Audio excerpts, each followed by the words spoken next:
Hello and welcome everyone to PMPL Pakistan Spring Season 2023. I'm your host Anna, and with me on desk today once again is Ehsan. How are you doing, buddy?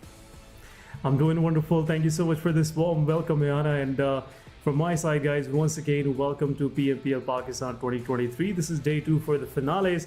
And yesterday, we witnessed six matches, great comebacks, great surprises. But we are all set for day two now. Absolutely. I mean, let's just take a look at the overall schedule to see how the whole journey has been.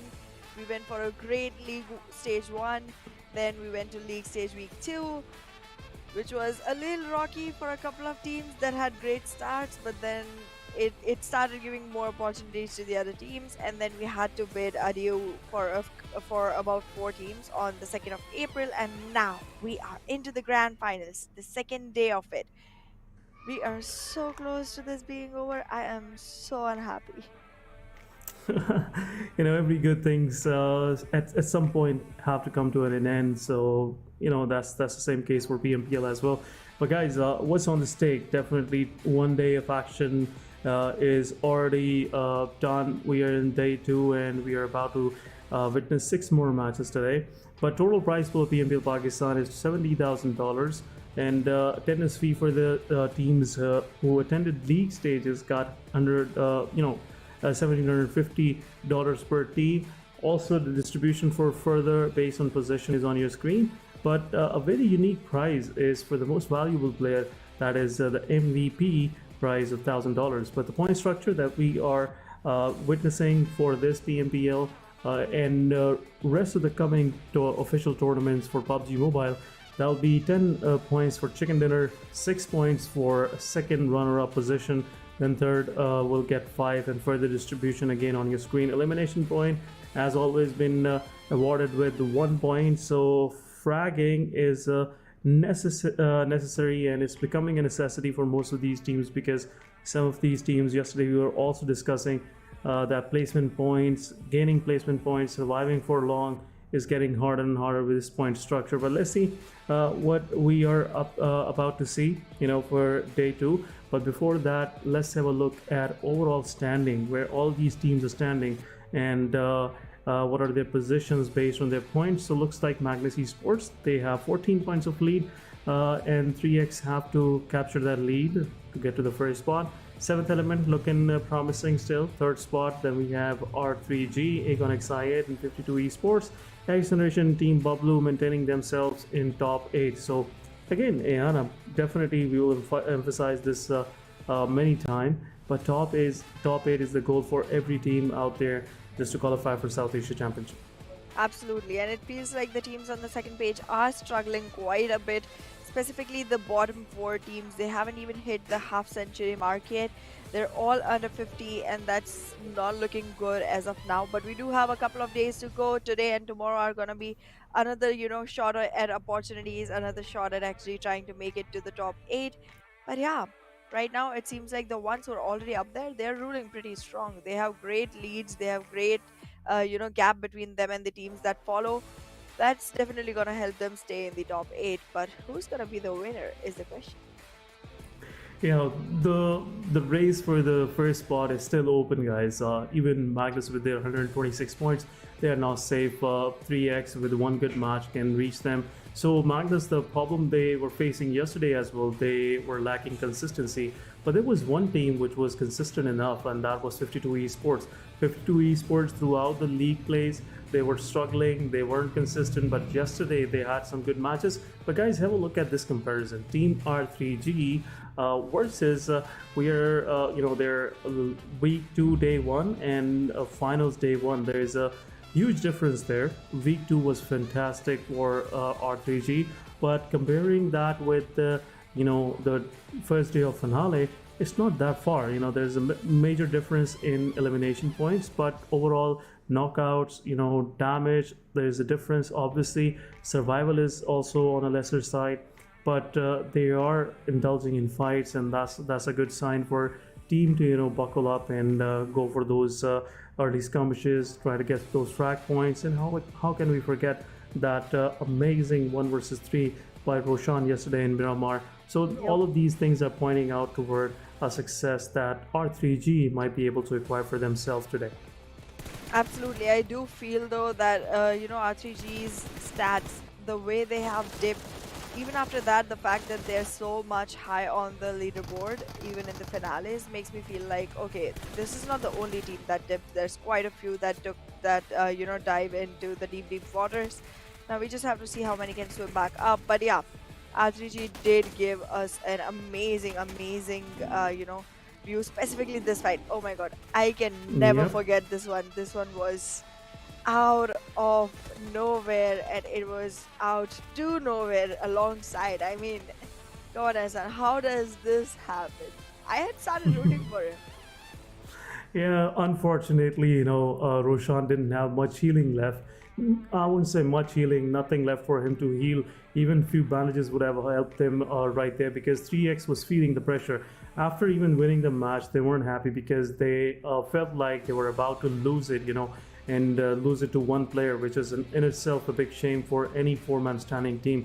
They've been dominating throughout the match. They had the height advantage. They were looking after each and every team out there, but still, in the final moment, Roshan made them run for their money, and this is something very interesting to see on the first day because this clearly shows that intention of most of these team players from R3G. Looking at Team 52 Esports, it looks like even if the team is not performing, individual players and individual plays are making a huge difference, and they're giving us those fan moments. But definitely, teams have to realize one man cannot win a squad fight. One man cannot go ahead and clear out the whole squad. It is the probability of for this kind of thing is very low, and I'm pretty sure teams will realize today. But again, guys, we are heading toward day two, and there's a lot action, coming our way. But before that, let's have a look at this small TVC. क्या बात है बच्चों, दिल जीतने वाली game खेल गए। तो आंटी आपके साथ भी एक स्क्वाड अप हो जाए। हाँ आ जाओ। इस रमजान अपने स्क्वाड की गेम से बनो किसी की भलाई का मजबूत जरिया और खेलो सिर्फ दिल जीतने के लिए।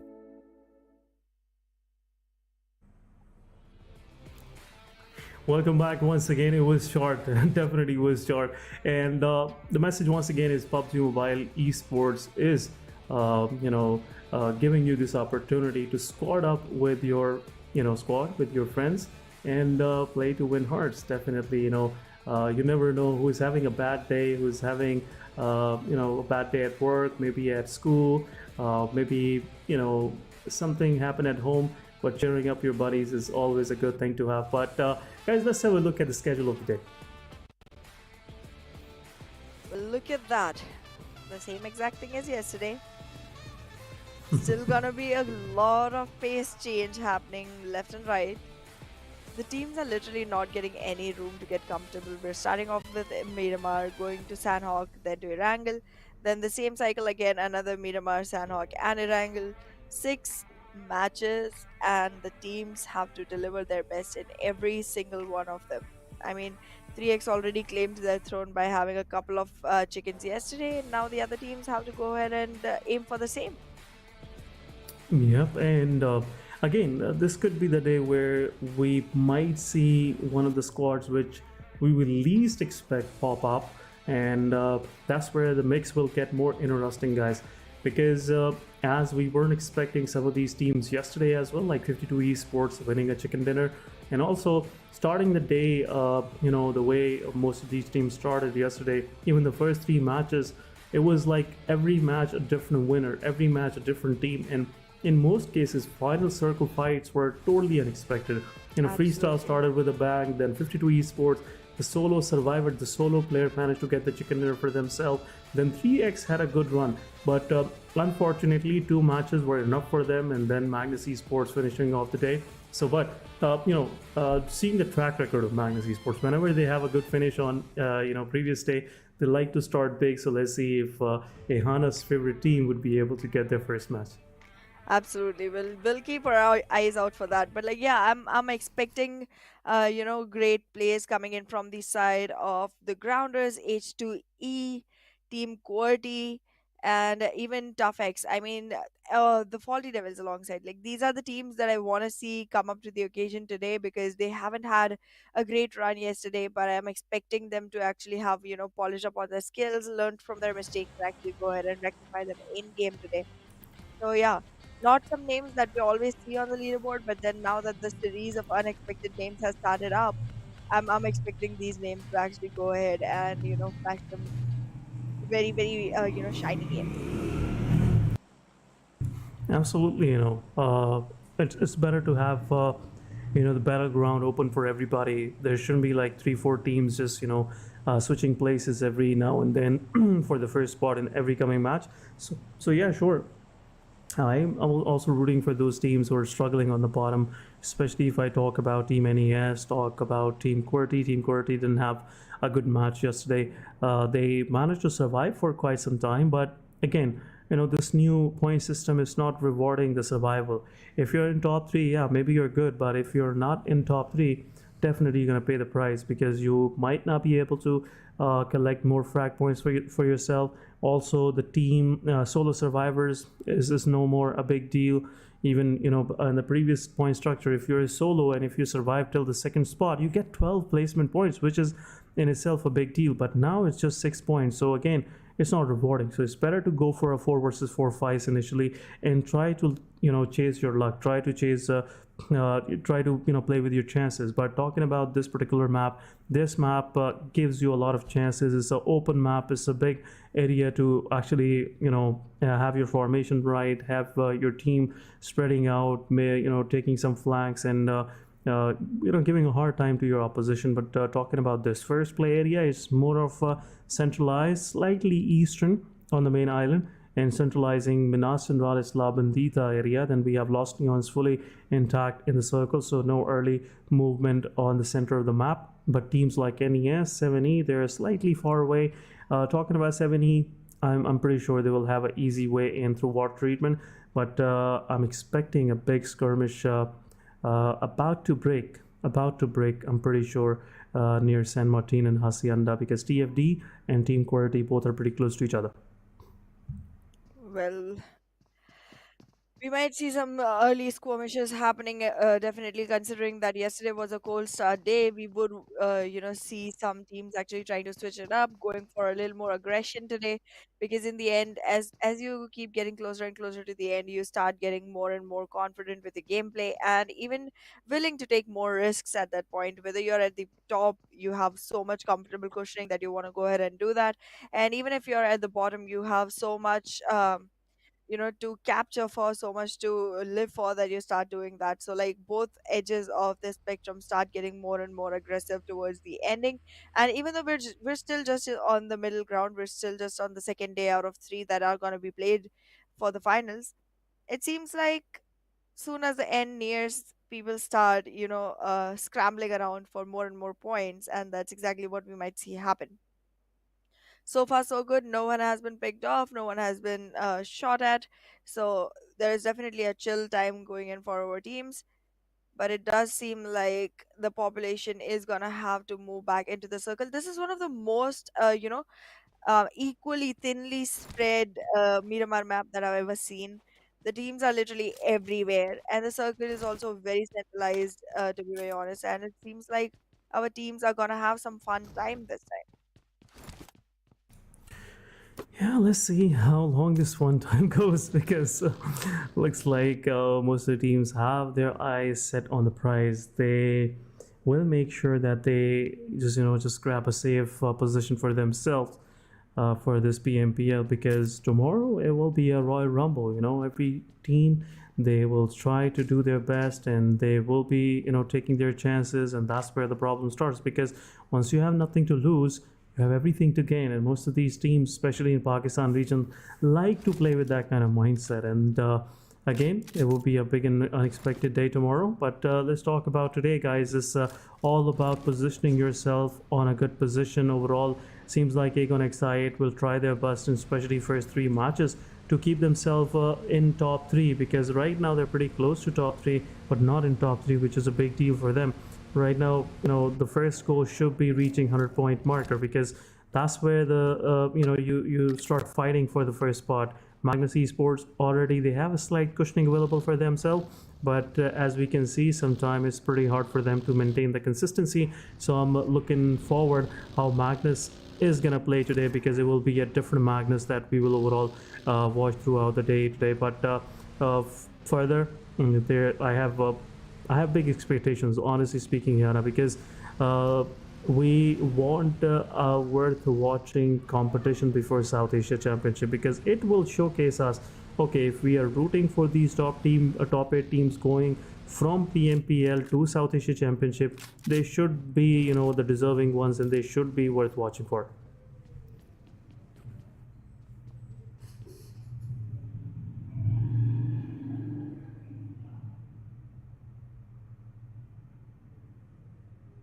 But on the meanwhile, Aegon XIA goes taking down Chotu. Chotu was taken out as 52 Esports initiating the first fight. But on the other side, they have just traded, IQ with their Chotu. Definitely not a bad deal for 52 Esports. But now they are focusing forward.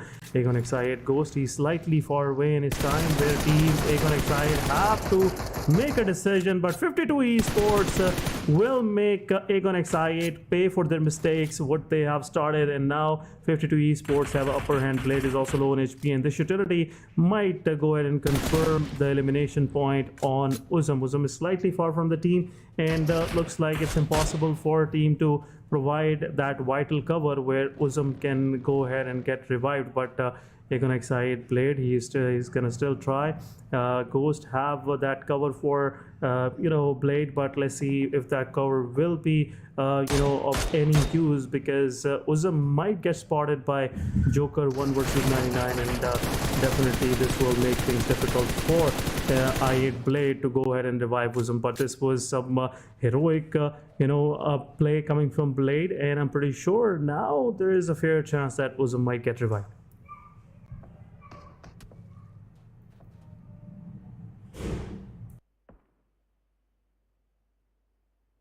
Yeah, well, it seems like 52 Esports is gonna be in a little bit of a trouble right now, considering Aegon XI8 has them, covered from 2 different angles. It's not close enough, but then again, it's the map of Miramar, so I'm pretty sure they're equipped with the right weapons to actually go ahead and invest in this fight.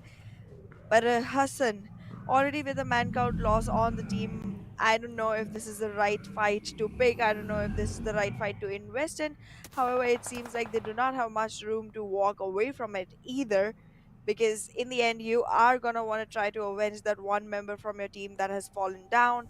You might want to avenge that one man loss that you already have on your team against Oh, this. But so then again, close. this might not just be the one that gives a good start to 52 Esports. Yeah, 52 Esports, they are nowhere in a position to lose one more player. And the kind of team Aegon XI8 is, if you will give an opportunity to the players of I8 to just go ahead and give you a tough time, surely they won't say no to that. But Blade, he is away, and now Hassan is also taking a flag. And I hope he might be able to spot Uzum, but it's a risky play once again. It's a risky angle to play from. Your back is fully exposed, and you cannot go ahead and just peek this bluntly over this ridge, because Uzum again, he's looking looking toward the same angle where Hassan is trying to peek and trying to give some damage to Aegon XI. But right decision coming from 52 Esports. They can retreat. Is nothing left in the fight that they can actually go for. But right now, Aegon XI8, they have to be quick. They have to pick their player up and move him to a safe space. But on the way, Team R3G taking one player down from the side of Bablu, but Team Tough will go ahead and confirm that elimination. So as we were mentioning early on, might be we not see some good 4 versus 4 fight happening, but right now some of these teams are keeping themselves busy, just keeping an eye around themselves. But Bablu, after losing first player, looks like now they have to find a place for themselves to hold on to, otherwise it will be difficult for them. At the same time, R3G is also scanning the area where Team Tough is holding on right now.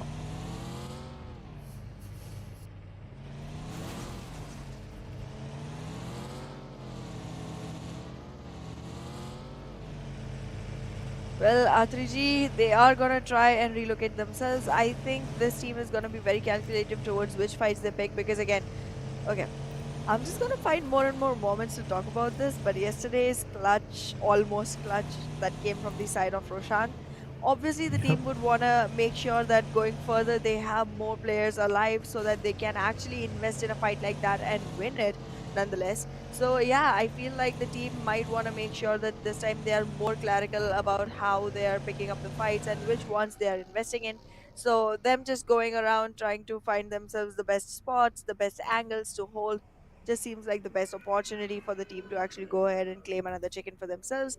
But in the meanwhile, on this map, I am really looking forward to QR finally opening up for one chicken for themselves, either this Miramar or the next one. But yeah, on Miramar, I am expecting QR to finally go ahead and capitalize and secure a chicken for themselves, go back to the first page, go back to their own comfort zone, and have some cushioning alongside as well. Yeah, but meanwhile, there's been a massive circle shift coming in this centralizing graveyard. Looks like most of these teams are already, just segregating themselves just for putting their formations in for graveyard, and it will be a fun ride to see. But Aegon Excite again losing another player in the kill feed, and looks like Aegon their IGL is also out. So after IQ, Uzum is also out for the lobby, so it's just left with Blade and Ghost, and H2E and Bablu. Both of these teams are kind of gatekeeping them on the southern side near La Bandida. But another circle shift coming in, and Team QWERTY, they're looking very promising right now with the positioning. Looks like Team QWERTY will be taking some of these frags, especially for the teams moving from the southern side up toward graveyard, because the way QWERTY have positioned themselves, they have the northern access, they have vital positions near the road network that might be 7E and NES, both of these teams might like to use while getting into the circle. But on the other side, southern side is more of clustered. Some of these players might feel pretty pressed in, claustrophobic. But let's see if Bablu can get out of this kind of situation where XGeneration and H2E, both of these teams are gatekeeping Bablu. Well, Team Bablu is definitely going to have a lot to face. A couple of teams alongside the circle. It's a lot to deal with. And well, look at that. Pan has already been fried deep alongside whatever he was holding. So it seems like that's a data for Pan. He's not going to survive, and there it is. The elimination has been confirmed.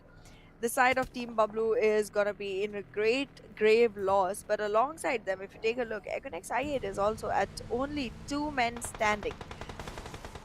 I thought that one was gonna be more damaging for the side of 52 Esports, but it seems like 52 Esports came up on the higher end of the spectrum, and they are doing pretty well for themselves, considering that one more time they have only 1 frag point, but it is on the team that they best wanted. Yeah, surely, but Aegon Excite surviving with two of their players, H2E on the other side. Tarzan losing his vehicle tire, and especially the rear tire, because it helps you keep the the whole vehicle stable. But that's H2E Tarzan is right now struggling with. 3x is also joining the party, but XGeneration, they are gatekeeping H2E. They're not letting them even cross, and the kind of formation Team H2E is in right now looks like XGeneration will be picking some frags on them. And there you go, XGeneration saw taking down Tarzan, and the kill fate Team TG is going against Team R3G. But H2E, let's see if they will be able to find a safe place in the circle, because 3x is also eyeing on the same position where XGeneration is giving a hard time to Team H2E. Looks like Shami is an open. Vengeance can go ahead and knock out Shami, and Psycho is getting closer, and H2E is right now might lose one of their players. Looks like Utility is going in. Tarzan will get eliminated, and XGeneration finding another valuable frag for themselves. But 3x, what are they waiting for? I believe 3x wanted to go for that third party, but the situation is not that favoring right now, because XGeneration is way more focused toward H2E, and now they have to get into the circle as well. H2E moving forward. They're on foot now. There's not much vehicles available, but it's a 3 versus 4 situation, and one knockout in XGeneration can make things easy for team H2E. Looks like Bush won't be able to give some cover, but Vengeance with the beautiful shots on the head for Psycho, but still got knocked out. H2E is on the other side with Utility taking down another player from XGeneration. XGeneration is down to 2-man standing, and possibly now this is where XGeneration Psycho will hit, and H2E is in a bit of a pickle right now. It's solo survivor of H2E. He's right now in the circle. He won't be able to provide any assistance to his fallen players, but H2E will lose 3 of their players while rotating into the circle. But XGeneration, I believe they will go ahead and revive their players, and that's where XGeneration with 4 frags in their backpack will move forward toward the circle. But let's see if XGeneration will be able to find any space in the circle, because looks like 3x right now they are moving already ahead of them. TFD, it's waiting there. 52 Esports is also there, but TG versus R3G, and it's an end for R3G in this match. TG winning this fight, where Sad Boy with the 3 elimination for himself. Well, Sad Boy has definitely turned his days around. He's not sad no more. It's a happy-go-lucky, game for him. With 3 eliminations to his hand, the whole team still standing. It seems like the Grounders might just have some groundbreaking gameplay coming in from their side. But in the meanwhile, Magnus Esports trying to relocate themselves, trying to invest into a fight where they can third party easily. And well, XGeneration with those 5 flashy finish points on their badges move forward with all 4 standing. Egan Excited getting eliminated that quickly into the game. It's sad news for Egon X fans, and I know there's a huge bunch of them in our lobbies, in our chat. I just feel like I am expecting for Egon Excited to step up and deliver us the performance that we saw in the second week, because it's about time. It's about time. Absolutely, Aegon XI8 is a strong contender when all of their 4 players, or at least 3 players, are surviving, because otherwise 2 versus 4 against these teams is a difficult task to accomplish. But looks like Team Tough, after getting those 2 players from Aegon XI8, now they are moving into the circle. 3x is already up close, and I believe that's where 3x can go ahead and make things tough for Team Tough. But situation is under control right now. 2 of the players from Team Tough, they are lagging behind, but Zarpaf now, he has the attention from the side of Team 3x, and M7 could possibly get knocked out, and that's where Zarpaf will hit his first shot on Team Tough. The rest of the Team Tough is slightly far away, and that's where problem starts. But what an amazing cover fire coming from the side of Edgar. Joker will go ahead and confirm the elimination on Zarbav, but it's time where Team Tough go ahead and revive their players. Well, Team Tough would definitely have to go ahead and take care of M7, pick him back up, get him back on the ground before his breath loses out of here. But Mom2 on the other side, very far away from the place, but once he starts setting his angles, 3x might just become a great hurdle for the side of Top X. They are currently surrounded by a plethora of teams nonetheless, and Pandora box has opened right on Graveyard. So on point, PUBG. Are you giving me signs? Are there gonna be way too many bodies and crates going on here?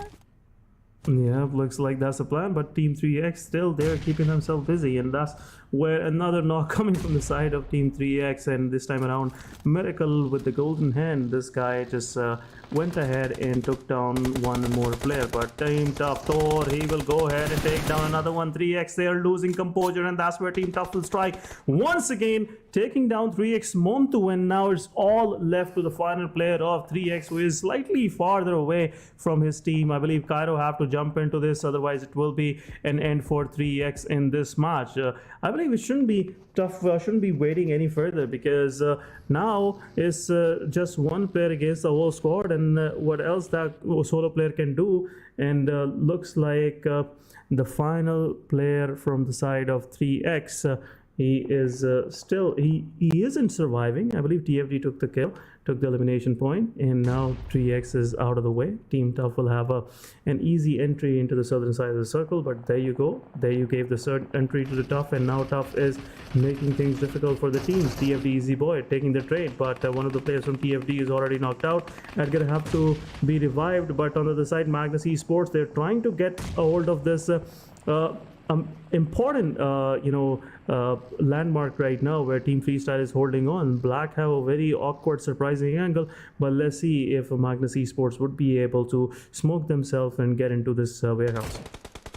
Well, this warehouse is definitely going to be a very crucial, location for all of our teams, because once you acquire this, compound, you are going to be able to cover yourself and take part into fights without being, revealed much, without being exposed much. And even inside the compound, once you really start popping in, you still have way too much room to go around. And Freestyle drop shot is going to drop down to the ground to make sure that he's not spotted by the players of Magnus. And in the meanwhile, Malik from the other side is going to charge in alongside Black. This is looking like Freestyle's game, but look at that shotgun. This is going to make sure that Magnus is in a lot of danger, and that danger is going to be converted into a complete elimination. And yes, huge names. Out of 5 names down here at the bottom, 4 are literally in the top 5 teams of the overall leaderboard. Yep. This is upsetting. And there you add Sin in the element as well. Now all 5 teams from the top 5 are literally down here waiting for the other teams to finish up the game so that they can enter into another one. Yep, and it's bad for these top teams, but it's a good opportunity for teams who are struggling, especially on the second page. And now let's see if one of these teams will capitalize on this opportunity, because nothing much except XG and Team QR left in the lobby that can give a hard time to all these teams that are on the second page. But NES, after realizing Magnus Esports just finished out their deal with Freestyle, they've been in the fight for quite some time, and now NES is closing in. Iron with his utility trying to take one frag, and that's where NES might be able to gain an upper hand, but QR is also in the neighboring area, and this will give a tough time to NES to even at least surround the whole warehouse, because looks like the right side of the warehouse is totally occupied by the players of Team QR. But Team Freestyle, realizing they are on an important landmark right now on the eastern edge, and this is the only hard cover available on the eastern side. But now Freestyle is going for the other compounds right next door, and QR can possibly give a hard time here. QR Goku with that angle can be the guy making the change for Team Freestyle, and looks like Freestyle already got a lot of damage with himself. But Nightmare, where are you going? Where are you going, brother? You haven't realized that Team QR is still there, but NES, now they are moving forward. They might go into a fight, which they would least expect to start. But Spark with low on HP, and that's where the problems get difficult for Team QR. Senior is out. Team QR is down to their last 2 surviving players, and Maxi is the only solo survivor for NES.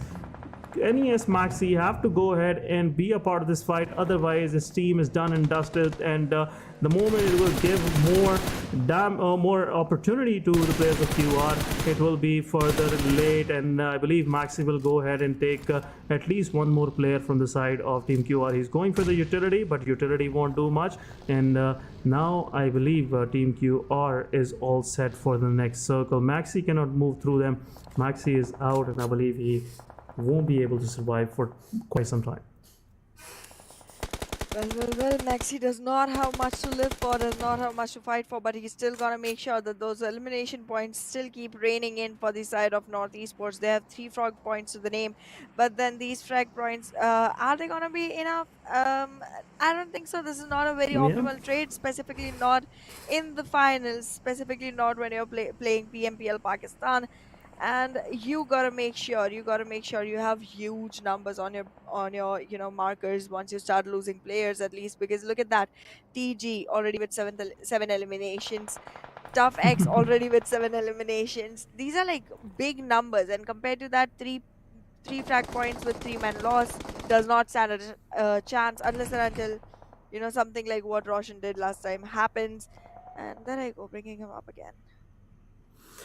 Yeah, but Roshan had a permanent, I would say, effect on your choice of performances. You know, whenever you have to refer to some performances, definitely the big reference that will come in will be our 3G Roshan. But yeah, sure, this kind of performances do impact you like this. But what happened to Team Corti is just Han surviving. Rest of the team is out, and there's only 2 frag points to the name of Team Corti, which is again not a good start of the day for them.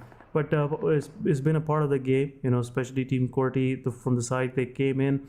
It was difficult for them to hold on to because they were have to get into the open because that's where the circle was pushing them to be. But Team TG, Team Quantum Rage, they're looking really promising.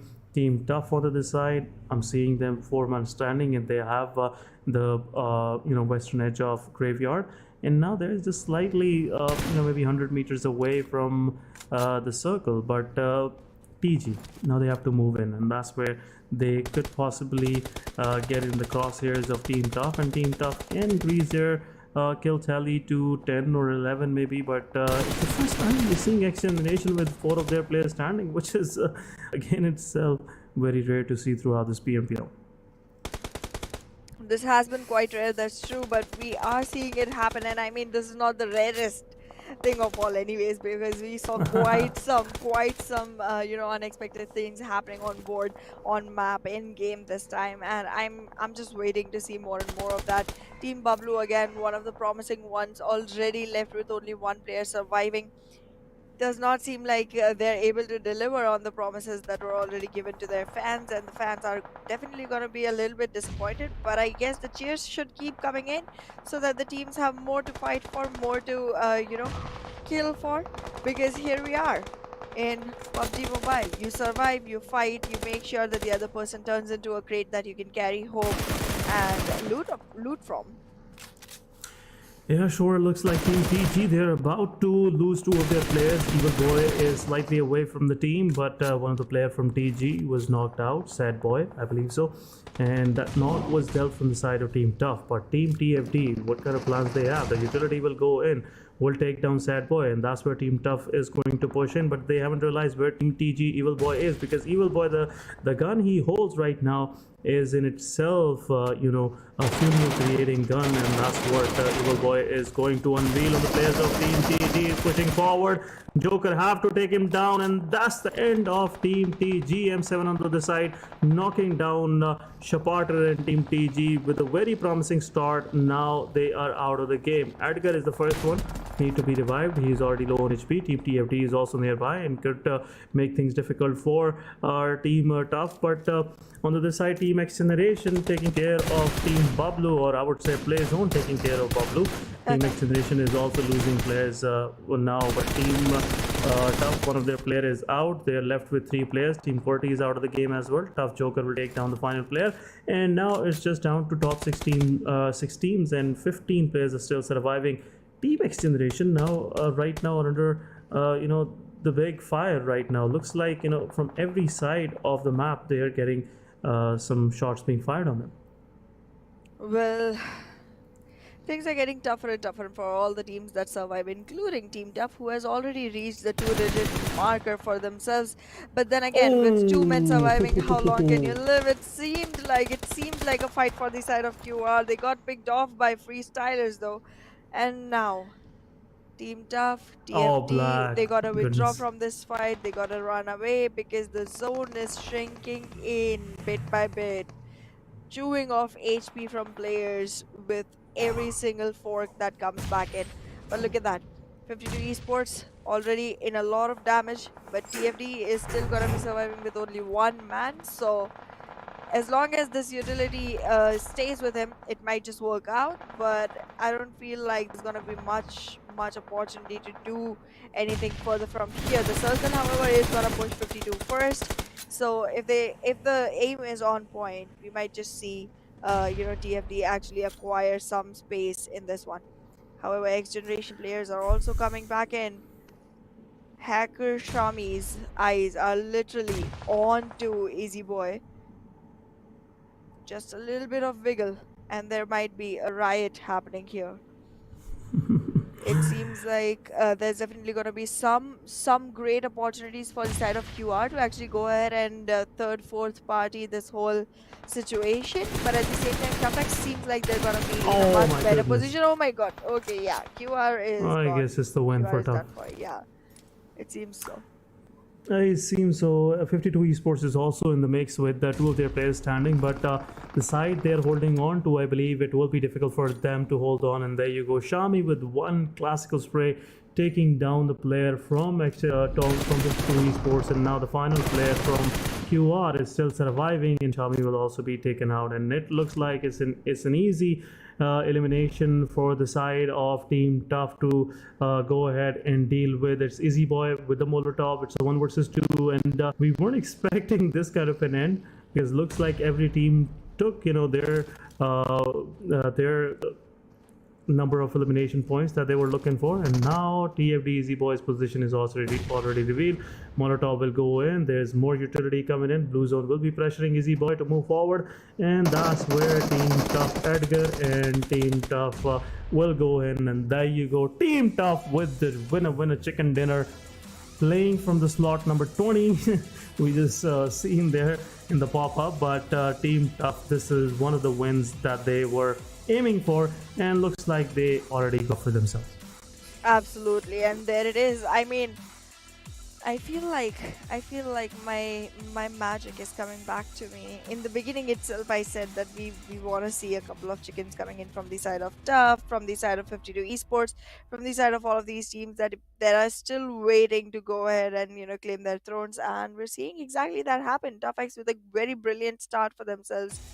The damage they dealt already, 2,274, 13 elimination points, 23 total points, and the overall rank has bumped all the way back to the first page, giving them the 8th rank. Great positioning. Absolutely great positioning, and we'll discuss this position, guys, after a short break, so don't go anywhere. We will be right back.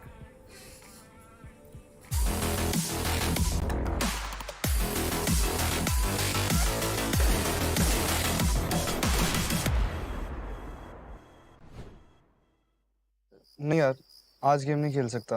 Ahmad, आ रहा हूँ mummy.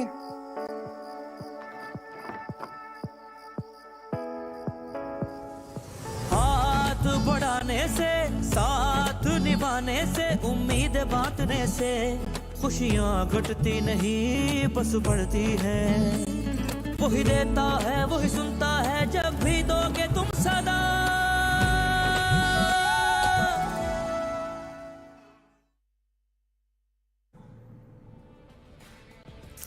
Welcome back. Welcome to PUBG Mobile Pro League Pakistan 2023, and we are back with post-match 1. This is Essen, with me Sehana on the desk, and once again it was much awaited chicken dinner, and we've been waiting for this moment for quite some time. Yesterday it was kind of a similar start to our day, where Tough was the second, I believe, the runner-up for the first match.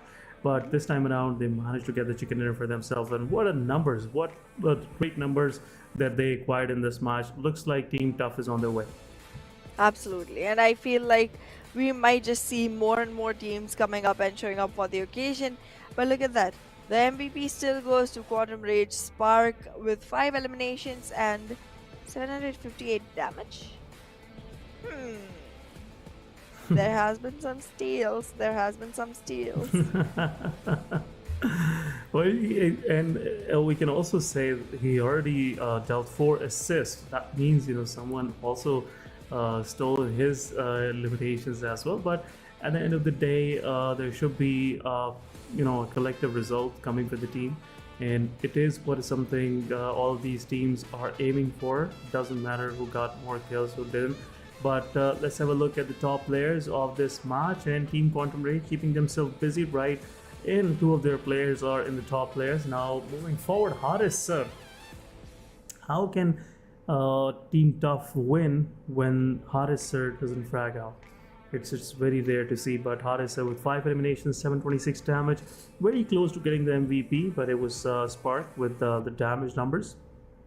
Moving forward, Mr. Kala with 5 eliminations, 3 of those eliminations came on Team R3G, and then Psycho with tons and tons of damage, but unfortunately couldn't get more frag points for himself. Absolutely. Psycho literally had the most highest damage in the whole lobby and had only 2 frag points to go along with it. But I guess it is what it is. Harriser with the most number of eliminations, highest assists coming in from the side of Spark, and the highest healing was done by Mr. Kala.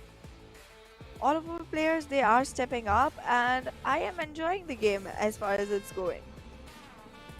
Yeah, and again, yesterday we also mentioned that, guys, we are not going to predict anything anymore because looks No, like no more. most of the lobby is playing out of their mind, and the way they are performing, it's very difficult to say who will eventually win and who will dominate because it's totally haphazard, it's totally random. That is every time that we are witnessing here in this PMPL matches. But talking about the match ranking for this one, it's 23 points for Team Tough, then 17 points for Team Quantum Rage. Quantum Rage, if they would have some players surviving, it would be a different situation for Team Quantum Rage. They were on a good rampage, overall. But looking at the situation, we are seeing that some of these teams that we were expecting to step up, they are now stepping up. In the first match of the day, looks like Team TFD, Team 52 Esports, again staying consistent. Team TFD had kind of good survival, but overall it wasn't something we should go ahead and break down. They weren't indulged in many of those fights. They were just surviving out there in the graveyard and gave Team Tough a tough time while they were trying to get into the circle. But overall, it was a difficult survival for Team TFD. But on the second page, as we were mentioning during the match as well, most of the big names were out of the lobby by the 6th phase of the game. And 7th element, Team Bablu, Team Aegon XI8, most of these big names were out, and Magnus as well. But looking at the overall leaderboard, and there's a massive change coming in. Team Tough is on the 8th spot with 78 points. Further, there's not major changes coming in because as top 5 teams were already out. But the major change which I noticed is 52 Esports being on the 7th spot with 84 points, and now they're very close to get into top 3. Well, yes, they might very well be able to go ahead and do that. And once that happens, we might just see, some great, changes coming in for the side of 52 Esports, because again, unexpected teams going back up at the top and ruling that area, it literally damages the confidence that the top teams already built for themselves. Having, a completely new name come up and line up alongside yours is so hard to digest for most of the teams, and at that point you start seeing more and more teams trying to come up with the best gameplay that they have. But yeah, I am still waiting on the Faulty Devils a little bit. They have still not acquired the half century point for themselves, and they're the only team in the whole lobby that hasn't just yet. So even though the gameplay did last longer than we usually see from the side of Faulty Devils, it did not result in as many points for them. So I'm just waiting to see if this team is able to bring back something new. Specifically, now that we're going to be entering the map of Sanhok, which is one that does quite a lot of things which are unexpected. We might just see the Faulty Devils rise to the occasion.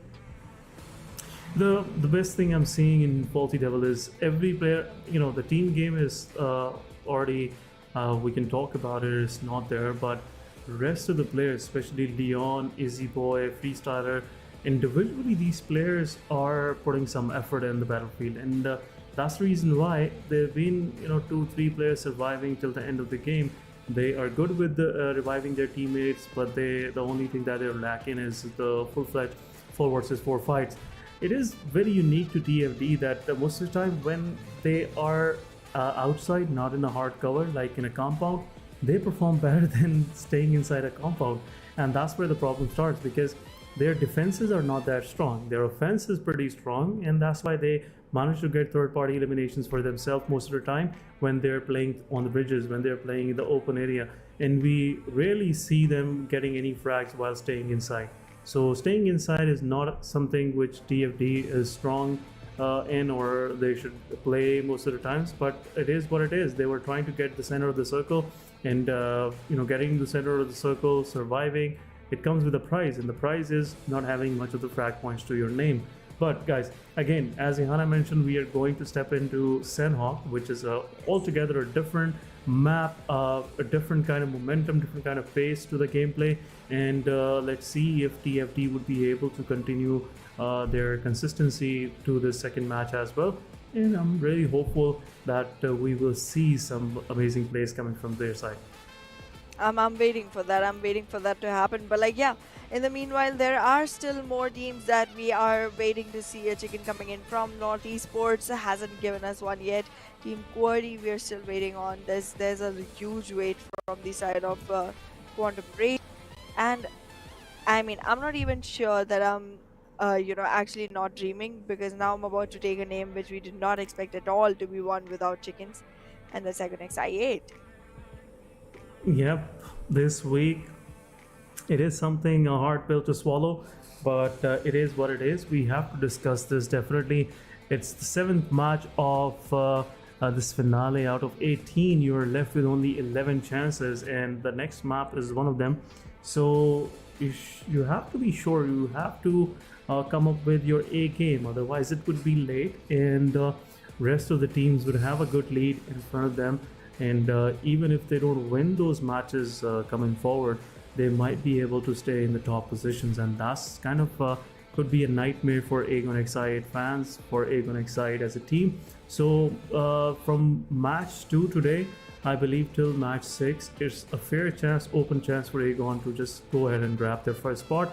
But again, it would be we discussing about Aegon too much. It would be I believe it would be an injustice to all of the other teams that are keeping themselves consistent. They're coming up with their A game, with their performances, and looks like Team 3X is one of them. Team Magnus Esports is one of them. Magnus Esports, they were slightly unlucky. They got backstabbed by NES, but overall they were set for acing that warehouse which they entered and never left. But it was overall it was a good breach. But again, freestyle drop shot with that DBS had some different plans for Team Magnus Esports. But guys, more discussion will have to come after this match. But we are about to go into Sanhok. Players are ready. Look at those smiles, look at those faces with uncertainty displaying, and looks like most of these players are already aiming to go for some early skirmishes, early frags, and that's what Sanhok is all about. But here we go. Hey Hana, Yup. let's enjoy the game. Yes. And look at that, Sanhok. Oh, it's gonna be so difficult for any team to reach their spots. This is such a huge map. I am so confused how they're gonna glide their way back. I mean, I don't want to repeat myself, but then every single time we go to Sanhok, we say the same exact thing. Every team is gonna be very easily reaching their spots. There's gonna be very easy, accommodation of loot. So I just felt like, let's say something different, even if it is not true. Why not? People understand sarcasm. Yeah. You need basic common sense to to understand it. So if someone didn't get it, sorry bro, we apologize. It's not something we can do much about. But Team Quantum Rage, they are dropping near cave. 2 of their players are going Camp Charlie, which is not something we mostly see. The Camp Bravo is the place where mostly Team QR like to go. But freestyle, they're changing up. There's a big change coming from the side of freestyle. We rarely see them moving away from the southern side of the map.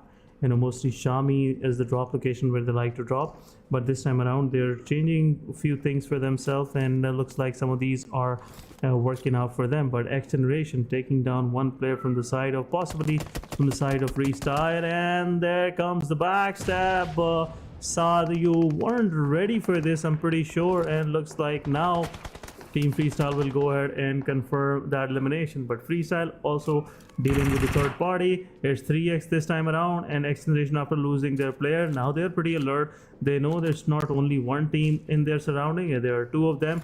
But what just happened to Team Freestyle? Freestyle lost 2 of their players within no time, and now Team QWERTY versus TFD is happening. Khan is moving forward. Leon have a very good heighted angle from where he can keep QWERTY Khan to stay at his position. But Freestyler, let's see if he can give a backstab, or if he will disallow the players of Team QWERTY to just cross from this location. And looks like Team QWERTY have some idea that Freestyler is nearby. It's only one player. Khan is there, Vortex is surrounding Team QWERTY. They are pushing forward, and Freestyler right now feeling slightly numb. Maybe. Oh, he comes in, takes down one, possibly takes down two. Pop is out, and he also gets knocked out. And this is the problem with the first person preview. Wolverine is there. Rest of the team is pushing forward. There you go, Wolverine is also down. It's Khan left, solo survivor. He's in the open, and I believe that's where Team QWERTY will be said goodbye for this match. Team QWERTY is out of the mix, and Team TFD with some early success, and they'll be able to pick up Freestyler as well. So great work from Freestyler with that DBS, and this is something we would least expect in this very open position where he was surrounded from two sides, but he still managed to take down two of the players. But unfortunately, Team QWERTY, not a good start for them once again.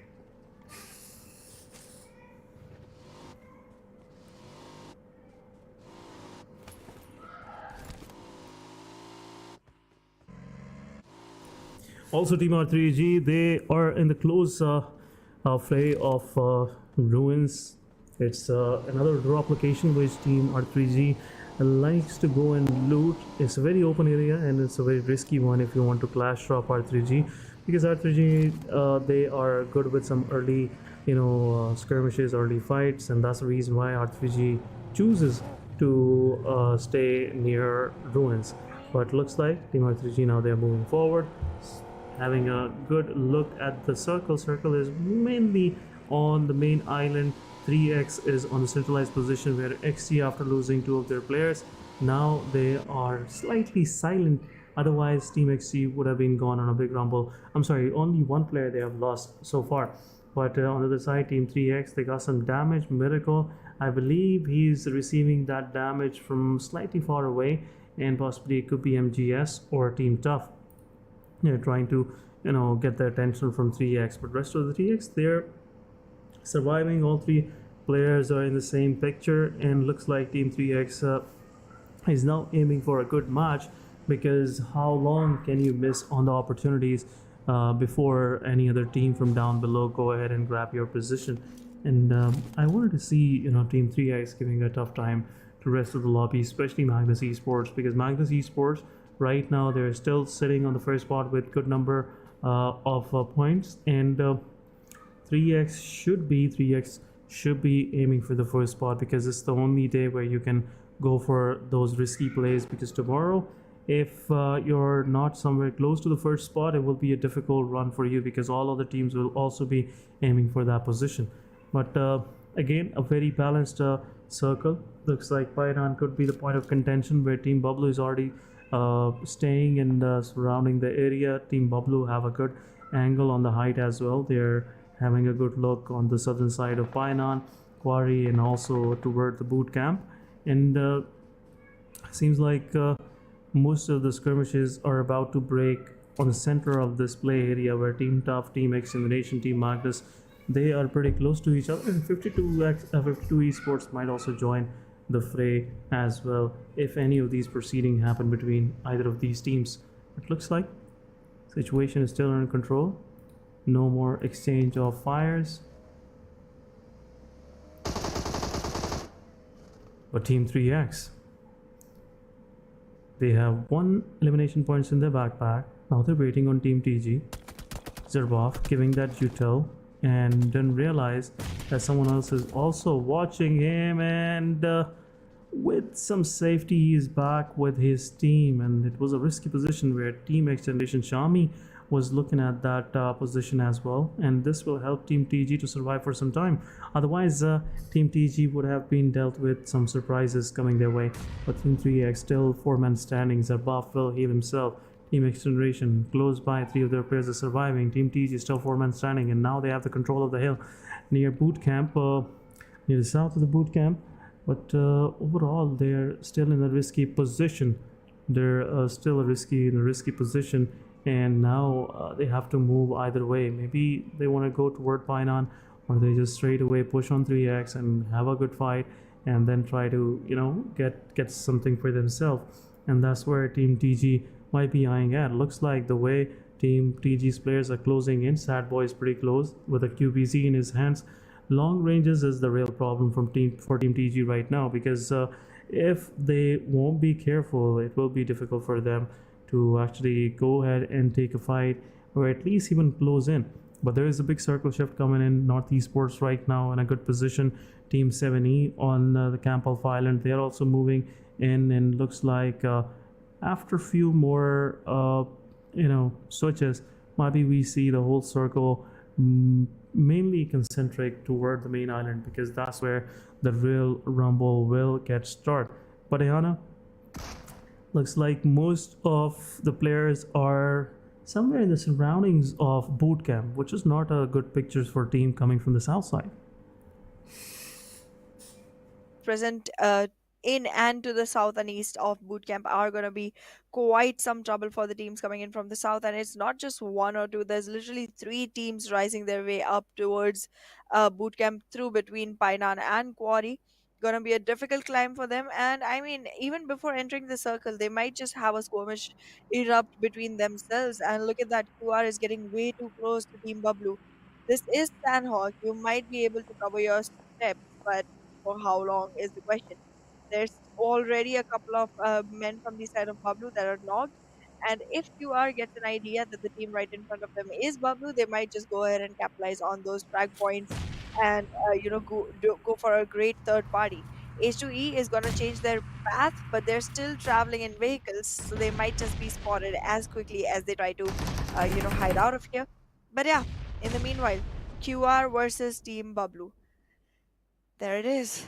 The battle has started. Utilities after utilities. QR has a great smoke usage done right in front of them.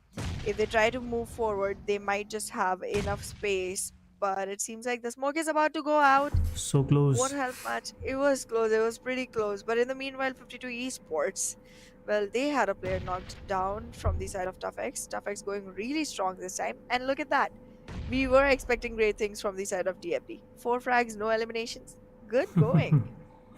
Yeah, they managed to get some initial frags for themselves, and eliminating Team Cordy and Cow will definitely be a confidence booster for them. But right now, situation between Team Bablu and Team Cordy is slightly slippery. They managed to pick up Team Wolf, but how far they can survive. And right now, the only thing that is in favor of Team Bablu is that they are the gatekeepers for the circle. They won't let Team QR to run straight through them, and the Pikachu's position is the one will give a hard time QR pushing straight toward the circle. But Blue Zone is on the back. Team QR have to decide which way they want to go, and I believe they have to change their trajectory, and that's what Team QR is doing. It's a wise decision for them. But Team Bablu, they pretty much defended their place. They pretty much defended their position, and now they will have some ease for a while. But Aegon Excited, they're eyeing on Paradise Resort. Paradise is still in the circle, but still on the edges. And Aegon Excited right now feels like they're not gonna indulge into the fight, and they will definitely go for the circle. And it's a wise choice once again, because the only thing that can give you way more problems than fighting with the teams is play zone. Play zone will give you a hard time actually even be focused toward the fight, because if you're not careful, there'll definitely be a lot of damage being dealt from the side of play zone to you. But on the other side, Team 3X confirming another elimination points for themselves, and this time around it's on XGeneration. XGeneration losing another player as well, so now left with 2 players standing. But another circle shift coming in, and NES, as I was mentioning, they're in a very good position right now, and looks like Team NES will go ahead and hold on to that position as long as they can. And Aegon Excited is already eyeing on that position, but Team TG passing close by. There's a lot of utility being done. There was a lot of sprays going through. 3x Cairo taking down Sensi, and there you go, Zarbaf confirming that elimination. And this is something which Team TG was least expecting, and now I believe Team TG might lose 2 of their players as well. Team R3G is also using the same location, same path to move into the circle, and there you go, some more damage going to the way of Team R3G, but R3G would be saved for another day, and all thanks to Team TG. Otherwise Team 3X would have some clear vision on them, and they would have make things difficult for R3G as well. But now R3G pushing forward. XGeneration, there you go, one of their players is down, is the final player standing from the side of XGeneration. Psycho is there, Psycho with the DBS pushing forward. Knock will take care of that, and Team R3G confirming a good position for themselves and taking it out of the hands of Team XGeneration. GG's to the guys of R3G, and now they're gatekeeping 3X. This is not something 3X was expecting, because now what they were trying to treat R3G with, maybe R3G is ready with their guns, and ready to fire, and that's what Team 3X will have a difficult time for themselves. But at the same time, Team R3G is getting their vehicles damaged from far away, and Magnus Esports is the one giving a difficult time to the players.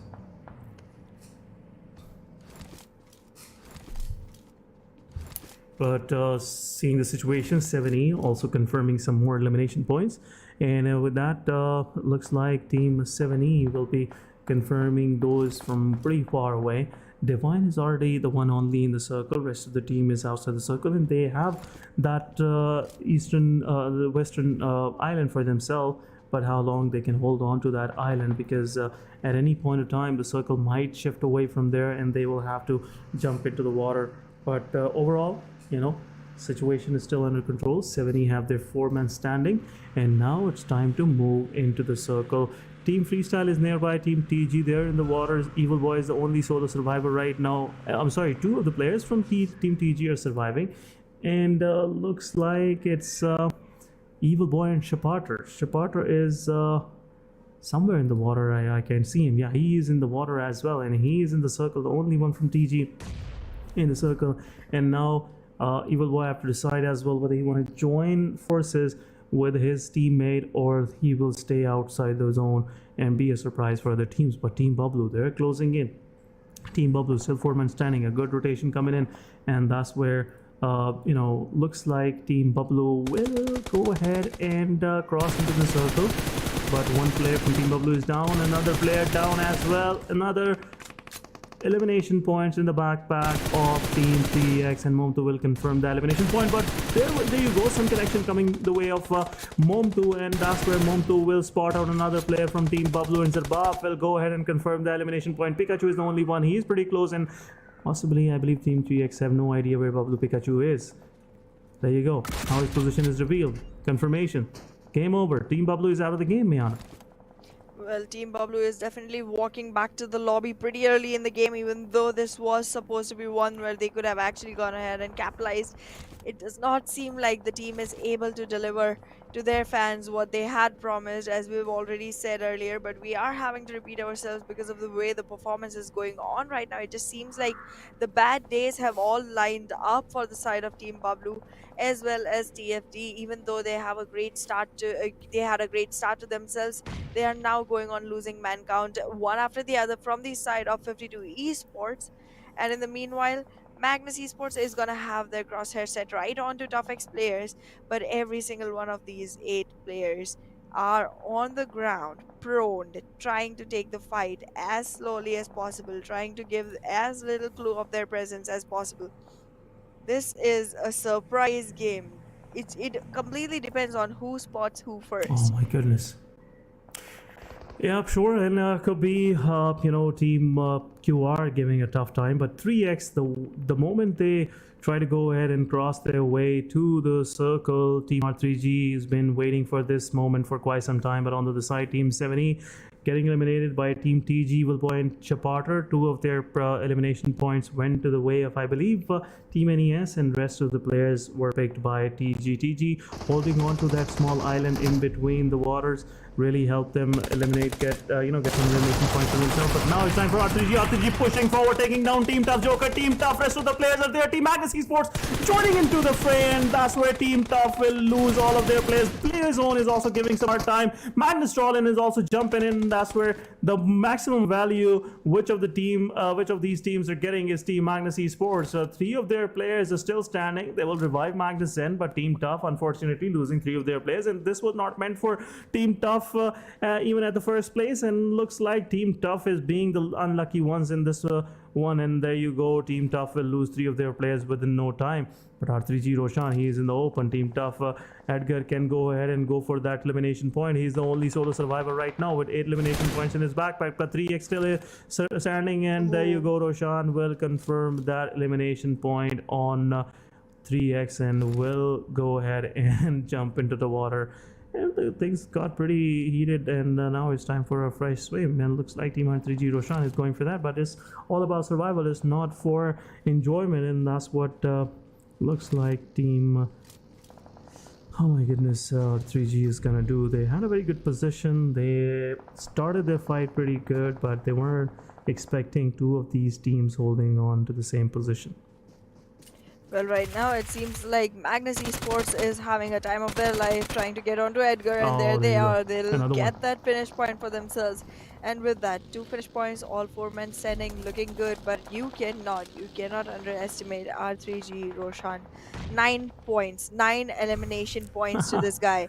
And now the team is literally at the position that they are gonna get placement points as well, no matter when they get picked out of here. And as long as he survives, he can keep collecting on those. No one else on the boards is even close to half point of where he is when it comes to frag points, because everyone else literally has 4 maximum out of the ones that are actually alive, and that just is a great start for a team.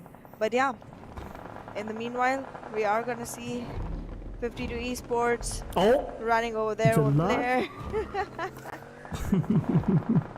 Jalad did it to himself, I'm pretty sure. You know, he jumped and he just fell off, and that's where the problem started. But 2 of the players are down, and the rest, the remaining 52 Esports player got also eliminated. I was about to say they were having another good match, but thank God I didn't say it. I just thought and it happened.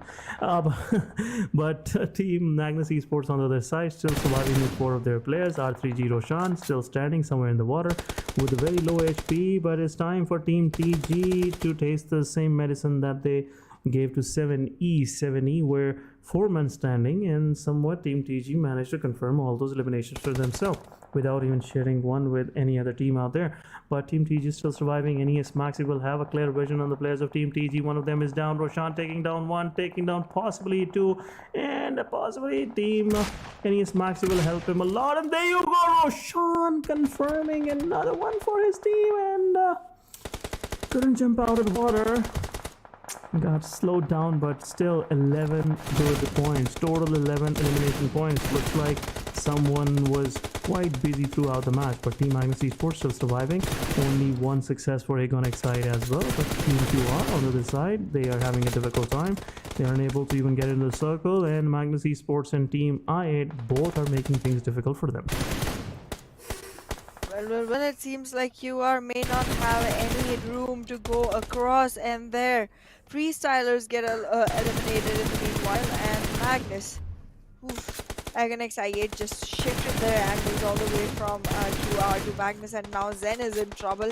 He's deep in the water. He's trying to swim down lower and lower, trying to survive, but he does not, and there it is, complete elimination of Zen. In the meanwhile, however, Agonix I8 is going to have some damage on them as well, while North Esports capitalizes onto Quantum Rage. That nade, it's gonna miss, but Senior is still crawling back up, slowly and steadily. Maxi's not even looking at the right direction, but Senior, let's see how far he can go. They're still in top 4, but NES 4-man standing. Looks like, you know, it's the point where Team NES will have a good position for themselves, but next circle chip, let's see what that circle chip decide for NES, because their reign on the hill is about to be over, and NES have to move into the circle as well. But Magnus Esports versus Team I8 is happening. Zibian is out. Finisher is the only player surviving, and he will go ahead and deny his elimination, and it is down to Aegon X I8 versus Team Aegon X I8 versus Team NES. Senior also giving his ghost to the play zone. It's 4 versus 3 between Aegon and Team NES. NES is already ready. They've been expecting this for quite some time, but looks like the whole circle control is in the hands of Aegon, and it could be that match which Team Aegon was anxiously waiting for. They somewhat revived their player, and all of their players have 1 elimination points each for themselves, but another utility going in. Aegon Excite Uzum throwing that utility possibly will get some of the chip damage on the player, but still no success overall. Well, there's definitely gonna be some hard time trying to gain success in this fight, because so far NES, a couple of players are still gonna be holding the higher grounds. They're gonna be using utilities from up top there. Ghost gets knocked down already. However, a retaliation fire is coming in from the side of Aegon I8, but they are right there, unable to try and win this one. Exactly, the play zone just shrunk in. And 1 utility, that's it. Oh my goodness. North Esports did it. North Esports definitely got themselves the most well-cooked chicken dinner so far. Yep, definitely. And the only, whatever was left in the fight, 1 utility coming from the side of Nightmare, taking care of rest of the, Aegon XI8, the ones who were standing and delivering. But it was North Esports time with only 5 eliminations. 4 of these eliminations came on Aegon XI8 and 1 on Team QR. And with only 5 eliminations, 15 points, North Esports managed to put their name as well into the chicken dinner team. But it was the second match of the day, guys. It's over now, and we'll be back after a short break.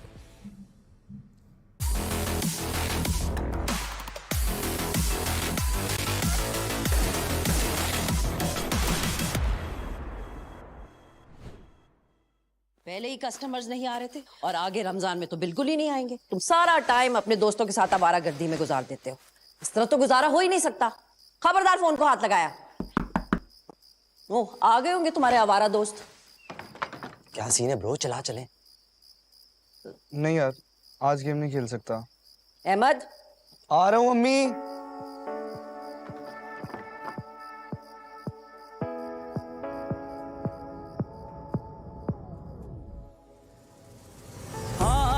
बढ़ाने से, साथ निभाने से, उम्मीद बांटने से खुशियां घटती नहीं बस बढ़ती है। वही देता है वही सुनता है जब भी दोगे तुम सदा।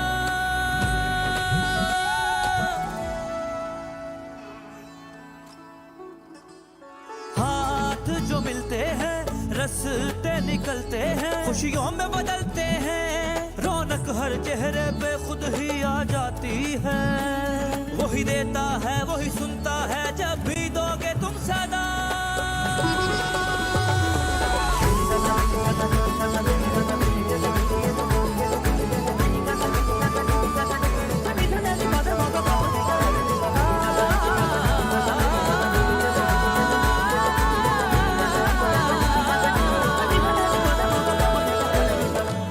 क्या बात है बच्चों, दिल जीतने वाली गेम खेल गए।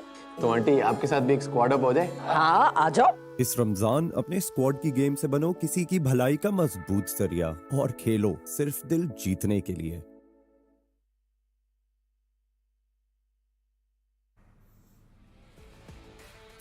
Welcome back, guys, after this short break. And a good reminder for all those of you out there, make sure to squad up with your friends and play to win hearts. This is Essen, with me it's Jehana on the desk. Jehana, once again, a very surprising finish to the match, but it is what it is. NES getting their first chicken dinner in this finale. Absolutely. I mean, I called it. On which map, but I did call out this name among all the others that I did say in the beginning of the game itself. But like, yeah, I'm proud to see more and more teams coming up, more and more teams claiming the throne for themselves. However, it's very disheartening for the side of Aegon XI8, one being such a big name team with so much caliber, so much in their hands, and then just losing to one well-timed nade. I mean, it's just what it is. But Roshan, with 9 elimination points to himself alone. Like, I think that's the maximum. That's the whole eliminations that R3G had in total, and it was all Yeah, by this Roshan. it's just a difference of only two. To be accurate, they managed to get 11 eliminations for themselves. But out of those 11, 9 is still a big number. What is the rest of the team doing? But Roshan with 9 eliminations, 589 damage. Definitely, damage is not justifying the number. But overall, it's a good team player performance, and we should definitely give credit to Roshan for this outstanding, consistent performance coming from him once again. But TG on the other side, 4 eliminations. Chapada confirming the whole squad, I believe, of Team 7E, or at least 3 of them. But 3x again keeping themselves busy. 4 eliminations for Cairo. Zen again 458 damage. Magnus stayed at the same position for forever throughout this match. They've been in the outskirts of boot camp for quite some time. They were holding that position and they got rewarded as well. But they had to pay the price afterwards. They could have captured those houses where Team Aegon XI8 was holding on to pretty early, because Aegon XI8 was not even in the picture when Magnus Esports was in the surrounding. But overall, a very good match coming from both of these squads, especially Magnus and 3x. But talking about the match summary, it's Roshan summary, also Zarbaf joining in on the assist, and a lot of healing being done from the side of NES. But getting the chicken dinner, 15 points for Team North Esports. At the same time, 13 points from the side of Regicide, and out of these 13, dominantly 11 of those coming from the side of Frax. They've been busy throughout. They managed to take down XGeneration. They took a great fight against Team 3x. They also gave some hard time to the players of Team Tough. But overall, it was a very good match for them. But on the second page, it's not good to see Team H2E here. XGeneration, 7th element. Again, 2 eliminations to their name, but not a good match. But Team Tough, the winners of previous match, not a good sight to see. But overall, it is what it is. This is what Sanhok serves us most of the time. Well, that's true. That's true. But yeah, going back to the overall ranking of the finals, Magnus still holding strong onto their fort with 136, a 16-point difference from 3x Esports, while Regicide has climbed their way back to the 3rd position. I guess they never left it, but they were about to. So still a great save. And Aegon XI8 finally climbing back up, a bit by bit, inch by inch. But I mean, there's this thing about this team. They start off slow and steady, and then once they hit the point where they're close to being number 1, then there it is. That's the end of the story. They give no one else any breathing room to go ahead and claim that. But yeah. Good news, every single team is now above or at 50. The Faulty Devils have consistently been at 16th position. Same with Team QWERTY, hoping for changes around here.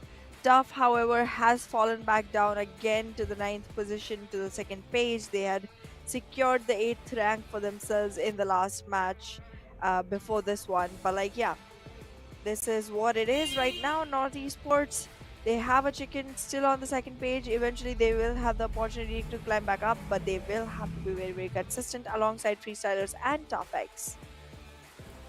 Yeah, Team Tough Esports, I was really hopeful it might be the day for them. But unfortunately, the change in the game pace overall, it was not something Team Tough was able to adapt to, because Team Tough, they're being very unlucky. Team R3G was not even going for them.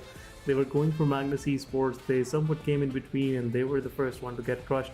But it is what it is. It's part of the game. Team Magnus Esports, they managed to get the whole control of the situation, and that's the reason why they managed to confirm 4 eliminations on Team Tough, then 3 eliminations on Team R3G. That was again a good overall fight being taken from the side of Magnus without even losing their single player, which in itself shows the depth of experience, gameplay, and individual gameplay, I would say, from the side of Magnus. But Team Tough again, they were unlucky. I wouldn't say it was a bad fight. They weren't even expecting something coming their way like this, the way R3G just went into their supercars and rushed in. And overall, I would say if Tough would have given a chance, they would have given us a good match overall, maybe at least 10 points for themselves.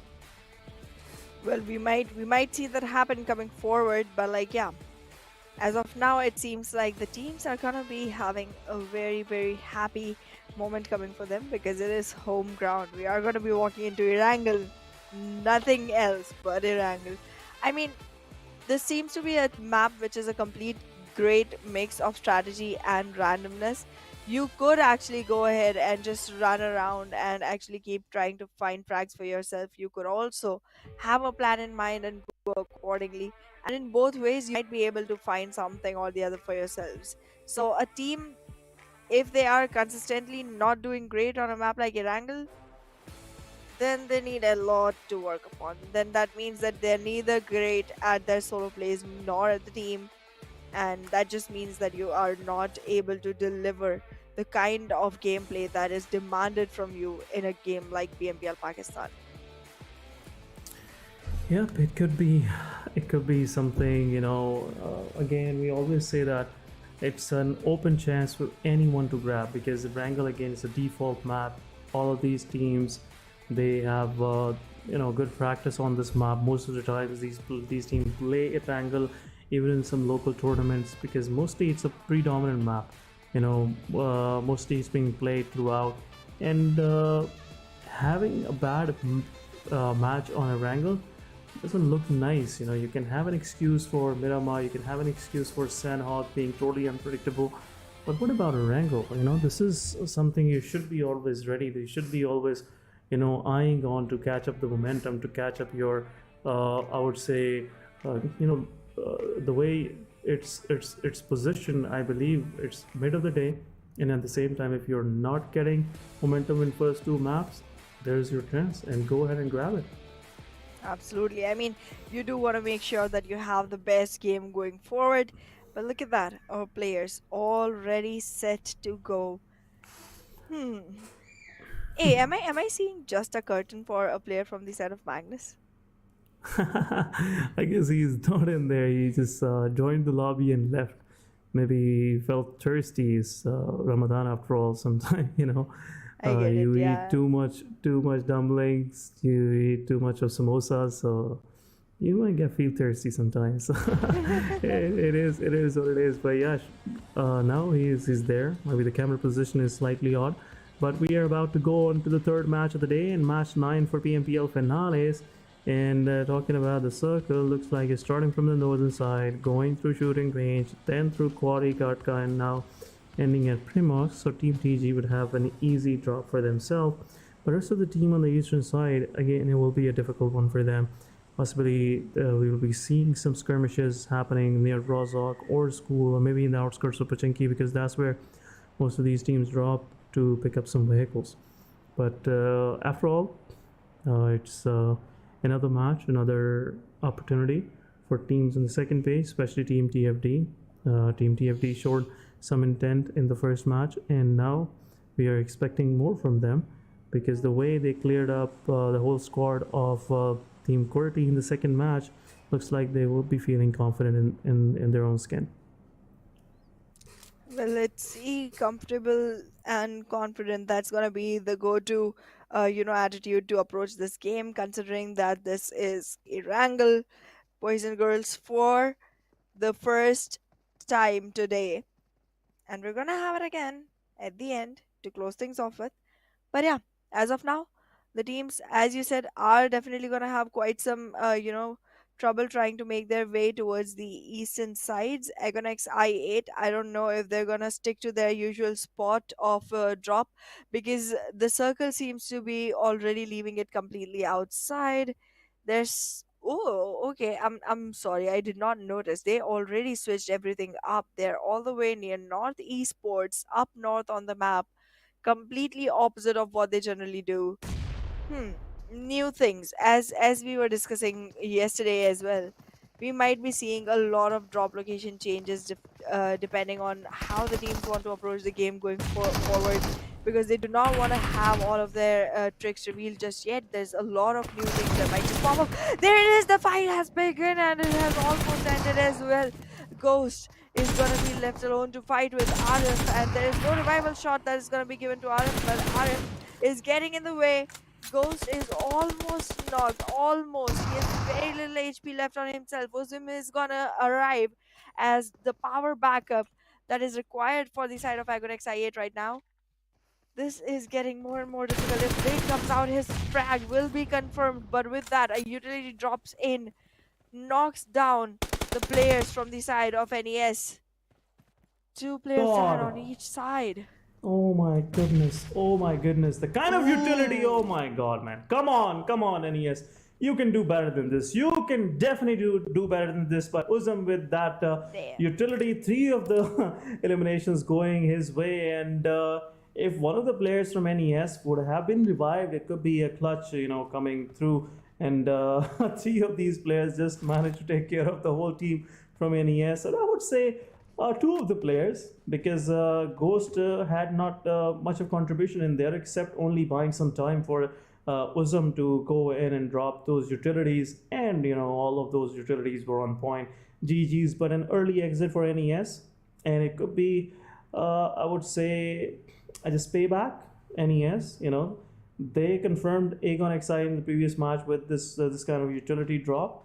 But now, this time around, they have to get their full payment, and Aegon XI confirming 4 of eliminations for themselves right now on top of everything. But NES, what a fight.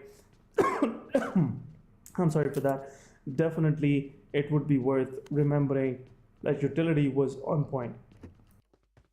Well, Agnex I8 already starting so strong with a bang.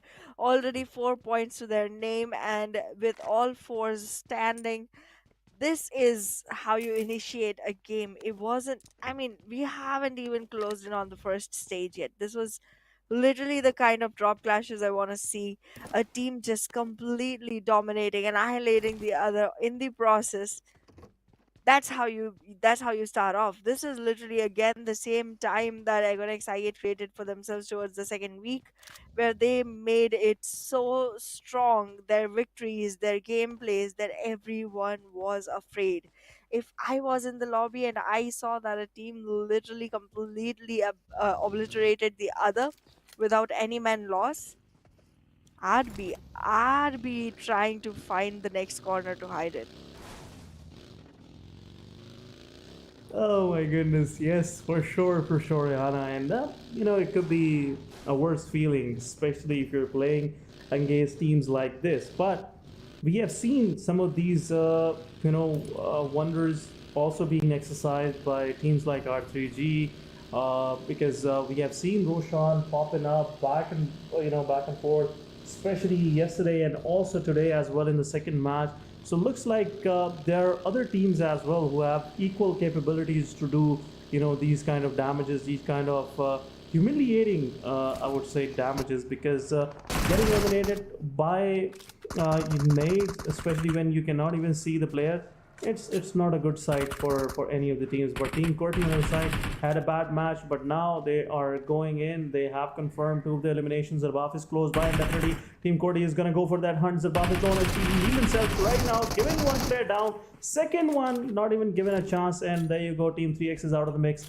Team Corti confirming the whole squad, and within no time, even the first stage is not closed yet, we have lost 2 of our teams, and both of the big names, both of the experienced names, generating some values for themselves. Well.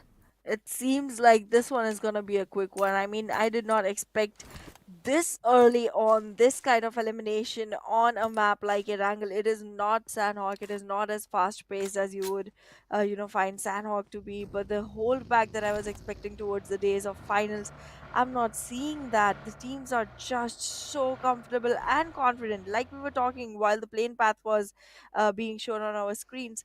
That's exactly the recipe of disaster that our teams are going on with. However, their attempt is to hail on all the disaster to other teams, but we don't know what might happen.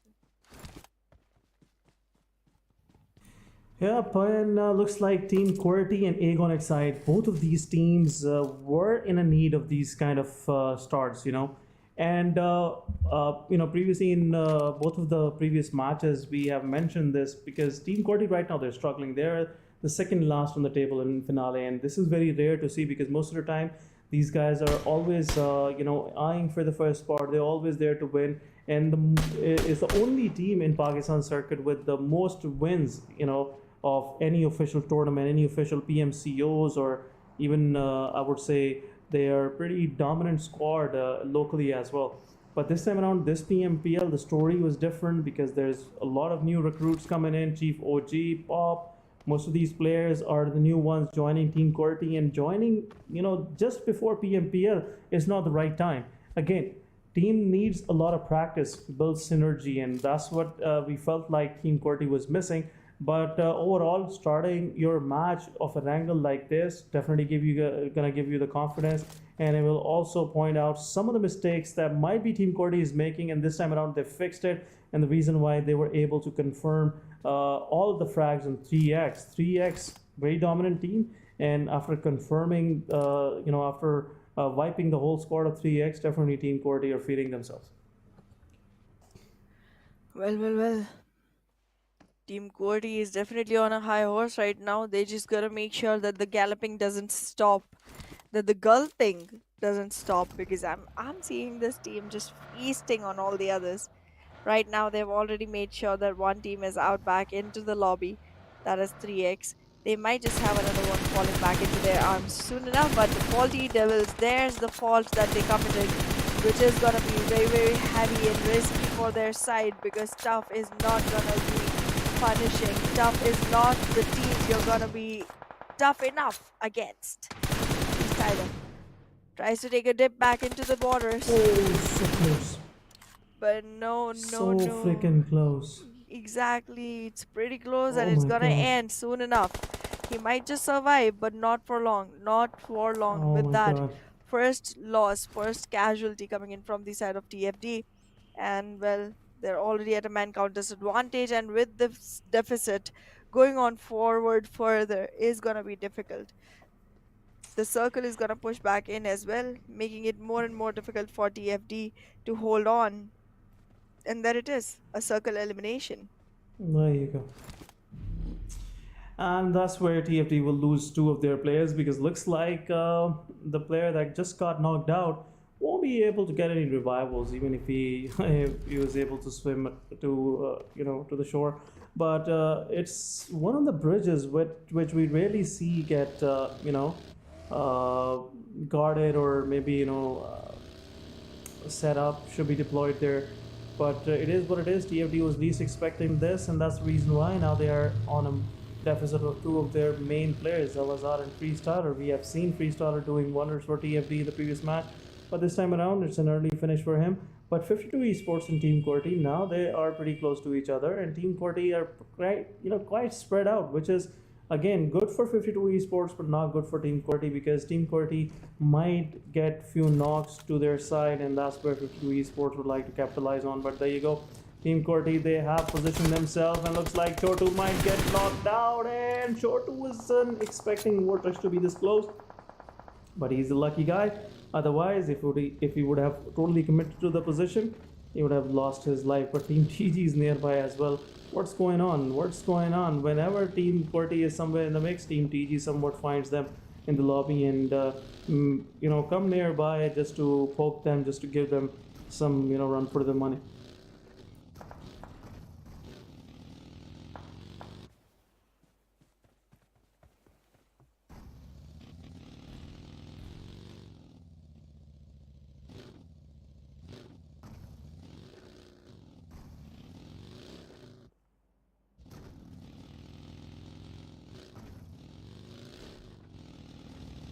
Team Corti still having some time of their life, while 52 Esports tries to hold on to a compound, tries to find the best spot that they can pick off fights from. And look at that. Team Corti is soon gonna fall into the crosshairs of 52 Esports. However, a great third party might just happen from the side of ToughX, who are still trying to get all of their members inside the circle. This is gonna be a great spot for ToughX to pick off a third party from, unless and until 52 Esports picks them off first.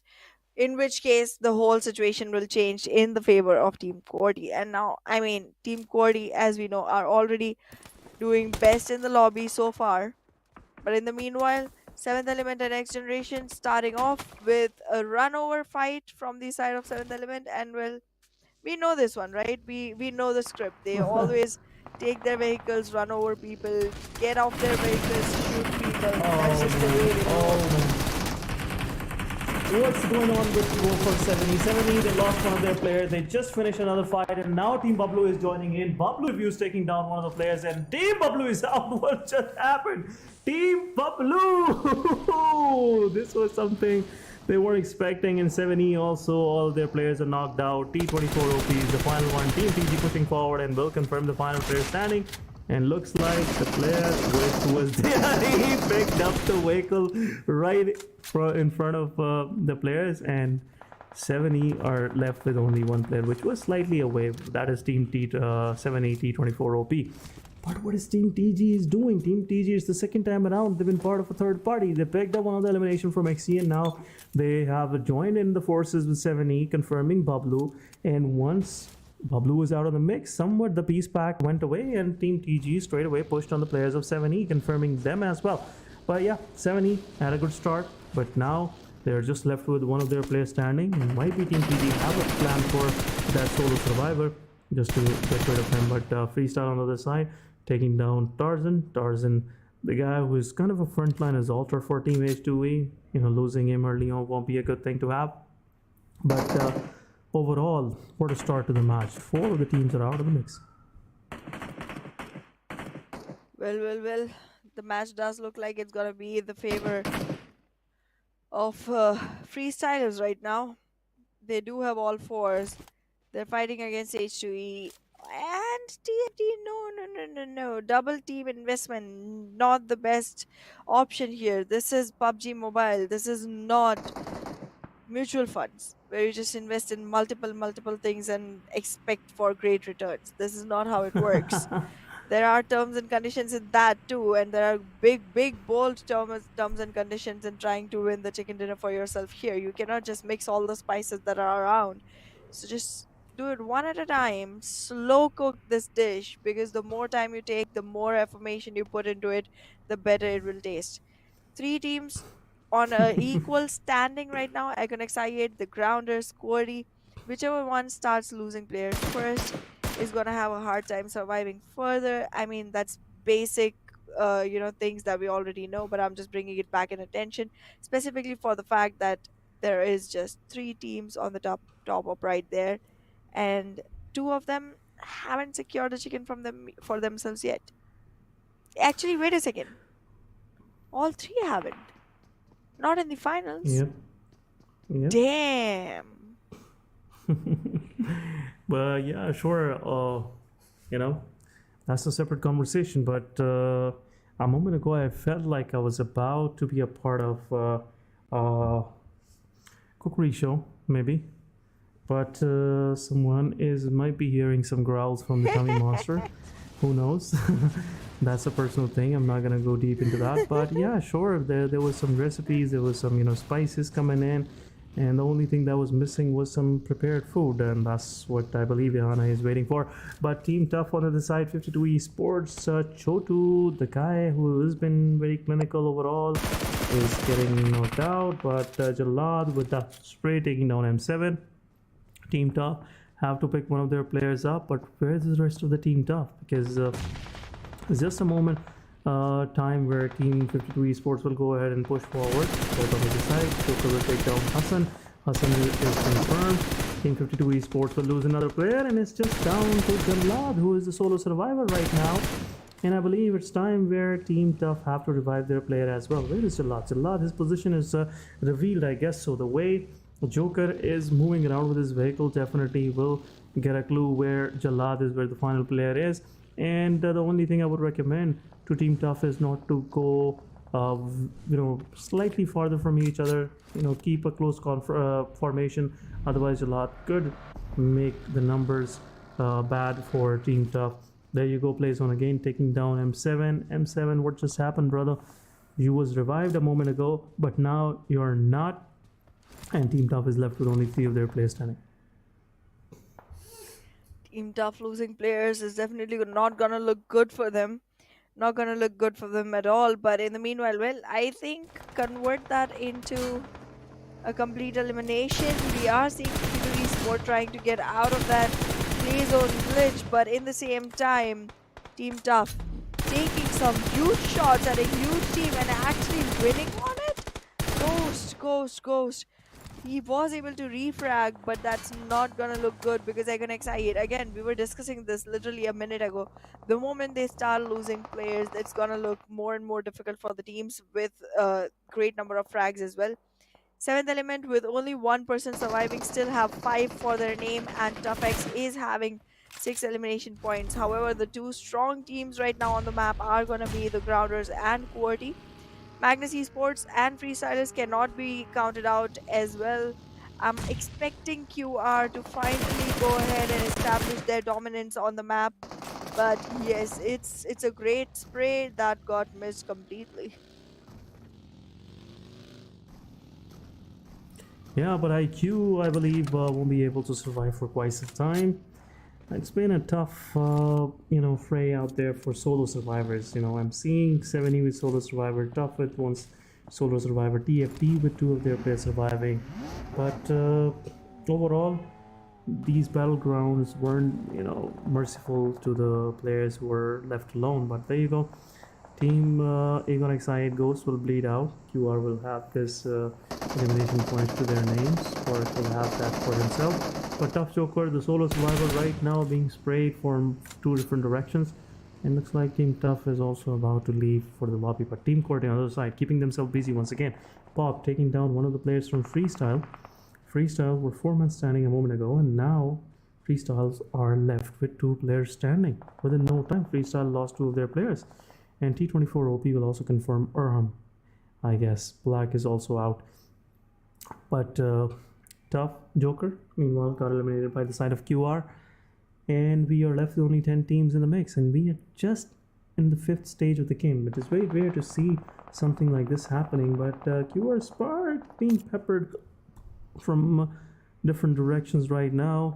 And possibilities there might be Team QR get one of their player knocked out. But in the kill feed, we saw Magnus Esports player knocking his own player down with his own utility. R3G is confirming those elimination points. Another player coming in, and the final player of Magnus is still surviving, and R3G will go ahead and I feel like the confirm teams that are final already player. looking forward for a bigger fight to come ahead for them. R3G investing in this battle with the Grounders. Both teams were standing 4 men strong. They still are, but the number of frag points on TG is looking stronger. They are going to withdraw from the fight, or actually, never mind. They're actually trying to close back in with their remaining comrades, trying to make sure that they have all force combined together, close together, to be able to revive each other. But the height advantage will go towards R3G at the moment. The circle will push in quick enough, but it's not gonna push them further away from their own position, because right now they are in a very close to safe zone proximity. 7th Element T24 OP though. This is the time that he gets eliminated. If he clutches the ram, I'll be surprised, but there it is. The elimination happened. Freestyles come up as the ones that win the fight. 2 frag points, 2 players remaining, not looking good. Magnus 1 frag point, 1 player remaining, not looking good either. QWERTY has also managed to lose a player for themselves, but like in the meanwhile, the Regicide and Quantum Rage both have acquired some frag points and are looking like they might just walk into a better position for the final circles.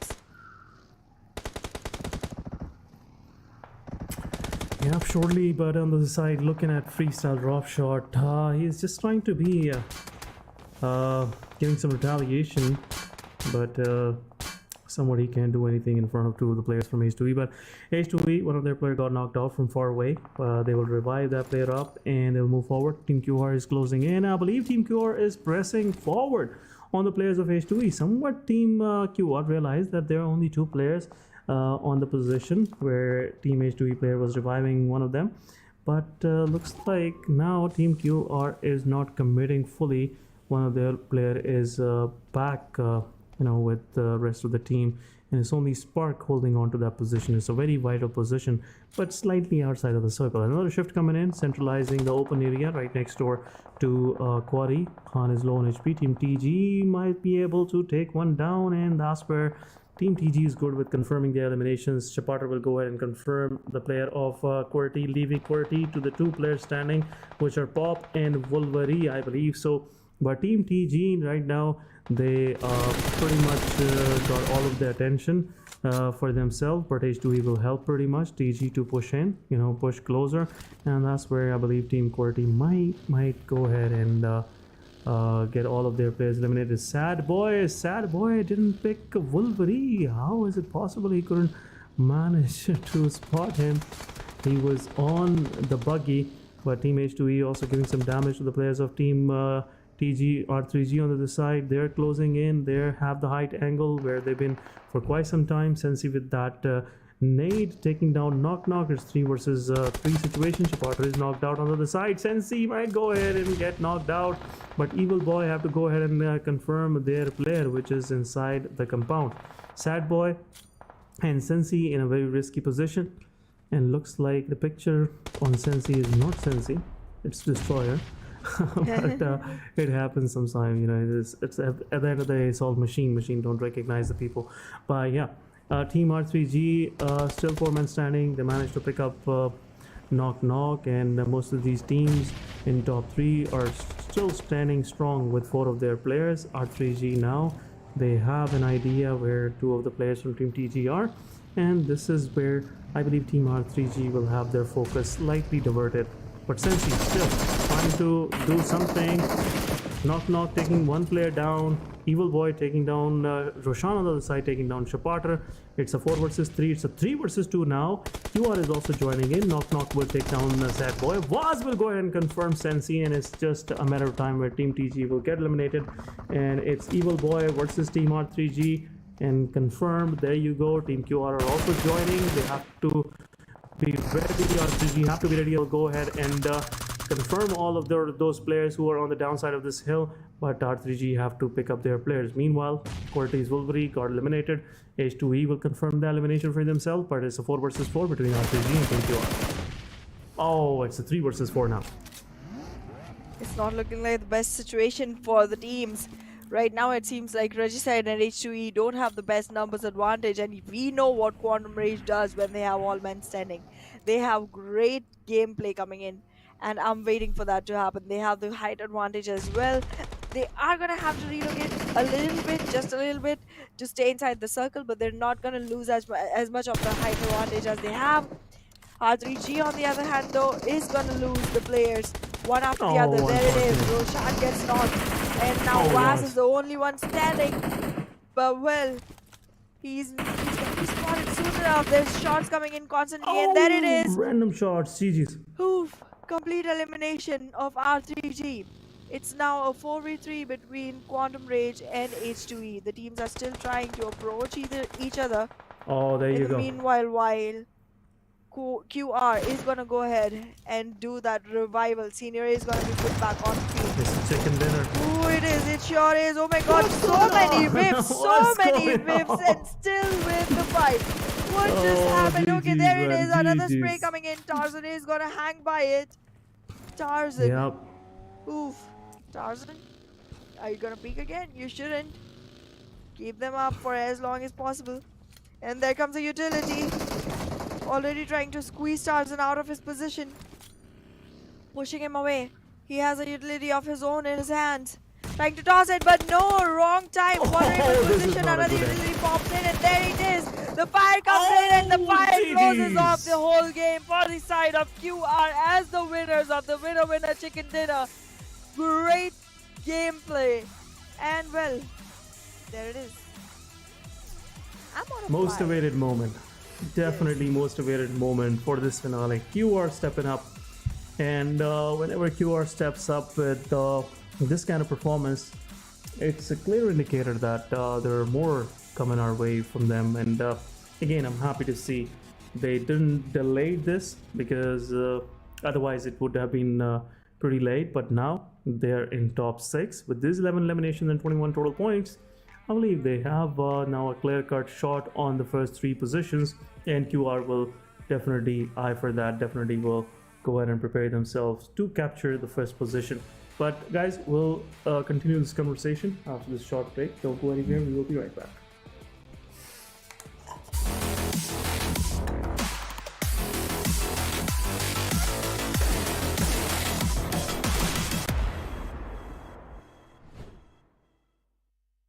नहीं यार, आज game नहीं खेल सकता। अहमद, आ रहा हूँ mummy.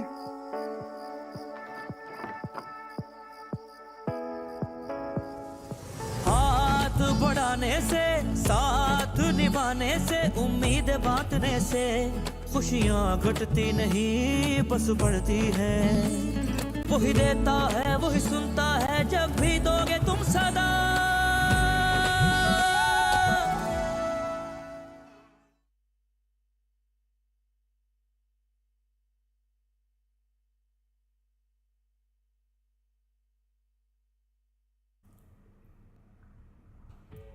Welcome back, guys, and welcome back to PMPL post-match session. This is Essen.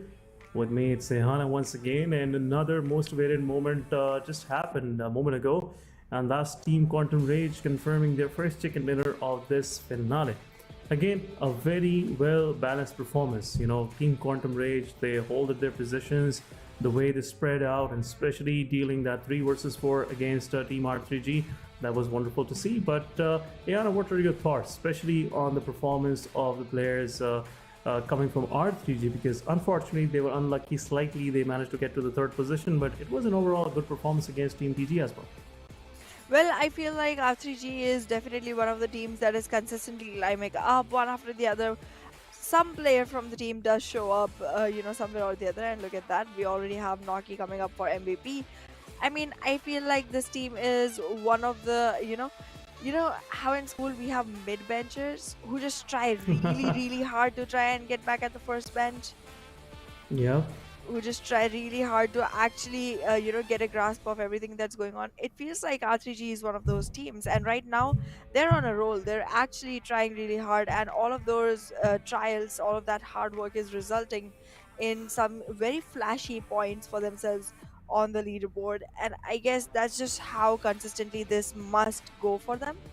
But yeah, Yeah. we do have some, backbenchers in here as well.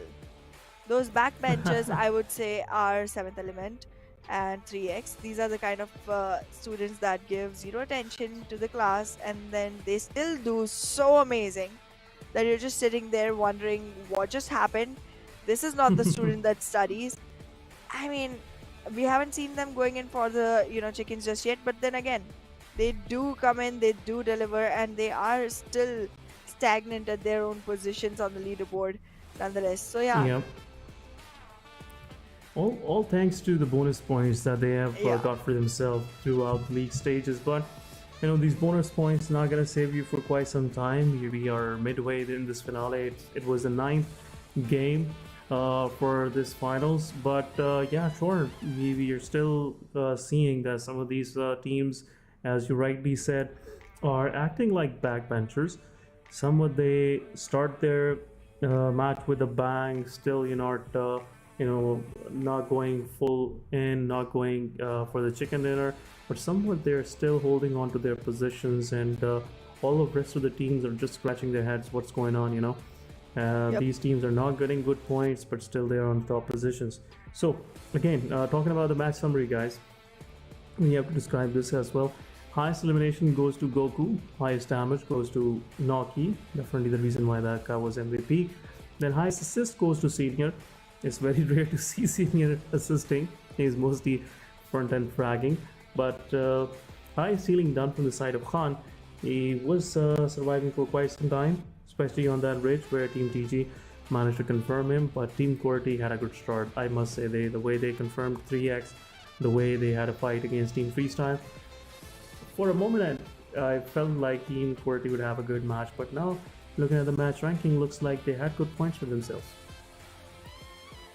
Well. This consistency is definitely going to help the teams actually get out of the rut that they're already in. But look at that. The Grounders, Team Quarry, and H2E all somewhere or the other lining up with the same exact points, everyone with 9 on their hands. But yeah, I mean, I'm not disappointed at all today. The fact that we're seeing all the way up to 6 points, even when we go to the end of the first page, is great, Ehsan, because mostly we do start seeing ones and twos popping up by that time. The fact that we did not have a very humongously insane number of eliminations coming in from the top 3 teams kind of helps the other teams still have a standing while they try to scrape their way back into the top. Agon XI8 again, no placement points, but they were able to collect 8 frag points for themselves, trying to strengthen their position on the leaderboard. But yeah, going into the second page, yes, we did drop down to 3s and 2s, but I guess And even zeros. there it makes sense. A lot of zeros, man, a lot of zeros. I can spot 14 zeros on this page. I'm talking about the total points. Definitely, it's not a mean mode median situation where in stats, Yeah. we have to go for the common number. Zero is pretty common in there, but yeah, sure. It's pretty high stake competition, and PMPL, the way it's shaping into moving forward into the matches, it looks like it will be difficult for some of these teams who are not well prepared. We're not prepared for anything, everything, and looks like some of these teams who have prepared themselves are making things worse and worse for them, not giving them any chances to go ahead and have a comeback gameplay. But guys, let's have a look what sort of impact with the previous match performance had on the overall leaderboard. Looks like Quantum Rage had a great jump. Now they're in 100 points marker and also on the 6th spot with 1 chicken to their name. 7th Element on the 5th spot, slight decrease now. Agon XI8 also, they improved their position to 4th. Moving forward, then we have Regicide, Team 3X, and Magnus Esports still on top 3 position. This is very great to see. Even after these kind of performances from 3X, early finishes, early eliminations, then Magnus Esports not having good matches for themselves, still they're on the top positions, and I'm pretty sure if R3G will continue this kind of consistent performance, they might be able to topple 3X in coming matches. But on the second page, things haven't changed much. Team Coding with 60 points, Team 40 Devils with 50 only, just like the previous match. H2E with 62 points, then we have Freestyle with 71, XGeneration for the first time throughout this PMPL on the second page, very rare to see. But the consistency is not there. The way XGeneration was fragging throughout the league plays, it's not there right now. They go in the early fights, but the success rate is pretty low as compared to the weak plays, because in weak plays, whenever they used to go into a fight, they still managed to win those fights and also get good number of frag points for themselves. Well, that's true, but yeah, I mean, I feel like all of our teams definitely need to step back up. This is time when you put your feet on the pedals and start accelerating, because we are literally halfway through the finals. 9 matches are done, 9 more to go. It's the 50% line that we're crossing right now, and soon as we walk into the next map, we will be in the second half of the finals. This just keeps getting more and more difficult to climb from there. So the next 3 matches that are going to happen today are the last, straw for the teams who want to try and make it back into the top 8, because after that, it might just not be as easy as you think. It might just be a great leap that you need to acquire, for which you might just have to go for the whole 3rd day on Savage mode with like 10 to 12 elimination points along with the chickens, constantly one after the other on every map, and that's just something that might not happen at all. But yeah, here it is, the second half of the finals. Yep, if you can't do it now, you won't be able to do it then as well. Tomorrow is a different day, and especially when it's end is close, most of these teams, as I mentioned earlier, would like to go risky, would like to go YOLO, and it will be difficult for those teams who are trying to qualify, especially for South Asia Championship, or maybe trying to find some consistency. But guys, we are moving into our 4th match of the day, which is again Miramar. So we are back with our sequence, and this time around. It's a strong map for QR. We could see, another consistent match coming from themselves, but seeing the overall gameplay, especially the way Gonexite were trying to get something for themselves in the previous match. They had an early clash drop. They had a very good start, very memorable start, but eventually it was all over the place. Two of the players, they lost to tough. Rest were taken out by Team Quantum Rage, which is not again a good side. Quantum Rage, whenever they're feeling themselves, they're the most lethal team out there. But I believe Miramar is that time for retribution, especially for Team I8, because they want that match. They want that consistent match. Otherwise, top positions, especially first position, is out of their reach. Magnus is running away with that. They're not performing well, but still they have 139 points. It's still a difference of at least 11 to 12 points to the second position. Which is not good. In this kind of point system, it's very difficult to even capture like 10 to 15 points in a match. That's true. XGeneration Thug literally scared me for a second. He was wearing this white t-shirt. He had a white pillow on him. And the pillow was merging with the t-shirt a lot. It literally looked...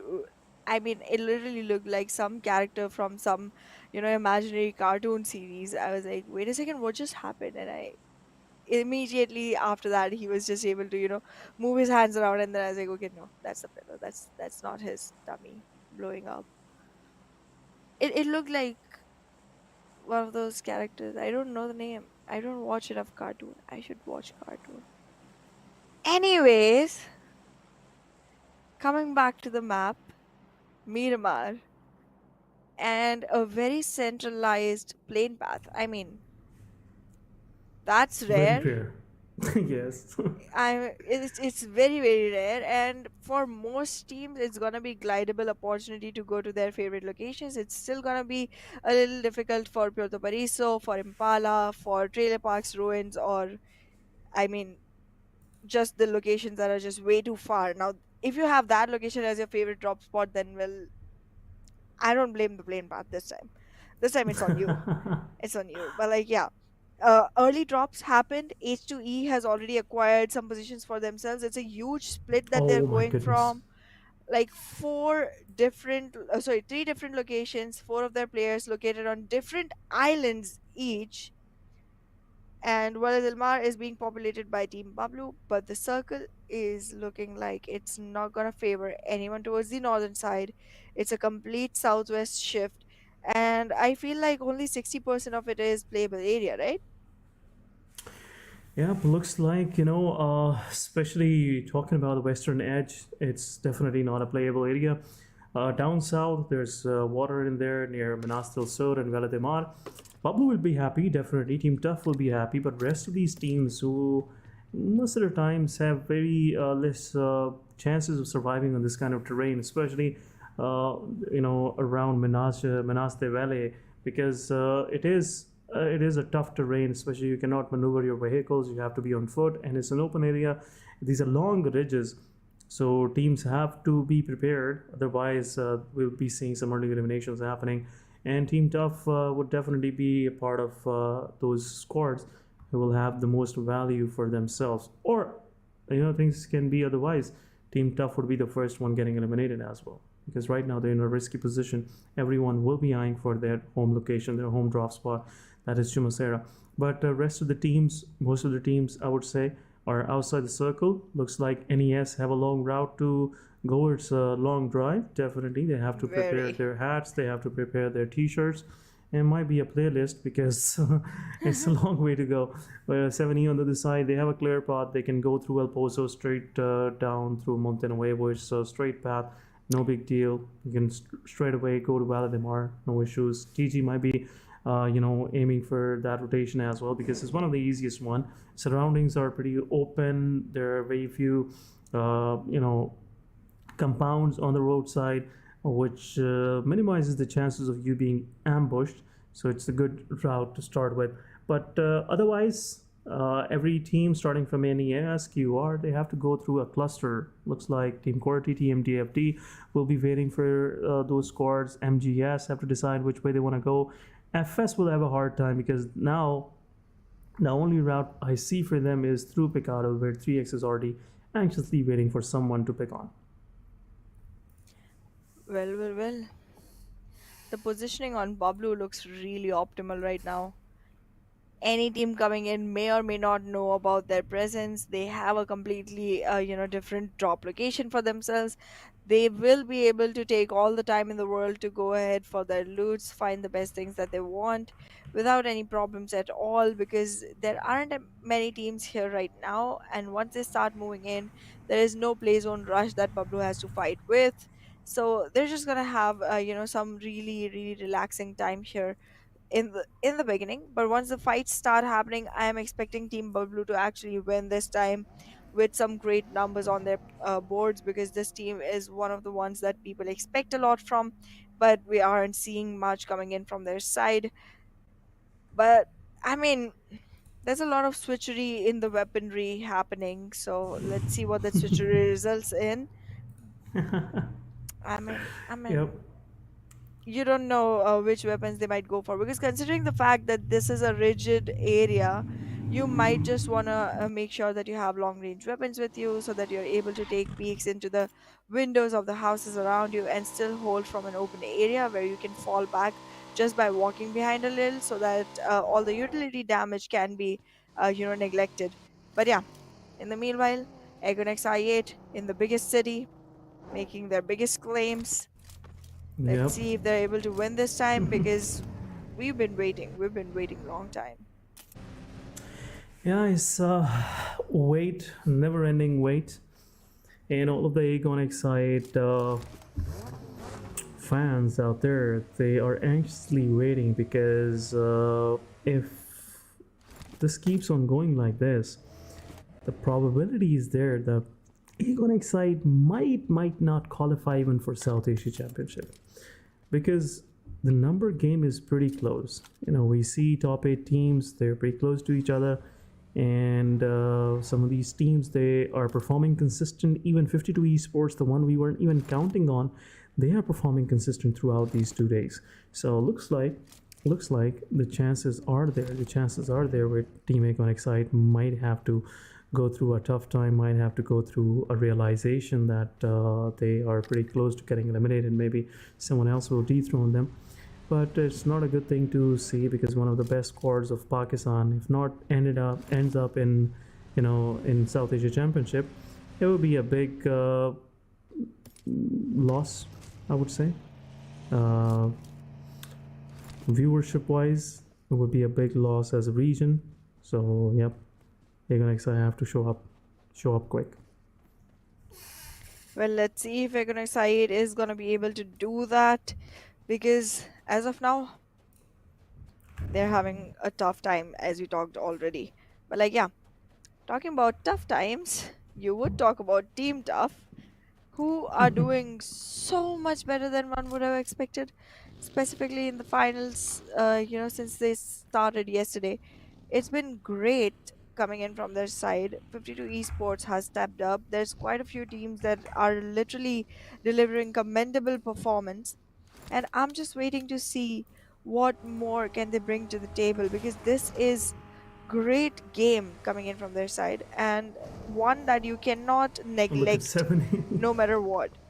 But yeah, Oh my god. the grounders, they're gonna have their time. Every team here is gonna take it slow. Wait a second, is that a race on the minimap? Look at that. Both of them. Pretty close to each other, and I must say I was surprised to see 70 players choosing that route.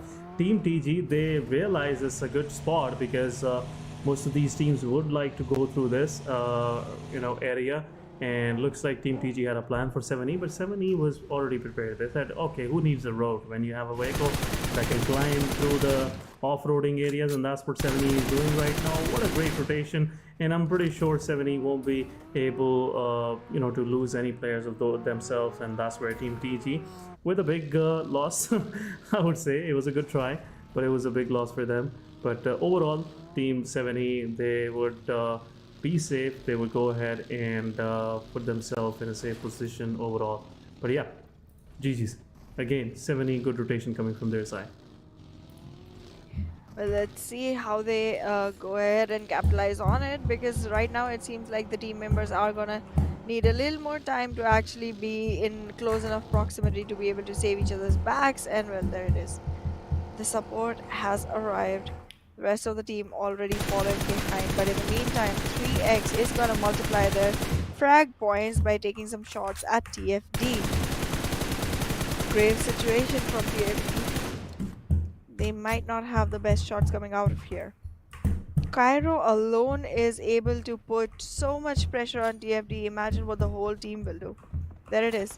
Utilities being dumped like it's a nade bag that they're trying to fill up. And in the meanwhile, TFD, a couple of players tried to push in. Not the best choice, not against this team. And well, there it is. That is gonna result into some grave danger for the side of TFD. Players still survive, but the frag point is going to be confirmed, and now with man count advantage and the first frag point of the boards, 3x moves ahead with the first drawn blood on their hands. Surely, and we can see Team TFD, they are slightly, on a back foot right now. 3x, they're pushing forward. Avazar didn't give any clue to 3x. Mom too, but he can go ahead and confirm that elimination, and there you go. He will do it for good, and Team TFD, equaling it out for themselves. And on the other side, Leon will also bleed out possibly. And there you go, 3x with another confirmation coming in. But 3x, now they have realized TFD Avazar is pretty close by, and that's where TFD might lose another players of themselves. But looks like Team 3x is not interested anymore to go into the fight. But it was a big mistake coming in from the side of Momtu, which really costed 3x a good player throughout this match. Well. The more losses keep swinging in, the more difficult the game keeps becoming. Momtu being taken out for the side of 3x is definitely going to be resulting in some loss for the team that is not worth investing in. I mean, that was a fight that they should have won. That was a fight that they should have been on top of all through. But still losing Momtu, now the team must start walking back into the circle, chasing the ring, and just making sure that they have themselves someplace inside the play zone before they start getting picked off one after the other. In the meanwhile, QR and Team QWERTY, I don't feel like any of these teams is going to have a strong holding for themselves going into the match, because from here things keep getting more and more difficult. Voltrex has approached. He's going to get out of the vehicle, try to take a few shots, but then he is a little too late to the party. The players from the side of Quantum Rage has already left. But in the meanwhile, Regicide has accumulated in a very close spot at a very high angle.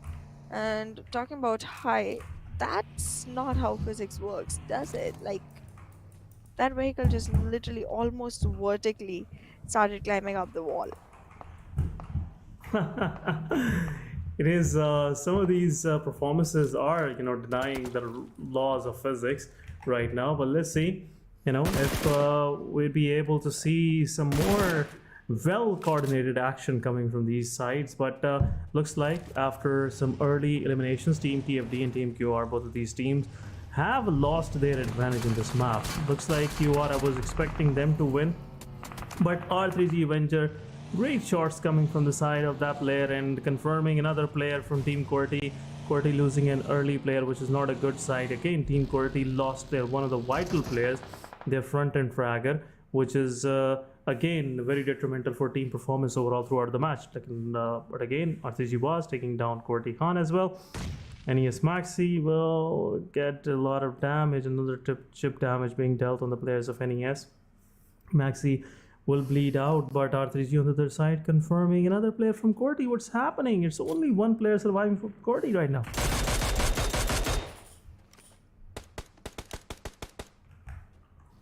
TFD is holding back, investing in a fight they shouldn't. The head was spotted, but it wasn't connected with bullets. So with that skull saved, with that skull still on the head, without any crosshairs on place, TFD is gonna move out. No, wait a second. Are they trying to charge it? I am not up for this. I am not up for this. This is not something I condone because right now TFD is already on a two-man loss. I don't want them to invest in another fight just yet. But in the meanwhile, talking about fights and investments, Tokusaurus is gonna go ahead with a beautiful nade onto the players of the Grounders, making it a really sad situation for Sad Boy. And in the meanwhile, the rest of the teams arrives for support while Tokusaurus has already healed himself, but the position of Evil Boy is definitely going to be grave danger for the side of 7th Element. This despair is going to be hurtful, painful, a lot of misery falling their way. But in the meanwhile, they will have enough time to go ahead for the revivals that they want to go for. Evil Boy needs to be eliminated or he will actually take down Divine completely. Okay, Divine, you're walking into the fire right now. The revival is coming in. Sad Boy is already back on his feet, trying to move back Oh wow. alongside Evil Boy. Sensi 2 is here as well. Now, that just makes things more and more difficult for 7th Element. The positioning on the side of the team is much better than that of 7th Element. They might want to walk out of this fight, and I think that's exactly what they're trying to do. No, they are going to flank long and just go ahead and capitalize on their position against the Grounders. Oh my goodness. There you go, and Team Bubble wasn't expecting 7E to be holding on to this position where Team Bubble lost one of their players. But again, it is what it is. Team TG is giving a hard time to the players of 7 Elements. The 7th Element right now, 7th Element got one of their player once again knocked out. Divine is not getting enough, especially where Team TG is knocking him back and forth. But TG lost one of their player. Again, man advantage is clearly with 7th Element, but 7th Element, they have attention of Bablu as well. They just took one of the players from Bablu, which Bablu didn't like, I believe so, and Bablu might go ahead and get into a fight with 7. Well, the Grounders, they are not giving any room to 7th Element right now. 7th Element is trying to make sure that they are able to concentrate on both fights at once, but these fights cease not. They cease not. They let them snooze not. And in the meanwhile, H2E is going to capitalize on Freestyle, putting them into the face of misery with only one man standing and one already on the ground. This might just be a tata goodbye for Freestyle. In the meanwhile, however, Nightmare, the one with the eagle eyes that we keep talking about, he has his crosshair set on 7th Element.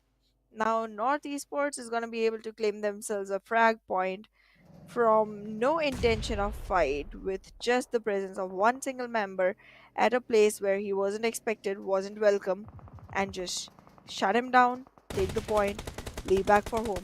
However, Egonex I8, they are getting served revenge. Remember the game where it was a 4v3, Egonex I8 was at a men count loss and still won the chicken dinner against XGeneration? This is revenge for that.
There you go, team Aegon X8 right now in a bit of a pickle. Two of their players are out, and it's down to 1 versus 1 between Aegon X8, IQ, and XGeneration Shami. Shami giving some early, possibly can go ahead and confirm those elimination points. Another utility being dumped. There you go. Shami is pushing forward. He will be giving some pre-fires, but Shami is not committing. He knows he's in a risky position right now, and it looks like team Aegon X8 have a trouble to face right now. It's 1 versus 1. Shami still pushing forward, got some damage, third party damage coming in, and there you go. Tarzan from far away just saved the life of IQ and Uzum right now. Otherwise it would be in a different situation overall, and unfortunate for XGeneration Shami. GG's, man. What a great individual game spirit coming from the side of Shami. Absolutely. And this is again one of the almost clutches that we're seeing in this game. And H2E, it wasn't your fight. It wasn't your, investment that you should have capitalized on. And they just turned out to be a blessing in disguise for the side of Aegon X8. Still surviving with 2 men. Now that Shami was taken out, there was enough time to go ahead and revive the fallen comrade. Okay. H2E, oh goodness. Oh my god. Meanwhile, while we're discussing this, QWERTY Wolverine going on a rampage, confirming the remaining 2 players from team Bablu. And Bablu, yet again, bad match for them. But, it's again something team Bablu is not fixing throughout this PMPL. This new combination is slightly not in place where it should be. Individual players are awesome, but as a team Bablu is struggling right now. But on the other side, 7E is still 4 men standing. It's very good to see 7E somewhat they managed to survive as a whole squad. Even their player gets knocked out, they're very proactive picking up their players and holding as a full squad. But there you go, some damage coming their way. 7E has a high tangle. Magnus Esports definitely looking their way, but Tokusaurus, close call, my friend. And Edgar also getting damage. There you go, 7E full squad is in there. And there you go, will get confirmed. The final player of team 7E, tough Joker sir is there with his monster truck, takeouts his DPS, and now it's Divine already got confirmed. Another third party coming in. 7E is getting a lot of damage from sides, and QWERTY Wolverine was the one confirming those frag points for himself. There you go, QWERTY's final standing player, final hope, confirming 2 more eliminations for himself, and that's what ranking team QWERTY with 8 crucial points. Looks like Wolverine won't be able to survive for quite some time, but still he is generating value as a solo survivor. On the other side, 7E, a moment ago they were 4 men standing, now left with 2. Picked the wrong fight, I must say, or maybe picked the side where team QWERTY's Wolverine was already there with his mini 14, and the guy is very clinical with DMRs, so you cannot always risk while Wolverine is on your backs. But 7E, they were looking promising, but unfortunate for them, they lost their player. Aegon X8 on the other side lost 2 of their players as well. Team QR, early elimination costed them, and now without even confirming a single elimination, they are surviving with 2 of their players as well. But 52 Esports, what would you say, Ehana? This team is being consistent. No matter what, they somewhat still manage to survive. No matter what situation is, they are still keeping themselves consistent. Well, I'm just surprised by the way the consistency is coming in from the side of 52 Esports, because both the league weeks did not go well for them. They were still struggling behind. Towards the second week, Choto did show up to the occasion a couple of times, but that was it. There were no chickens coming in for this team. There were no consistent performances coming in from this team, and then suddenly they just rise up and they're just waiting to actually go ahead and grab their position in the first few slots, and most probably even get themselves onto the podium placements, to be very honest, because right now it seems like the days are not as bright and long for the side of Aegon X8 or 7th Element or any of these teams that we were so worshipping towards the start of the league phase. Yup, and looks like Team Magnus Esports have picked a fight against Team 52 Esports. Now 52 Esports have a control over the situation. They are still 4-man standing. One of the players from Magnus is still left behind on purpose, and he will be the one giving some cover. But utility dump, the way it's going on right now on Magnus Esports, it will give a lot of damage to the players and will leave them half HP for the remaining fight. But Hassan Nade going in, Zen is out, another utility dropped it. It's a 2 versus 3, it's a 2 versus 1 right now, it's a 4 versus 1, and 52 Esports will go ahead and confirm those elimination points. And it looks like 52 Esports is having a good day after all. Short with 3 elimination points, a lot with 1, and Hassan confirming 2 of his own, now with 6 points overall in this game, still surviving in top 8. There you go. Team Quantum Rage on the side, 7E and Quantum Rage, it's happening. Corty's Wolverine is still surviving somewhere. I'm not sure where he is right now, but he somewhat managed to squeeze into the next play area, and he's still surviving, which is a good sight for all the Corty fans out there. But NES lost 2 of their players just in a moment, like where Arif took down Iron with the vehicle burst and also got knocked out. H2E player just to confirm that elimination on them. But overall, looks like NES Nightmare have to be just low-key for quite some time. Otherwise, he would be the next target of H2E. H2E already knows the position of the player. C-Dread also marking where he last saw the player from NES, and rest of the team will just keep an eye on that location. But now H2E, they're going for that shack where NES Nightmare is holding on to. Well, there's a lot of hold happening already. We are going into a tight, tiny little circle, but we still have about 8 teams on the ground. Out of that, however, only 2 teams contribute to 8 players by themselves, while the rest of them together are able to make just 9. So, okay. And I guess make that 8, because 7th Element is going to be losing Tokusaurus soon enough if no revival comes in his way.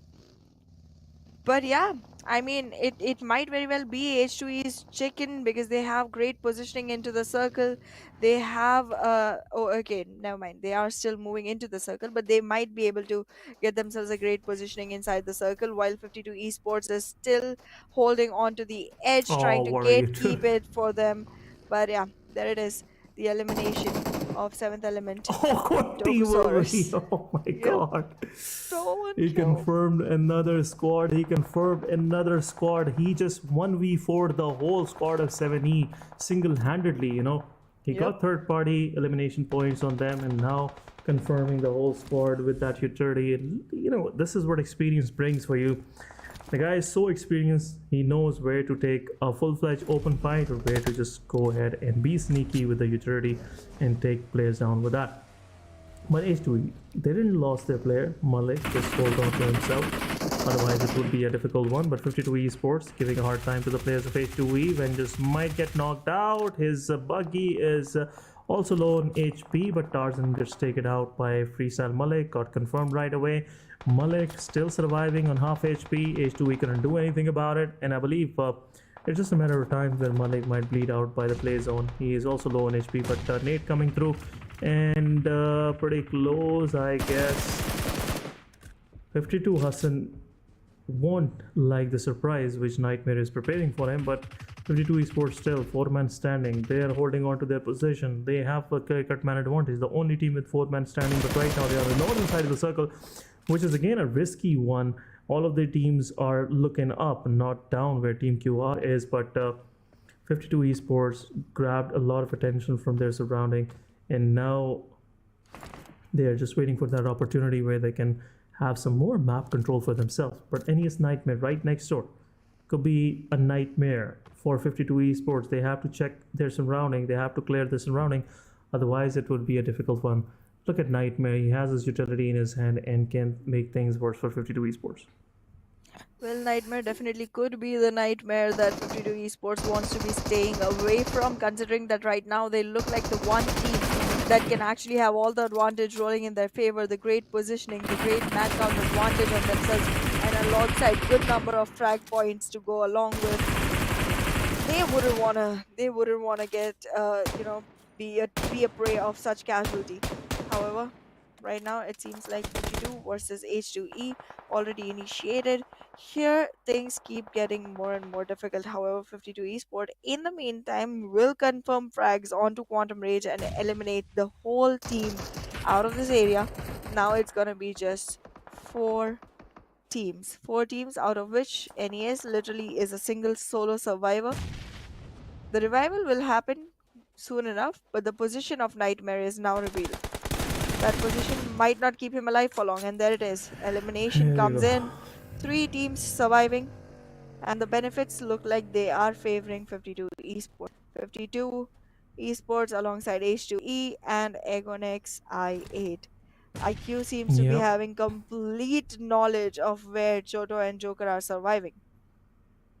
However, Hassan and Jallat, being very far away from there, will have a great angle to actually go ahead and capitalize on, and that's exactly what they're doing, making sure that the fear is not lacked upon, that the fear is delivered constantly. Look at that. They are swapping positions, trying to run around with their vehicles, collecting information, attracting attention as well as the bullet fire onto themselves, while one player still survives on the edge, trying to Oh, make good sure one. he gets the picks. And there it is. Uzum gets shut down. IQ being the only one staying standing from the side of Agonex I8.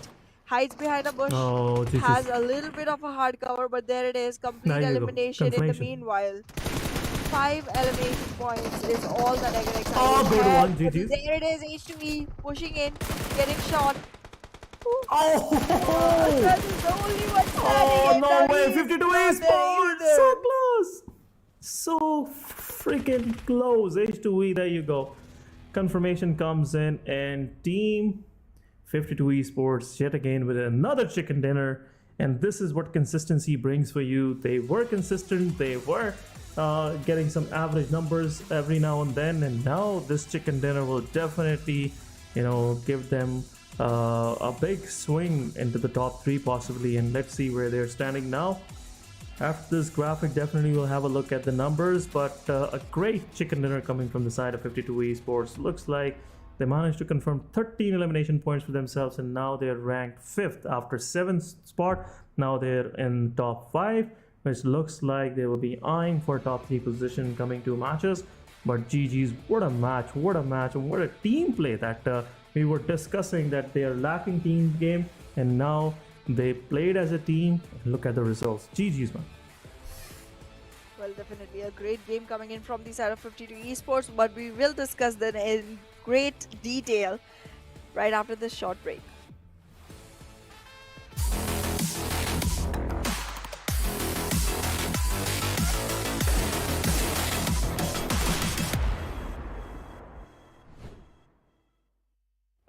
इस Ramzan PUBG mobile के साथ बांटें अच्छाइयाँ online और offline खेलें सिर्फ दिल जीतने के लिए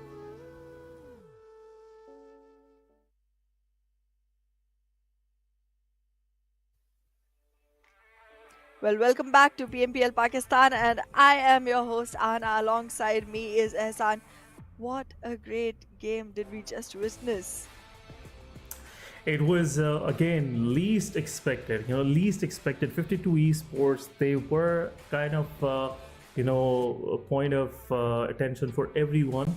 They were on a risky side of the terrain, but somewhat they managed to keep themselves quickly, I would say, low-key, and that's the reason why they managed to get all those frag points. When rest of the teams were fighting for domination, they were fighting to survive. 52 Esports was just doing third party and confirming those elimination points. But again, MVP, and for sure it is Team Cortez Wolverine with 9 solo eliminations. Man, oh man, this guy is a beast, man. This guy is a beast. This guy is a monster, I would say. The one that will be haunting 7E's dreams. Definitely will be he'll be haunting QR for quite some time. And the way he confirmed those elimination points, solo survival, one player, and confirming this kind of numbers definitely will give a big boost to Cortez' overall confidence. But GG's, man, what a great performance coming from this team, and what a way to finish this match for himself. But let's have a look at the top players, and I'm pretty sure most of the players from 52 Esports gonna show up there. I'm pretty sure the way they perform, definitely they're well deserving to be ranked in top players. Well, Choto and Joker did definitely make it up there. Quite some damage that Joker dealt with not enough eliminations coming in for that much. I mean, it's almost 800 and he gets 2 eliminations for that. A little pinchy. Yep. But again, on the other side, Team Aegon, they still managed to survive till top 3. Unfortunate for them, they were on the lower side. H2E didn't pick the fight first against 52 Esports. But Uzum tried his level best to just, shatter some confidence of 52 Esports moving forward in those final stages of the game. But 52 Esports were very on point. They were very clinical with their fights. They chose which way to ace first and then, clearing out more map control for themselves. But again, 52 Esports, what a splendid performance from their side. Talking about the match summary, his highest elimination going to Wolverine with a clear-cut difference to Chotu with 5 eliminations. Then highest damage goes to Joker, highest assist also goes to Joker, and the highest healing done by Arif, the guy who just blew up his own teammate and himself with a vehicle. It happens, these are some funny moments that happen on the matches. It makes things more interesting, more entertaining overall. So let's have a look on the overall ranking for this particular match, where 52 Esports with 23 points definitely cemented themselves in top 5. But Team QWERTY, another good match. 10 total elimination points, only 2 elimination points, but 12 points for them. Well, that's quite some, collection of points coming in here. I'm specifically impressed by the points coming in for H2E, even though it's just 12. It's still a great number for a team that has been overall so down below in the leaderboard. I mean, it's time that they started picking back up and collecting those, little pieces to form themselves a skyscraper. But yeah, 52 Esports nonetheless did impress me quite a bit. We are seeing again 3s and 2s in a row for a plethora of teams right here, but this time only 2 teams going in for no points at all. So, I mean, there's definitely some change, and some change that I'm liking. Yeah, but Team Faulty Devils, still, they're on the lower end. 2 points for them. Freestyle, once again, 2 points for them. Regicide, not a good match for them. Magnus, same story as well.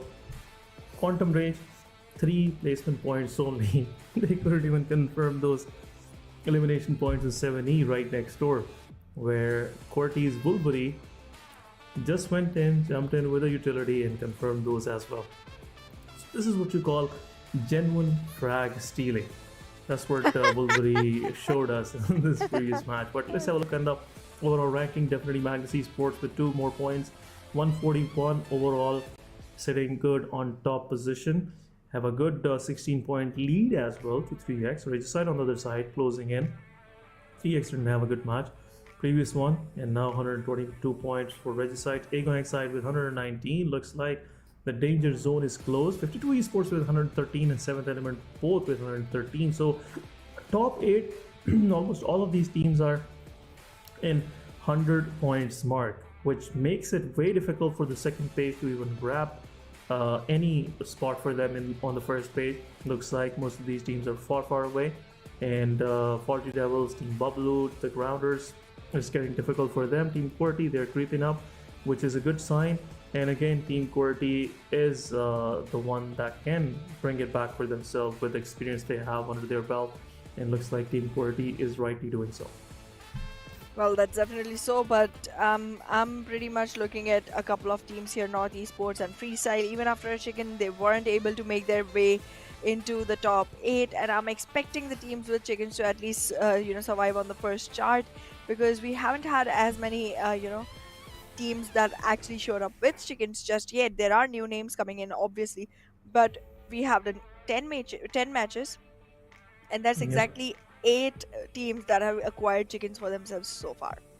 So the first page should be flooded with teams with chickens, because I am expecting them to have elimination points to go along with those chickens, so that they can actually sustain themselves in the top 8 and make themselves a better way going further from here.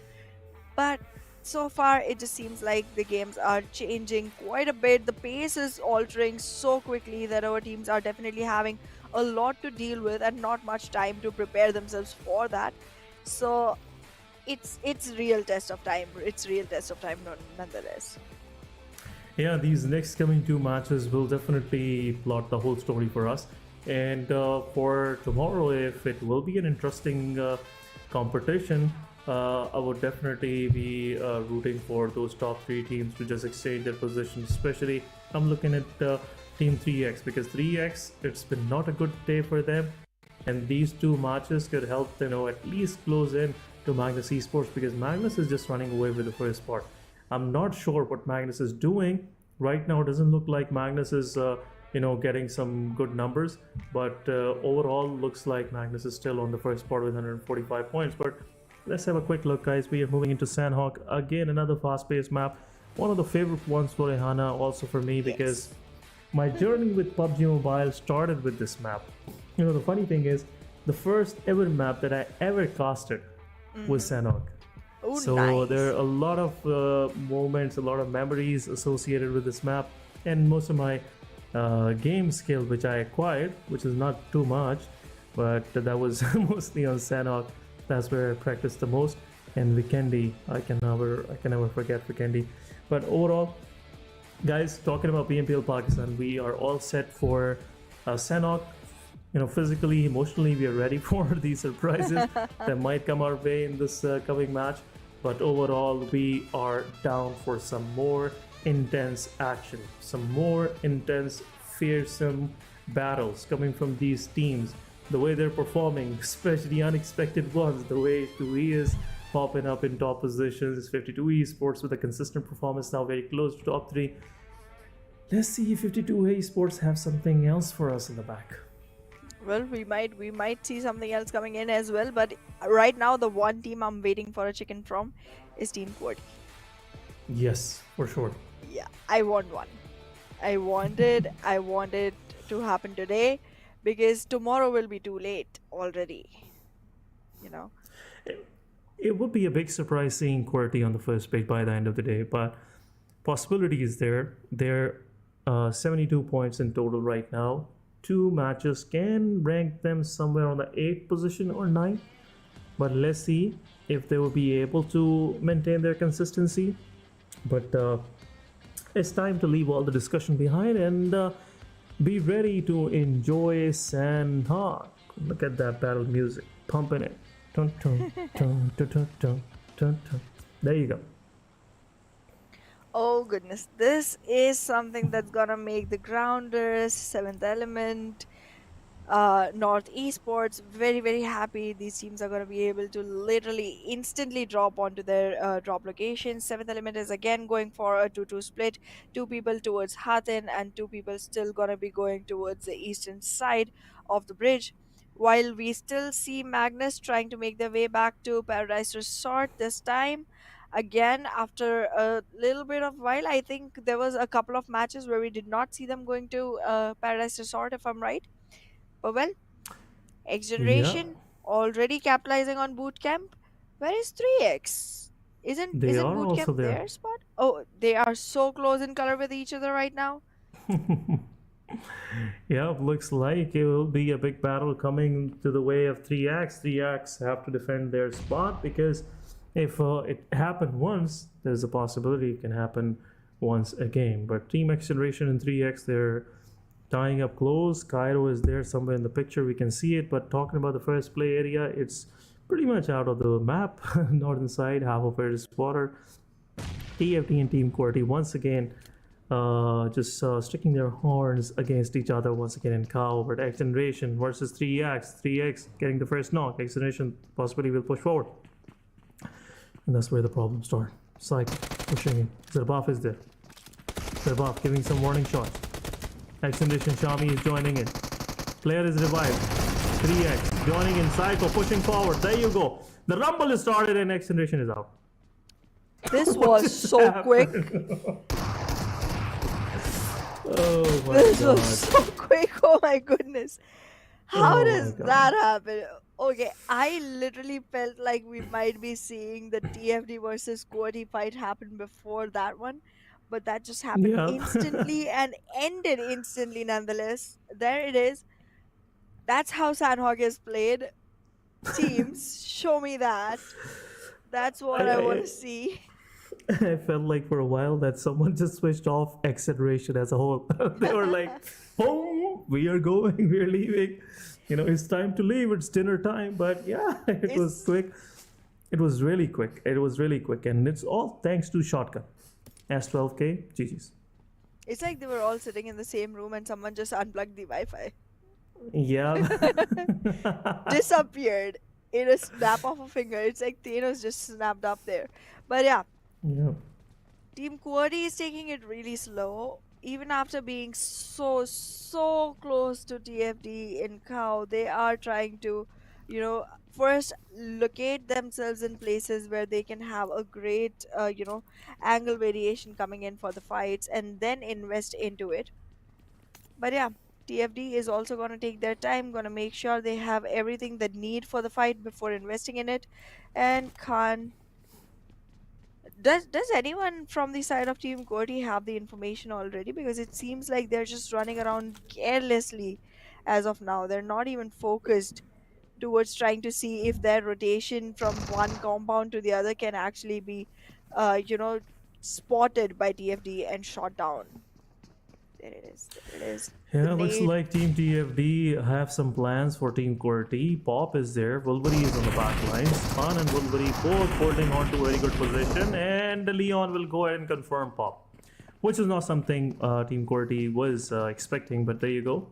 Pop is out. It's a 3 versus 4 situation. Leon will heal himself, and all of these guys are pushing toward Team QWERTY's Vortex. Vortex is another one. Vortex taking down one. Possibly the second one. There you go. QWERTY Voltrix with his Vector going in, jumping in, giving some more damage, and confirming easy boy. And that's where another one is down. Voltrix is just enjoying himself right now. And there you go. Wolverine will confirm the final one. 3 versus 4 the situation was, and turned out to be Team QWERTY winning this one. GG's, another one. The way drop shot came in from the side of Voltrix, that was a turning point where TFD felt like, okay, this is out of control. We might have to leave. But before they could decide, it was already over for them. And Team QWERTY, with 4 eliminations in their backpack, Khan couldn't get any for himself. But overall, the team won. And that's something Team QWERTY was aiming for. Absolutely. However, with 4 frag points, 1 elimination, not the best trade value, not the best situation. There's definitely not a lot of profit here to go by. But for a team like QWERTY that is so trailing behind on the leaderboard, this is still, something you take over nothing. Team Tough. I don't think Magnus can be spotted at all. Zen was just laying so low. He's decided to relocate himself, but the whole team is now trying to set their eyes on 2 different teams. They might get sandwiched if they aggress, so they are gonna have to be cautious of which fights they pick, which fights they commit to. But in the meanwhile, shots will be fired from the side of Team QWERTY onto Tough X. Yeah, it was very rare to see Team Tough showing up in Cow. This is not the place where Team Tough is mostly welcomed, but Team QWERTY, they're ready. They are just warmed up, and now it's just another possible fight which QWERTY have to deal with. And right now, as we can clearly see, Cow is in the center of this circle. Not center, technically speaking, but somewhere in the circle, and could possibly be center in coming ones. But the Team QWERTY, they are ready to pay the price for that advantageous position.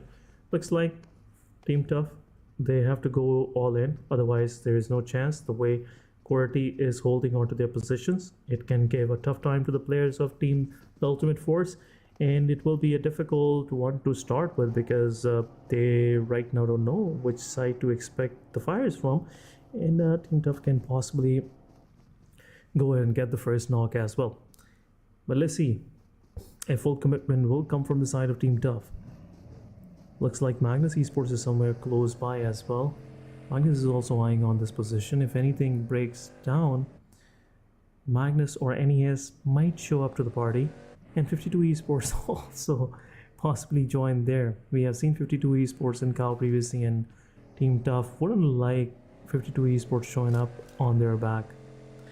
But let's see what sort of plan Team Tough have. They're going right next door. They're not going for the fight. They know they have no intel whatsoever, and if they lose any of their players in early situation, there might be a problem. There you go, 52 Esports winning, and there you go. This is how the winners jump in, and wow, GG's.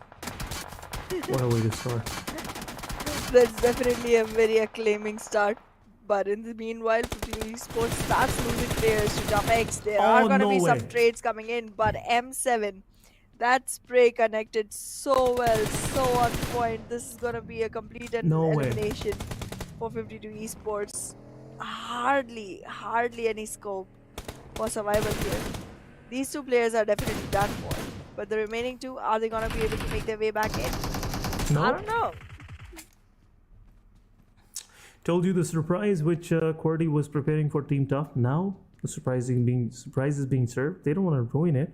They don't want to leave it for tomorrow. But yeah, it's pretty much served to the players of 52 Esports, and now it's only one survivor that is sure to surviving for his team. Not a good side. 52 Esports just won a match, and now they might leave lobby as the first one. But H2E on the other side, getting some wrath coming from the Aegon XI8.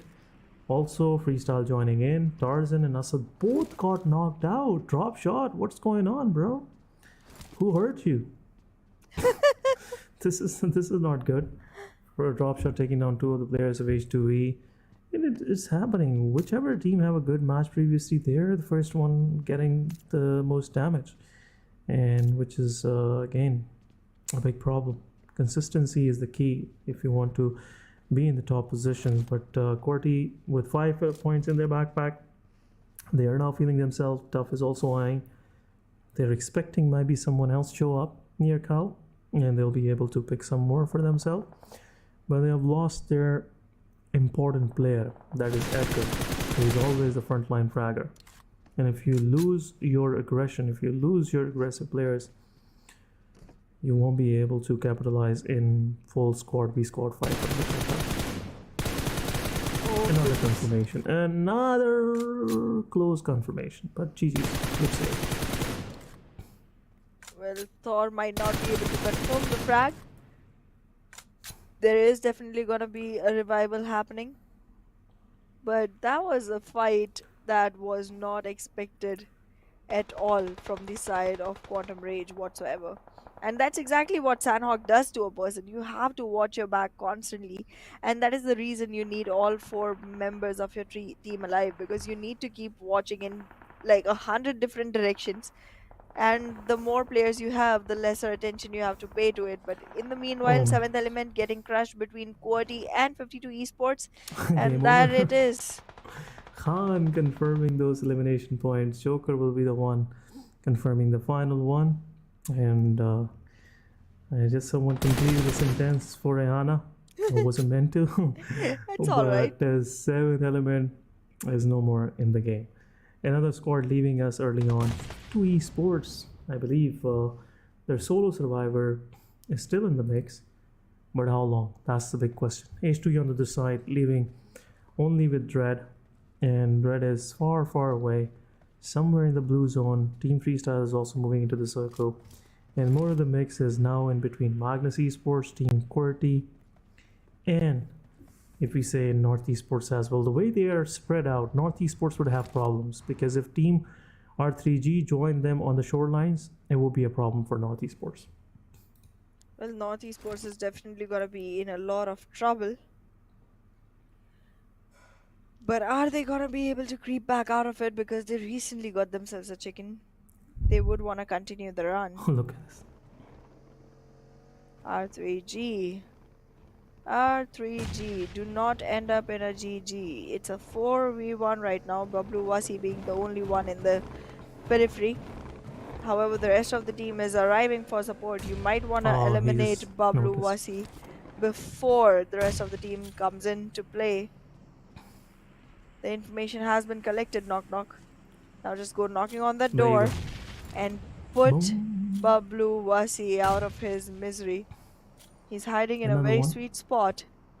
And there it is. See? 1 Bounce. 1-8. Oh, so close. That bounce did not happen. Did not happen. Was supposed to. Ooh, they're not even looking in the right direction, but now they do. And Oh, there it no. is. It Yeah, resulted in a knock, knock. Yeah, but did result in a knock. It was just, a mistake committed by Roshan. But again, Roshan is the one taking the lead every time. And being in the lead role, still confirming the frags that this guy is doing, it's a difficult thing. And big GG, I must say. I'm becoming a fan of Roshan, the way he's playing True. throughout this PMPL. But looks like Team Bablu, 2 of their players are out. Again, same script happening for them. It's another match, another day, but the same Bablu losing their players early on. But freestyle versus 3x, another squad possible fight happening between both of these. 3x have a whole control of the main resort area. At the same time, Team Freestyle, they have to move into the circle. They have to be careful from the team coming from the boot camp as well, because H2E Dread is somewhere in the mix as well. But Team TG have joined. Team TG going in, taking down Freestyle drop shot. Now TG would be least expecting Team 3x to be holding on to the position like this, because right now every angle is covered. By the time Team TG would realize, it would be too late. And looks like Team TG would started having some realization since he is out. Zarbaf with that unexpected position, taking down Sensi. And now 3x have to leave. Otherwise, 3x might get some more damage. But QWERTY Voltrex on the other side, taking down QR Senior. Now QR have to push into the Cow, where Team Tough was holding on to them. But Chotu is the one got confirmed. Tough Joker will confirm him. On the 13th spot with 2 eliminations, 52 Esports is out of the game. So winners with the chicken dinners are no more relevant into this Sanhok. And it's all about the teams who are struggling to find some momentum for themselves. For Team Right. Magnus Esports sitting right dead center. This is getting more and more slow. This is not Sanhok anymore. I mean, the more these teams start acquiring, the more they're afraid to lose. And that just puts them in a position where they hold back a little. And that hold back is just Look a at this. long wait, even if it is a map of Sanhok. Team QWERTY and ToughX already going head to head with each other. Voltrix took a couple shots, missed them both. Gotta go back in. M7 shows the head. Ah, this keeps Close one getting once again. exactly. This keeps on getting more and more tricky for the Wolverine's all side set. of Tough. Exactly, Wolverine moved out. There's also support coming in from the side of Khan. All 3 of these players together might want to take Tough down, but Tough is pushing in. Voltrex had to walk out of the play. Has to stick to the wall. Sticks the GG's. landing of shots right onto the Third player party. of ToughX, but there it is. Quantum Rage in the meanwhile taking care of Agon XI8, while Team QWERTY gets shut down by Magnus in attempt of making things difficult for ToughX. Yeah, Magnus had a clear angle on Voltrex. It was just, something inevitable, but sure so. But QWERTY Wolverine, what's going on? He's still expecting someone, I guess. But looks like, Voltrex will bleed out. What a good match for this team. They started out very, aggressive, and they managed to get some value for themselves.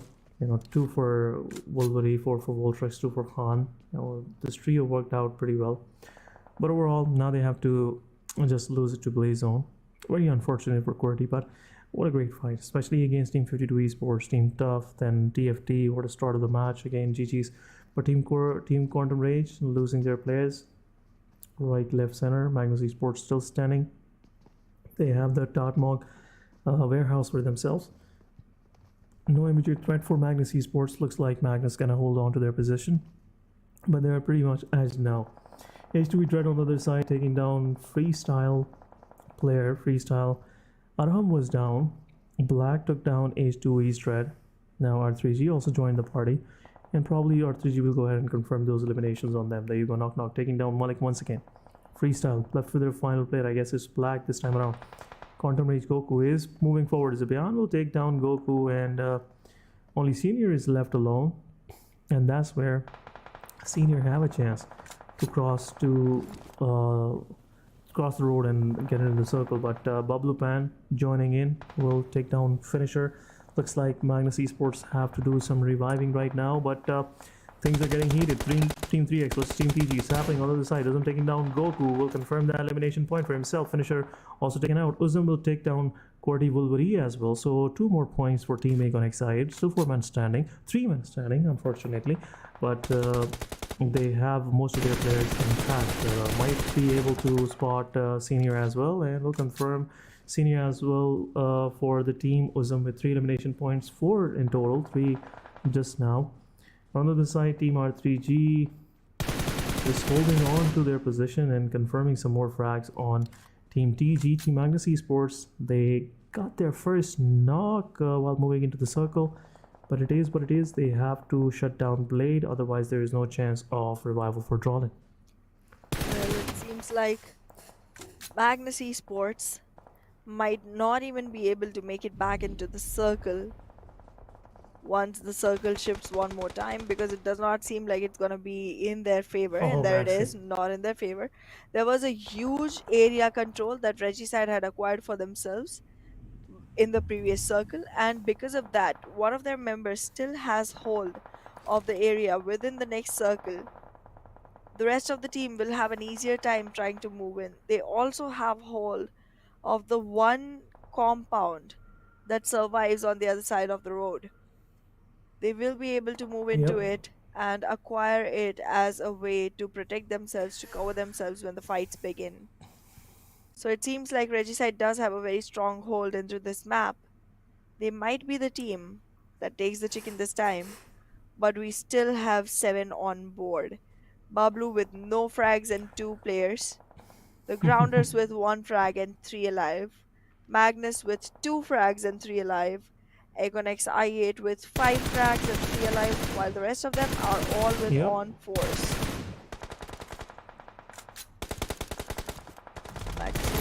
Yeah, but at the same time, Team Magnus Esports will taste the medicine that they served to the players of Team Qwerty, and now this time around, Agonex I8 will be giving them some difficult time. Ghost is low on HP, but he's going forward.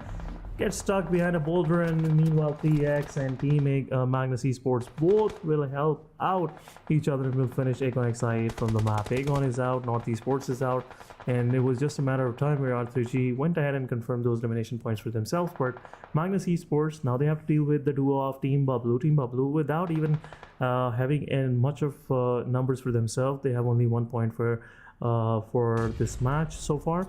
But looks like another nade going in and taking down Bablu Pan. Teen Wolf have to join in, but how far Teen Wolf can take his team forward? It looks like the utility being dumped, another Molotov going in, third party also joining in, another nade coming in from the side of her team. Bablu will put Magnus Zen on a very low HP. Go ahead and confirm the elimination.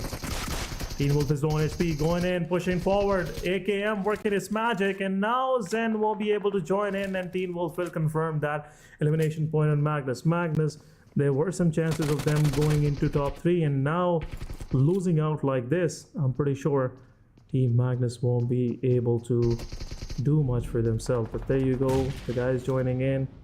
Nade being thrown, low on HP. He's not expecting him there, and there you go, Teen Wolf with all his experience managed to confirm that elimination point for himself as well.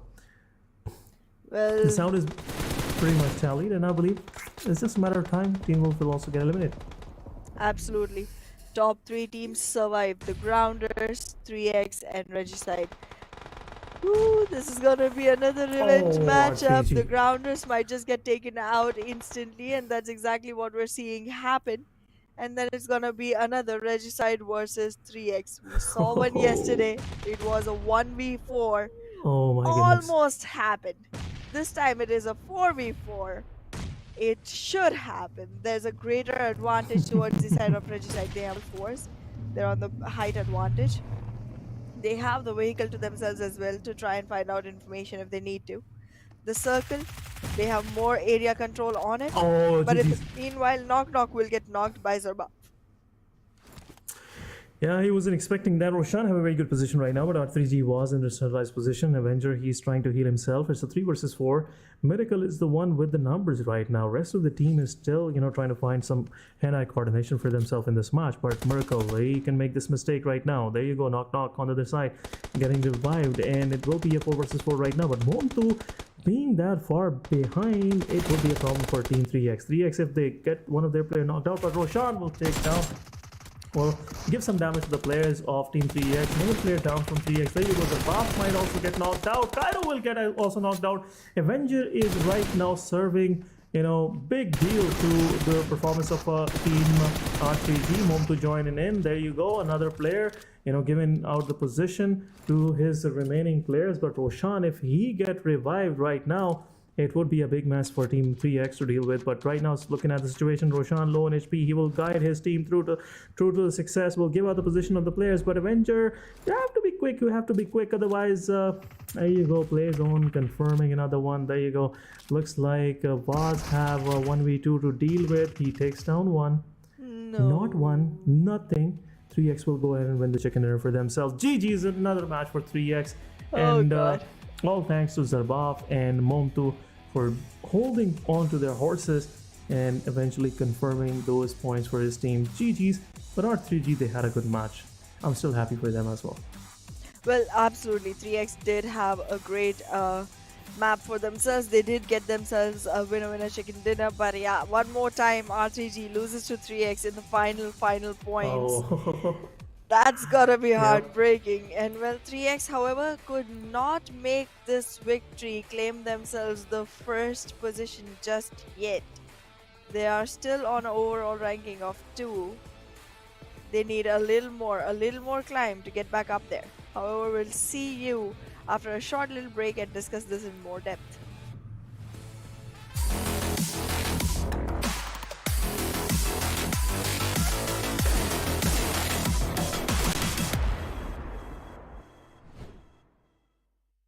पहले ही customers नहीं आ रहे थे और आगे रमजान में तो बिल्कुल ही नहीं आएंगे। तुम सारा टाइम अपने दोस्तों के साथ आवारागर्दी में गुजार देते हो। इस तरह तो गुजारा हो ही नहीं सकता। खबरदार फोन को हाथ लगाया। ओह, आ गए होंगे तुम्हारे आवारा दोस्त। क्या सीन है ब्रो, चला चलें। नहीं यार, आज गेम नहीं खेल सकता। अहमद, आ रहा हूँ अम्मी।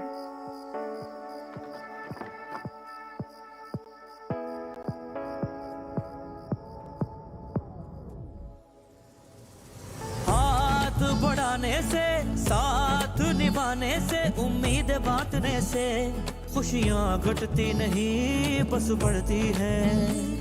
वही देता है वही सुनता है जब भी दोगे तुम सदा।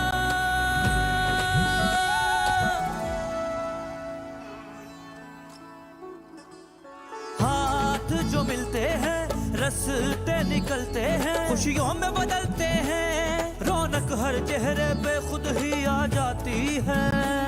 वही देता है वही सुनता है जब भी दोगे तुम सदा।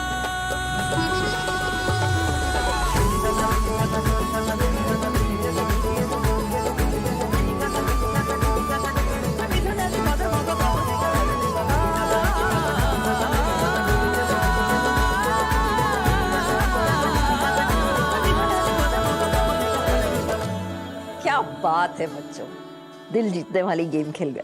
तो आंटी आपके साथ भी एक स्क्वाड अप हो जाए। हाँ, आ जाओ। इस रमजान अपने स्क्वाड की गेम से बनो किसी की भलाई का मजबूत जरिया और खेलो सिर्फ दिल जीतने के लिए।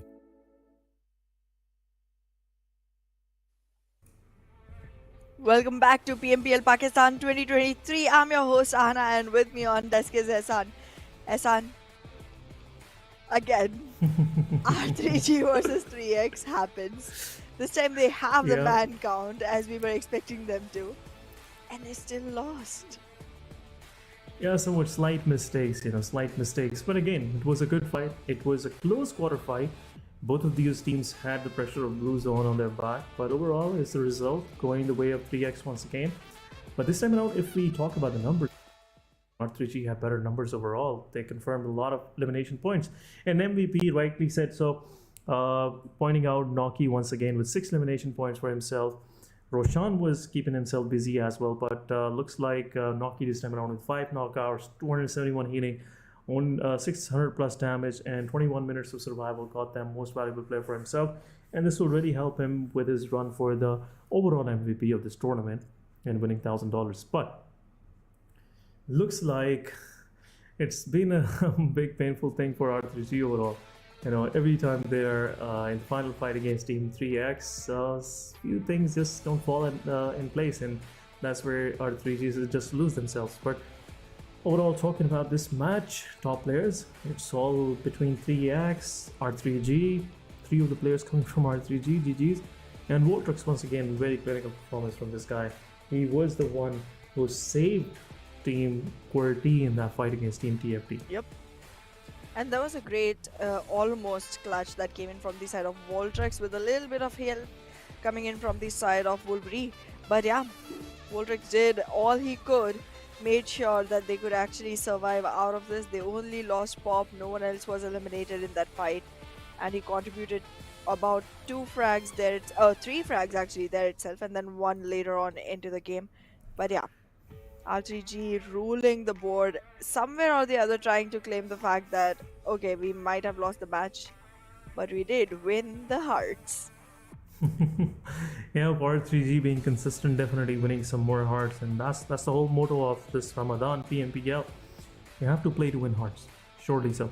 And talking about R3G's performance, it's giving me chills. You know, if R3G is this consistent, I'm pretty sure if tomorrow's start of the day would be, you know, kind of blasting for R3G, we can see R3G being in the top 3 positions and contesting for the first spot. And it will be for the first time ever, we'll be seeing R3G going for that win, which everyone out there in the community has been waiting for these guys. These guys were lethal back then when we'd have, you know, Nocto, then, you know, Johnny, Joker, and there's another guy, I'm just forgetting his name, but that squad was just so lethal. And even now, R3G having Waz on their side, and Roshan, the way this guy is performing, also he was playing in Port Esports as well, and now Avenger from North Esports joining in, just completing the missing piece of the puzzle for R3G. Well, let's have a look at overall ranking for this match. 20 points for R3G, definitely very dominating performance. Then 3X with 18 points, and 4 of these frags were finished on Team Reggie side. Team QWERTY once again, good performance, consistent one, 8 points for them, 0 placement point, but they managed to confirm a lot of frag points for themselves. On the second page, it's a bad story for 7th Element. They're losing their position as well, they're losing their matches, and now with these kind of numbers, I'm pretty sure 7th Element is not feeling well. Absolutely. 7th Element, XGeneration, both at 0 points each, do not contribute much to what they are looking for. And look at that, 7th Element reaching all the way to the 7th position with that. And R3G solidifying their place. They have literally 1 point difference between themselves and 3X right now. Yep. If and only if they had gotten just 1 more frag in the game, just 1 more, they would have been on an equal standing. But look at this. The difference between the points is literally 1. 3X definitely walked in with a better bonus, but still, yes, after 3 chickens, is only 1 point ahead of R3G. Yeah, it looks like, you know, performance speaks for itself. The way, especially R3G, been conducting themselves on the battleground, they've been aggressive. They've been taking full-fledged fights. We have seen them doing wonders against Team TG in the Erangel match. And now the way they're performing, it looks very clinical. It looks a full squad which is ready to dominate even tomorrow as well. And might be we'll see Team R3G going for South Asia Championship, and they will go ahead and you know, be more aggressive, be more experimenting there as well. But let's have a look at the schedule, guys, and we are just left with our final match of the day, which will be played on the Erangel. And again, This day is not like the previous day, the first day of finales, because we haven't seen any consecutive chickens come in from any of the sides. 3x definitely they had a chicken on yesterday's Sanhok as well, and again chicken today as well. But overall, we haven't seen anyone repeating their chicken dinners. But it's been a different day. We have seen Tufty, we have seen NES getting chicken dinners for themselves, then Erangel. We got QR, the way they confirmed their final frags on H2E looked like they were just in the sublime touch overall. But then 52 Esports confirming Miramar was another statement coming forward from the side of 52 Esports. Yet, we have to see Erangel. Absolutely. I am still hoping for Team QWERTY or Team Bablu, one of these teams, to actually go ahead and take Erangel. TFD, I was trying to build hopes for them, but that one is not working out just yet, so maybe tomorrow. But for now, I feel like Bablu or Team QWERTY, one of these teams, were able to go ahead and get this one. I'd be really happy, because again, these teams are going really close to those victories, and I'd like to see them actually claim something. This match, especially the one we are about to witness, it could be, the kingmaker. We have seen there is a close call between Magnus Esports 3x, then R3G. There could be some changes on the top positions, and looks like we will be set for tomorrow's action, and that's where the whole mix will get interesting. Especially if viewers at home, if you guys are rooting for either of these three teams, I'm pretty sure you will have some nail-biting finishes for tomorrow, and your Sunday, your weekend will be, again, I would say, a great one, worth remembering. But this is what PMPL offers us. This is what PUBG Mobile Esports in Pakistan is all about. We would never say who's gonna win. It's for the first time in 2 years I've seen Aegon XI8 struggling this way and not being in top 3, and it's a new name, it's a new team emerging out of this chaos which we are witnessing right now. Me and Ehana trying to give you some hint of the broadcast as well, but overall these teams are just phenomenal, just something we can't explain full-fledged, but looking forward. I believe it's time to get into Erangel, Yana. It definitely is, and I am actually waiting to see what our players are gonna bring in the tables for this one, because the dinner table is ready to serve the chicken. It just matters on who's gonna have their hands on it first, because for everyone else remaining, it's gonna be just the gravy.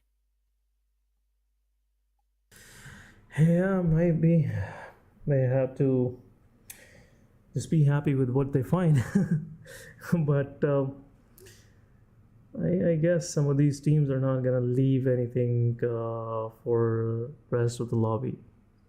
The players are ready, guys. XGeneration, they're looking really promising, but they were looking really promising, but not this time around. It's the final match of the day, match number 12 for finales, and here we go.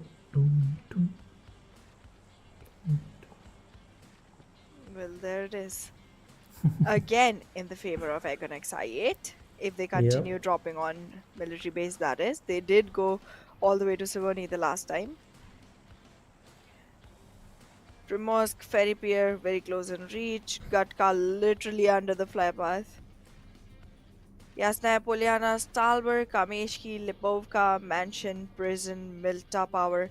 These are going to be far-fetched reaches. I wouldn't suggest or recommend these spots to anyone unless and until the circle starts to, happen there.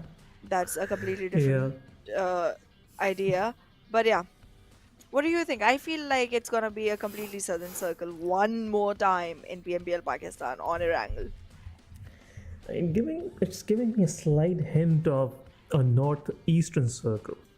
Centralizing mention, but anything can happen. It could be Milta Circle, who knows?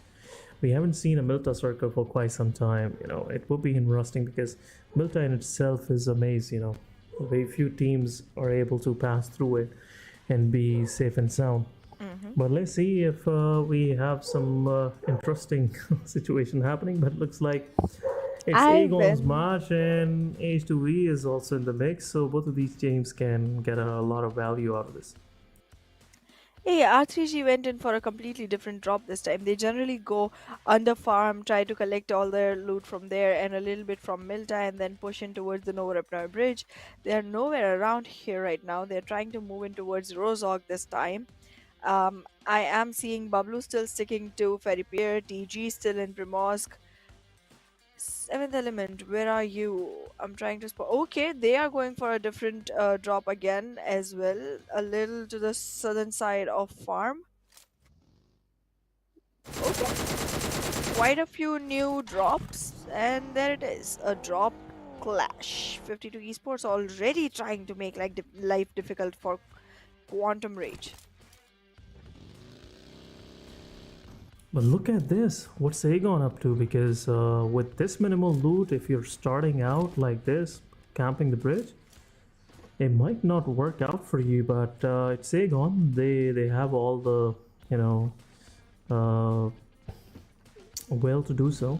And I'm hoping that they will get some value out of it. But look at this. There you go. Taking down one from XGeneration. XGeneration was like, this was not written anywhere that Aegon will be on the bridge this quick, and now they are moving forward, moving back, not forward. And I believe XGeneration had to come up with a new plan.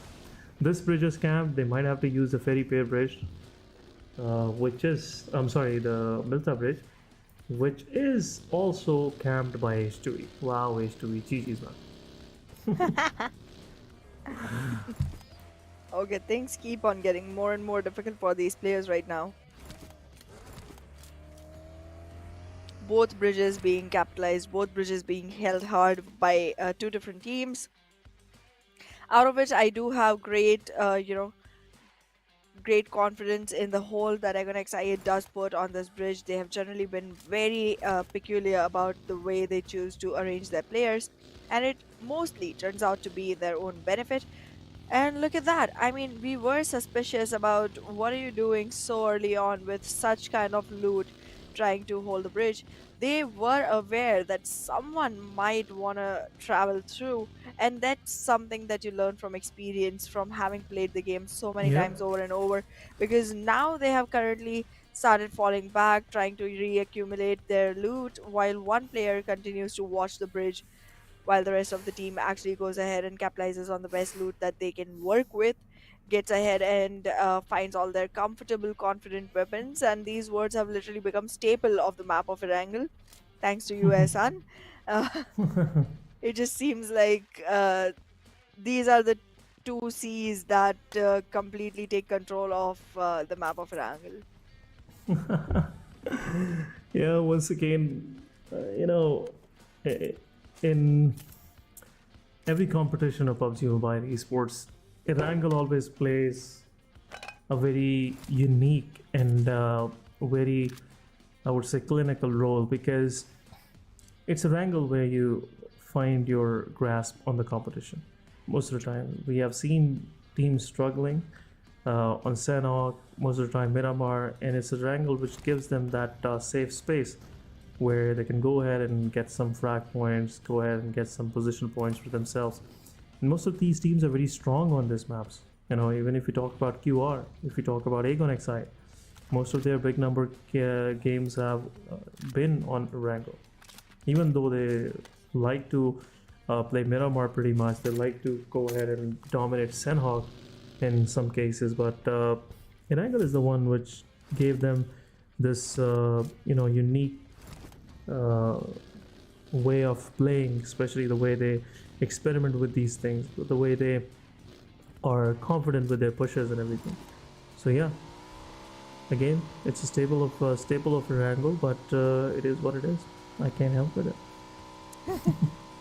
Alrighty, Oh. Ehsan. We feel ya. We feel ya. Gotcha. But yeah, I mean, while our players still try to relocate themselves, you were talking about how you started off casting in PUBG Mobile with the first map being Sanhok, right? Yeah, Yep, I have yep. a similar story. It wasn't my first map to cast ever, but it was the one map that we would keep playing most often, because here's the thing, at that point I was literally doing like 15 maps in a day, which was hectic, very Oh hectic. wow. And the Which producer was a friend of mine, so I would literally just tell him, can you please put on Sanhok so that it's a little bit easier for me, so that it does not last as long. And then him being one person who was like, okay, you've just started off in the scene and it's 15 maps in a day, I get it. And he would just put on Sanhok constantly, one after the other, making sure that I had breathers in between. So yeah, we used to do that a lot. That's how Sanhok became one of my favorite maps to cast, because 15 maps in a day, if you do it, and that too on a map like that, it's just so power packed, so much performance, so much action going on, so much chaos going on. It gave me a quick reflex on trying to like read what is happening on the map and where people are going. But even though, yeah, it did not help me with the technical and clinical information, which is mostly found by casting Miramars and Erangels. That's why I have Yeah. accepted you as my mentor, Ehsan. Guide me, sensei. Oh no, is your kind words. Definitely the experience you have in other games, is really helping you cast this battle royale game as well. Which in subcontinent is very rare to have competitions for battle royale. It's either FPS or either is MOBA games. So PUBG Mobile really opened up another stream of opportunity for most of us, most of our talents. And I believe it is giving us that talent of talking about something for quite some time. Like 30 minutes of a match is very rare to see in any other games except some FPS shooters. But yeah, it's just really helping us out. But there you go, Team Bablu, getting into another fight where they'll be going head to head against Team Freestyle. Freestyle been positioned pretty well. Was he realizing it's not the right spot to jump to, and that's where he changes his position. But now Freestyle, they're pushing forward. There's been a lot of utility being dumped on Wasi. Wasi's low on HP. He will smoke himself and will go for a heal. But where is rest of the Bablu? Why they haven't showed up to the situation? Why Wasi have to deal with this alone? But now Team Bablu, they have realized they have to jump in. Pikachu was slightly away. Arham with his nade taking down Wasi, and I believe it's just the start of another, oh my god, crumbling of Team Bablu. Well, in the meanwhile, Northeast Sports is losing players as well. One got picked off by TFD already, and there comes another one getting knocked on the knees. Things are getting difficult for Northeast Sports. That does not seem like they're going in the direction of north. They are literally swooping down south right now. On leaderboard.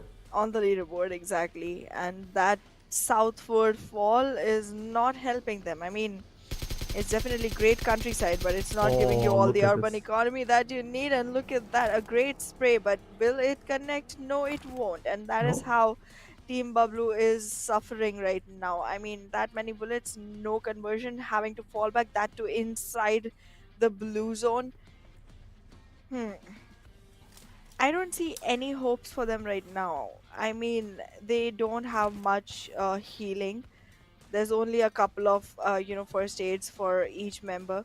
One has 3, the others have 2 each, and then one player has a pill bottle and alongside a drink, while one player has only 1 drink alongside. I mean, okay, it might help them get back into the circle, but is it going to be enough loot to actually sustain inside the circle? Because I feel like in the games which are all this pro league, you do not get to keep collecting loot, because once you're in a fight, yeah, you might get some from the players you have already fragged out, but that's that. You are not going to have time to actually go around in surrounding places all the time and capitalize there, because everyone has their eyes everywhere. It's like big boss is watching them, and every single team has a big boss in it. Yep, and looks like some of these teams are taking care of that. But NES on the other side, as you were saying, they're going down south, and Talisman, the one that should get eliminated. But Iron going ahead, taking down rest of the TFT, and some help coming from the side of QR as well, helping Team NES to survive further, but 3 elimination points goes for NES Iron. GG's. What a great initial fight from this team, but they're left with 2 of their players. But I believe so. This is where Team QR might to come their way. On the other side, Team QWERTY Pop taking down Buffalo Ban. Buffalo is not having enough. There, every time we see them popping up, it's on the right side of the kill feed. It looks like Team Buffalo might lose another player in the mix as well. Khan also low on HP. Well, we will go ahead and pick him up. And it's just a moment of time where he cannot revive the fallen commonard. And there you go, shotgun from the Pop. Khan is out. 2 elimination for Voltrex. 1 for one for Pop, and it's only 1 player from Team Buffalo left in the blue zone. So another bad match for them. Absolutely. And it's funny and ironic and funny again how being on the right side of the kill feed is not the right side of the kill feed. It's just not where you want to be. It's not where you want to okay, you won't survive if you're on that side anyways. So going back into the circle through the blue, driving through, we are seeing Team QWERTY making their way back in. They do have a man count deficit right here, but without Khan, it's gonna be not the best situation, but it's still gonna be something that they can work with. We've seen them go ahead with 3 players before. That time it was Pop that got picked off, and Khan was still surviving for the team. But are they going to be able to capitalize on a chicken is what I'm really looking forward to, because again, this team is one of the teams that I want to see a chicken coming in from. But look at that, 52 Esports completely barraging all of their bullets one after the other onto XGeneration and sending them all deep down into the ocean, never to be found again. Yeah, looks like it's not a good end for XGeneration, and another team biting the dust, but looks like 52 Esports, one of their players, have to get into the circle as well.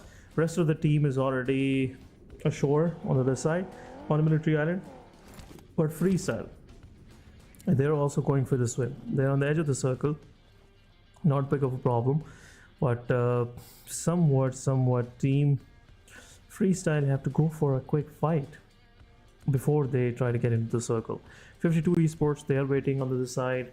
At the same time, there are some more teams holding on to the shorelines. H2E is holding on. Team R3G might go ahead and hold on to that position.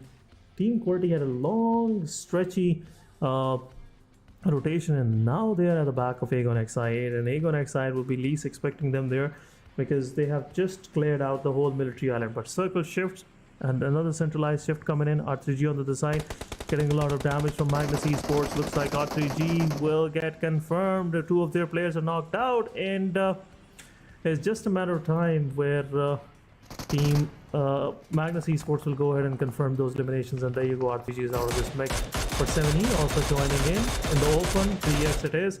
And T24 OP might go ahead and knock 1 player out from 3x, but 3x still surviving. 4 of their players are still up, and 7E have to move. They have to change their location. But Magnus Esports, they started well with the team R3G, and now they're getting knocked out by Tabby. Tabby is going ahead with his vehicle and confirming some frags for himself.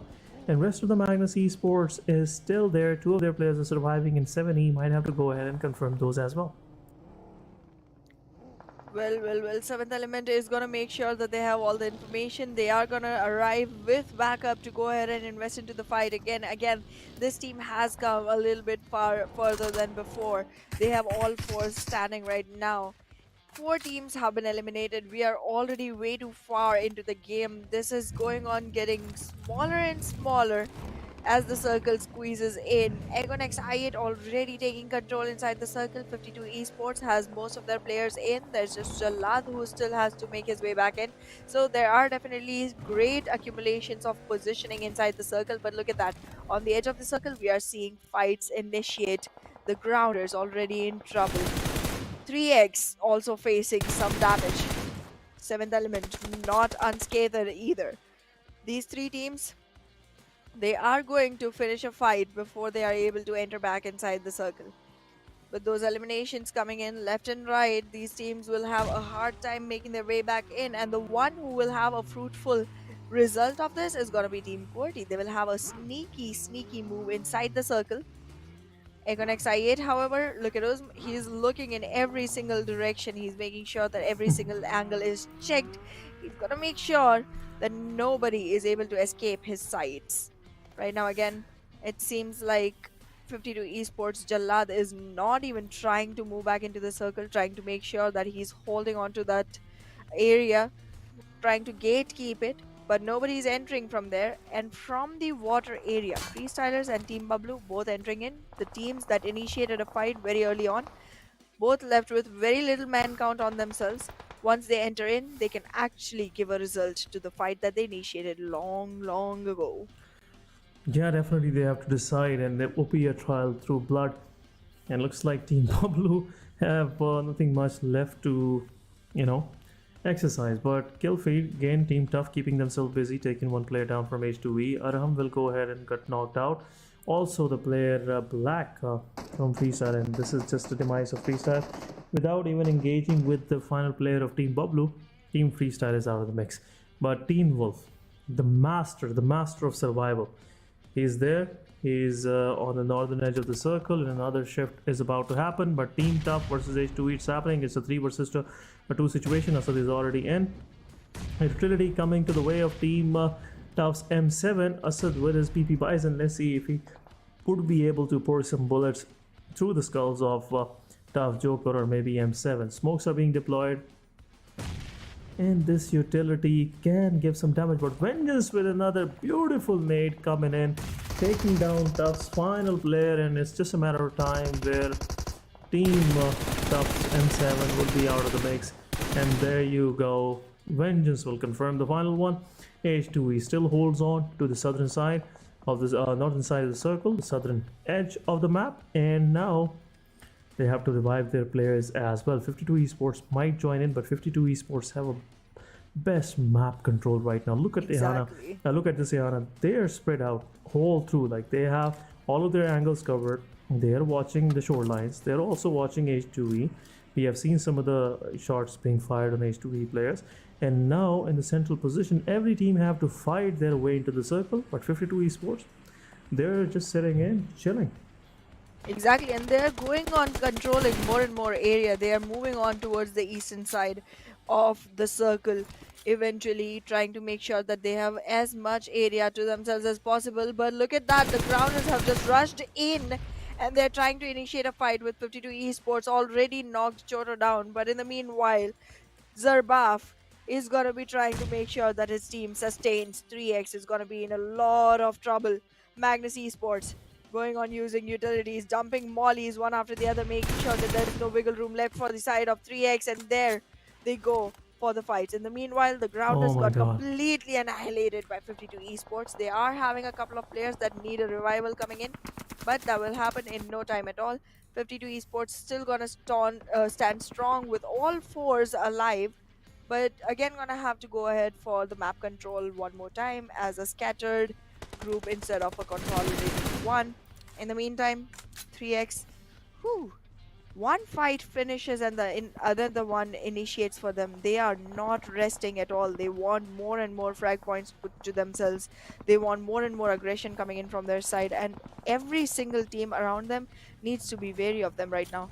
So it just seems like 52 Esports is in a safe zone because they are way too far from 3x. Yeah, but on the other side, Wolverine taking down one after another. Team 7E will help out Wolverine to confirm the final player as well. And there you go, 7E with their second success overall. Tokusaurus is out of the mix, but still, rest of the team is keeping themselves busy. And now they have their attention on Team QWERTY as well. Wolverine will go ahead, revive Pop. It's a 2 versus rest of the lobby. But I am hoping that QWERTY will go ahead with another good match, like at least 10 points for themselves. But H2E, now they have a good position for themselves. There you go, a good shot coming their way from Zibayan.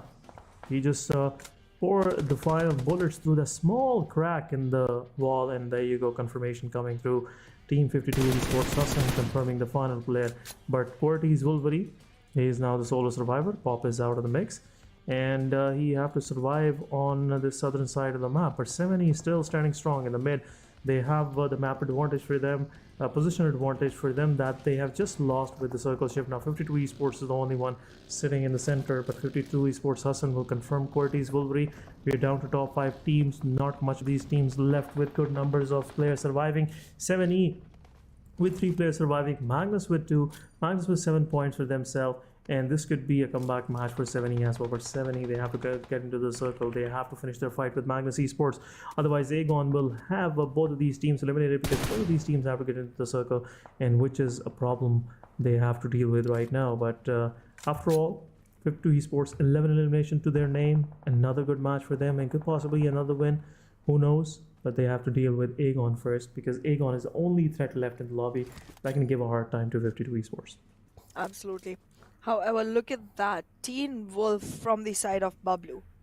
Still inside the water.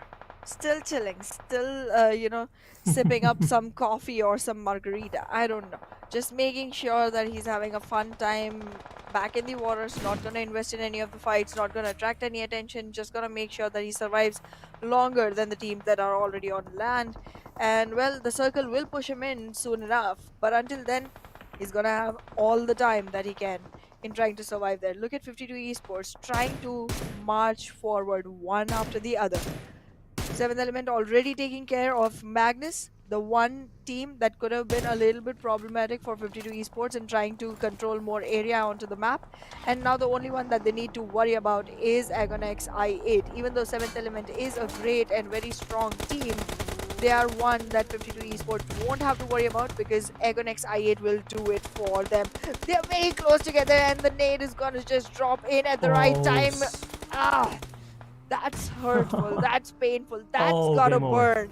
And to add salt to that burn, there comes the elimination of 7th Element on 5th rank in this map. From Magnus, Zen survives. From Babu, Teen Wolves. If Jallad has an idea of Bablu's positioning, great. Otherwise, that could really result in some man count loss for 52 Esports coming in from the back, slow and steady. Wasn't trying to scope the area out, trying to find out more and more control over the map. Agonex I8 is just going on, acquiring more and more real estate into the circle. With that vehicle already on Osm, it is pushing 52 Esports a little bit back. Yeah, 52 Esports, now they have to hold on to their position, because every team have to come through. But Magnus Esports Zen, solo survivor, giving some hard time to 52 Esports, making them to change their position and regroup. And that's where Agonex I8 will have some more control on the southern side of the map. But Magnus Esports Zen, I'm pretty sure it won't be able to survive for much long. As long he's prone, just like Bablu Teen Wolf is, he might survive. Otherwise, these big giants, the full-fledged surviving squads, might give them a quick finish to in this match. But Uzum getting some damage. This is risky. 52 Esports cannot go ahead and peek like this. These aggressive peaks will be punished. But looks like Team Agonex I8, now they have the center of the circle. They are now waiting for Team 52 Esports to close in. Teen Wolf also have to join the party. You have to go for this backstab, which we as a viewer been waiting for quite some time. And otherwise he might lose for, might survive for nothing, and he'll get eliminated, increasing the kill tally for Team 52 Esports. But there you go, Magnus Zen might have got spotted. I'm pretty sure he might have got spotted. And there you go, that's what Chotu is trying to do. Some more help coming the way, and confirmation comes. 14th elimination in the backpack of 52 Esports right now. Well, there it is, the top 3 teams, 4v4v1, Agonex, I8 and 52 Esports. Team Bablu could really be a pain here for any of these teams. If the backstab happens, if he pushes in, he might just pick a couple players from the side of 52 Esports, making it an open entry for the side of Agonex I8 to march towards. But Team Bablu needs to make sure that the timing is right. If spotted, there is no survival scope left. 52 Esports trying to get in an enwrapping situation where they are able to cover every player of Agonex I8. In the meanwhile, Joker trying to take a look behind, trying to make sure that Bablu gets spotted. has a little bit of an instinct to work upon. Might want to take care of that player before anyone else, just to make sure that no disturbances come into the fight. Uzma again taking the vehicle, surveying the grounds. Gets spotted by Joker 1v99. But Joker, with his trigger discipline, isn't gonna fire until he's in a position where he can. The fight initiates. Choto already goes ahead, takes a knock, and then gets knocked himself in return. Oh, got confirmed as well. He And there did. you go. That's where Aegon Exide will have upper hand because they are down for this revival for their fallen comrade, and that's where 52 Esports will be least expecting Team Wolf to jump in. Still, the numbers are not adding up. The numbers are not adding up for 52 Esports. They're thinking, okay, if it's a full-fledged squad in front of them, then this couldn't be 5 men standing. Where is the fifth player? Where is the fifth player? And that's the question is bugging 52 Esports right now. But Jalad, he's not looking in that direction where Team Wolf is still surviving. This guy is just a ninja, you know, the way he survived throughout. He didn't even make any noise, you know, and still could be, you know, a problem for the players of 52 Esports. But Aegon Exide, now they are pushing. This could be a mistake. This could be a mistake from the side of Team 52 Esports. They cannot go this wide, and Hassan, without realizing the way Team Aegon Exide do it, they're just baiting them right now. They are just making them leave their cover. And if they do so, Team Aegon Exide will capitalize on this and will go ahead and take some trades for themselves. But 5 points, 5 elimination points so far. Still they're struggling. You know, it's the 8th phase. After this, there is no more circles. So there is no more chances. These teams have to go ahead on. But look at Team Wolf. He's anxiously waiting. He's waiting for that opportunity. And I'm pretty sure he's not gonna shoot until he realizes that he is the second player surviving. I'm pretty sure. That's true. I'm expecting the same from the side of Teen Wolf. But soon we're gonna stop seeing any more circles. Soon it's gonna push in constantly. And at that point, Teen Wolf might just have a really difficult time. So he might have to start shooting before that. But not just yet. Not just yet. The teams are still scrambling around trying to locate each other. With utility in hand, Hassan wanted to invest but falls back. And look at that, Teen Wolf just slowly crawling his way back up. Jalad has no idea. No idea whatsoever. Oh goodness, this is getting funnier and funnier as you watch it from the third person perspective. From the person who's not playing's perspective. Oh my goodness, but it is what it is, guys. It is what it is, and there you go. Hassan gets pointed out. He is behind that tree trunk, which is already pinned out, and Aegon Exide will make some angles on this tree trunk and will go ahead and take him down. But Joker is the one getting knocked out. Hassan could be the second one. Team 52 Esports right now under the immense amount of fire coming from the side of Team Aegon Exide. Hassan, there you go, got taken out. Jalad is there on the off angle with the utility, and Team Aegon Exide will push forward. Now it's time. Team Wolf help out the squad, but within no time Aegon Exide will confirm all of them, and GG's, a win at last for Team Aegon Exide. Much awaited win, and let's see how far this win can take this squad. But what a consistent performance coming from the side of 52 Esports. Another consistent match, another great performance from this side. GG's. I am impressed. I am impressed with the way 52 Esports is carrying themselves. I mean, in the beginning we did talk about how Choto is the only person who's trying to make sure that the team actually survives and sustains through the whole ranking. But then he did show up on point, and the rest of the team also collectively started giving him more and more feed to actually go ahead and make sure that he's getting the right shots, and the rest of them are also contributing to the total number of elimination tally that happens for the team.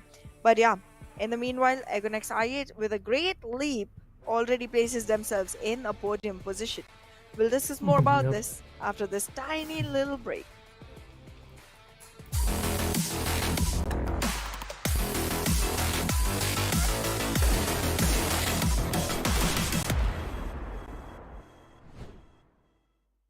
नहीं यार, आज game नहीं खेल सकता। अहमद, आ रहा हूँ mummy.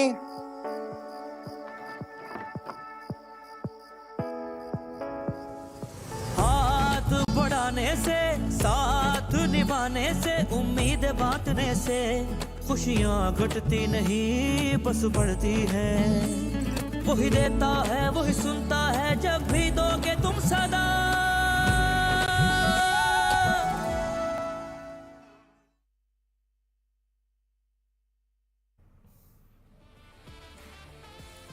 Well, welcome back to PMPL Pakistan Spring Season 2023. I am Anna, and with me on desk is Ehsan. Ehsan, are you gonna excited? Finally, they got the chicken they wanted. But 52 Esports, they could have been up there with the third one, could not. Yeah, the performance they pulled off, it's pretty. There is a good chance of them being in top 4, maybe top 5, who knows?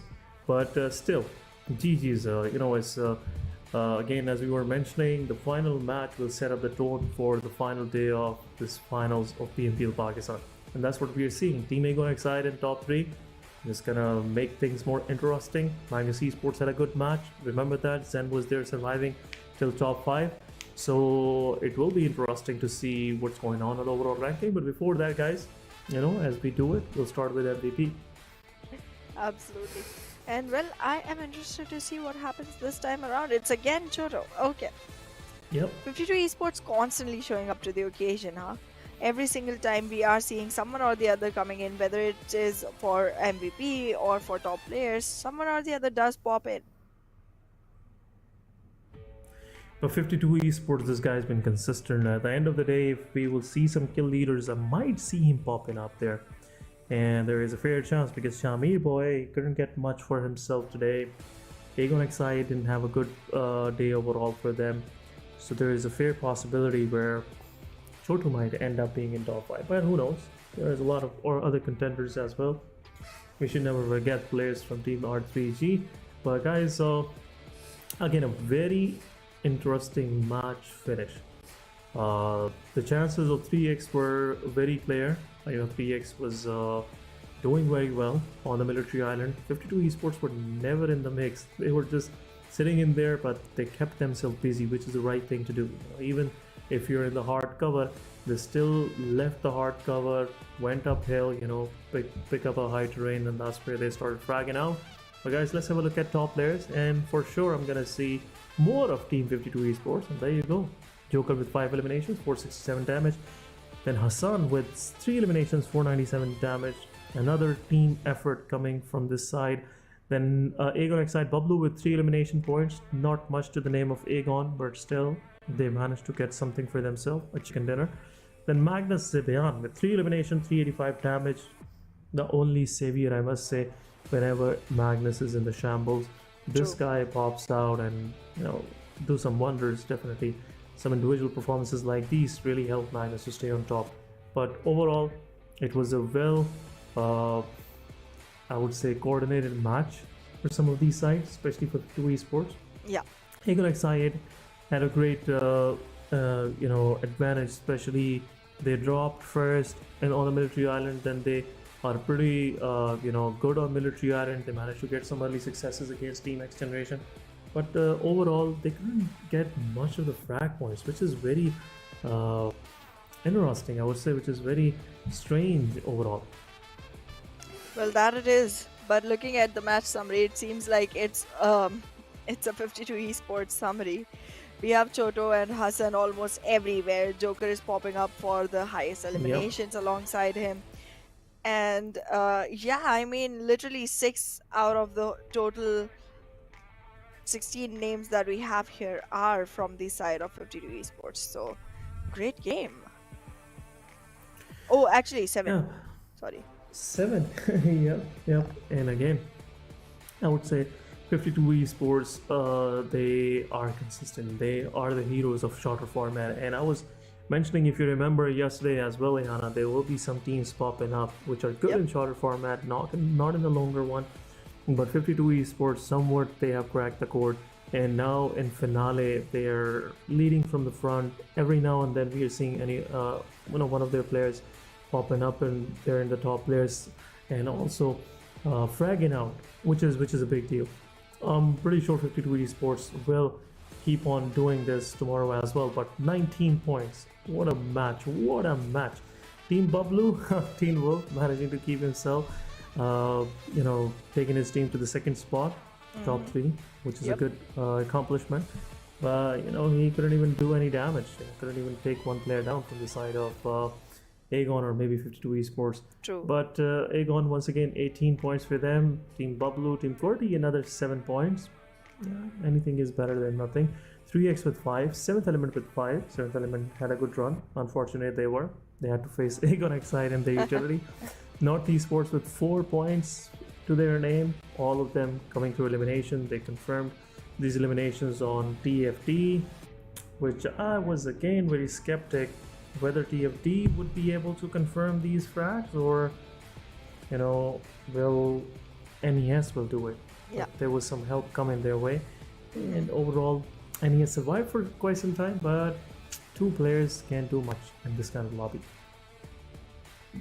Absolutely. Looking at the second page, it seems like Team H2E did go all the way to, I think, 8th or 7th placement, which was great enough for them, considering that their positioning has been very low down below. So every single point matters for this team. For the one time, we're seeing literally only one team with only zeros, and that is XGeneration. So completely unexpected, but there it is. Regicide, Quantum Rage, the Grounders, Freestyle, again, some teams that have showed up and acquired chickens for themselves one time or the other are literally looking like they're trailing behind here with 1 points each, only through eliminations for every single team. A little sad, but I guess something that they can work on eventually, and we might see something great coming in from these teams eventually, because Quantum Rage and Regicide already have their positions at a much better standing, but Freestyle and the Grounders do need to work much harder than the rest of them. The Faulty Devils also again have to be working a little more at polishing their skills. But yeah, we might soon see these teams go ahead and make their place in the first page. Yep, let's see how their journey will be toward the first page, but let's have a look at the overall ranking and what kind of colors we are seeing on first page. Looks like Team Aegon barely getting into the top 3, just a 1 point difference. Then 52 Esports with their consistent performance, 2 chicken dinners, they are on the 5th spot, once again very close to our 3G. But 7th Element, some improvement, slight improvement, they managed to get on the 6th spot. QR once again on 7. Team Tough somewhat holding on to their A spot throughout the day. This is again good for their team and possibly keep them in the mix. Tomorrow maybe we see Team Tough trying to get to at least top 6 positions. But overall on the second page, not any major changes. Team TFT only managed to get 5 points since the 3rd match of the day today. Furthermore, Team The Grounders with 73. This is a big loss for Grounders. I wasn't expecting them to be on 15th spot. Team Qwerty consistently going up, as we were expecting them to be close to 9th spot, but they are on the 10th and pretty close to 9. It's 88-87, it's 1 point difference. And we will shortly see Team Qwerty jumping into the mix and possibly qualify for South Asia Championship. But they have to be consistent. Otherwise, it's very difficult. It's not Wolverine and rest of the squad always doing this for you. This time around, you have to show up. Rest of all the squad have to show up, especially Pop and Khan. They have to bring in more value to the squad. Seeing like most of the time the numbers are on the side of Voltrix and Wolverine, and especially Wolverine. Today, if you remember that Miramar where he got 9 elimination to his, again, a great performance, and I'm pretty sure Qwerty is in debt to Wolverine the way he's performing throughout this PMPL. So guys, again, it's an end to our day. We have to look on some more stats as well. But before that, we really appreciate you joining on the stream with us. And if you have any positive feedback, you can share it in the chat, or you can also, share it with us. Definitely, we will share our socials. But before that, Ehana, In your opinion, who was the best player overall throughout the day today? Okay, you're throwing me under the bus for this one.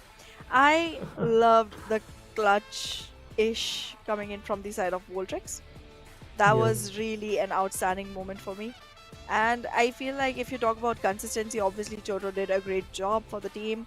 But yeah, I am turning into a fangirl for Voltrix. It was great game coming in from his side. I'm still waiting for Quirty to go ahead and actually claim themselves a chicken. But yeah, it seems like with consistent performance like that coming in from the side of Voltrix and Wolverine, they might actually be able to, spot themselves somewhere in the top 8 and qualify just like you were talking about. But yeah, I guess if we're talking about today, it's definitely gonna be Voltrex. That fight just won my heart, and I think that's the motive, right? Play to win hearts.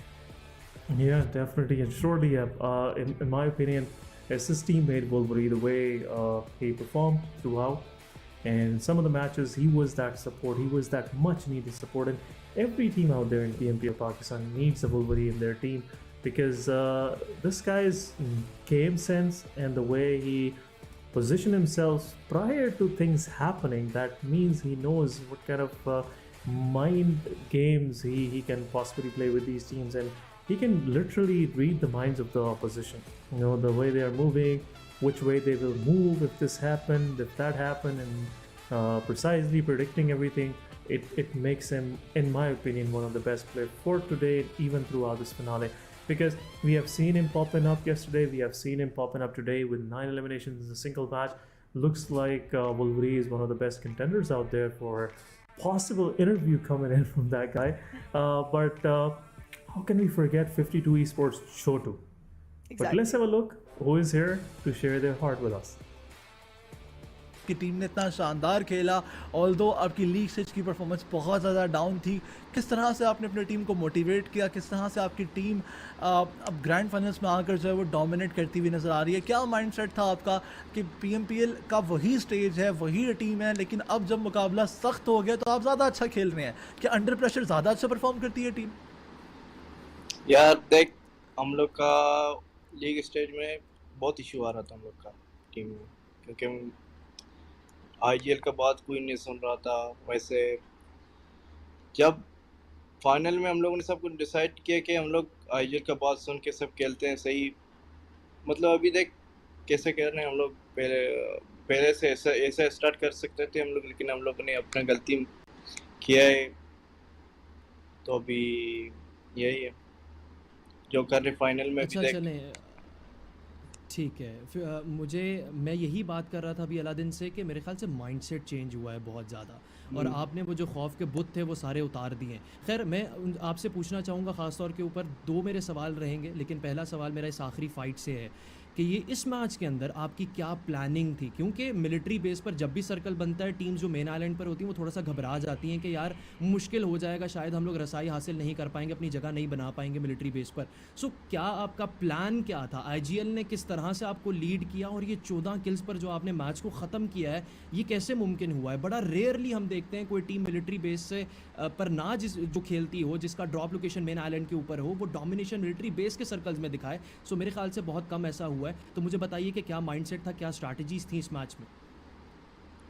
देख, जब military base zone जाएगा हम लोग bridge में नहीं जा सकते हैं, क्योंकि हम लोग का उस तरह गेम नहीं है कि हम लोग ब्रिज से जा सके। हम जब भी जाएंगे हम लोग मरते हैं।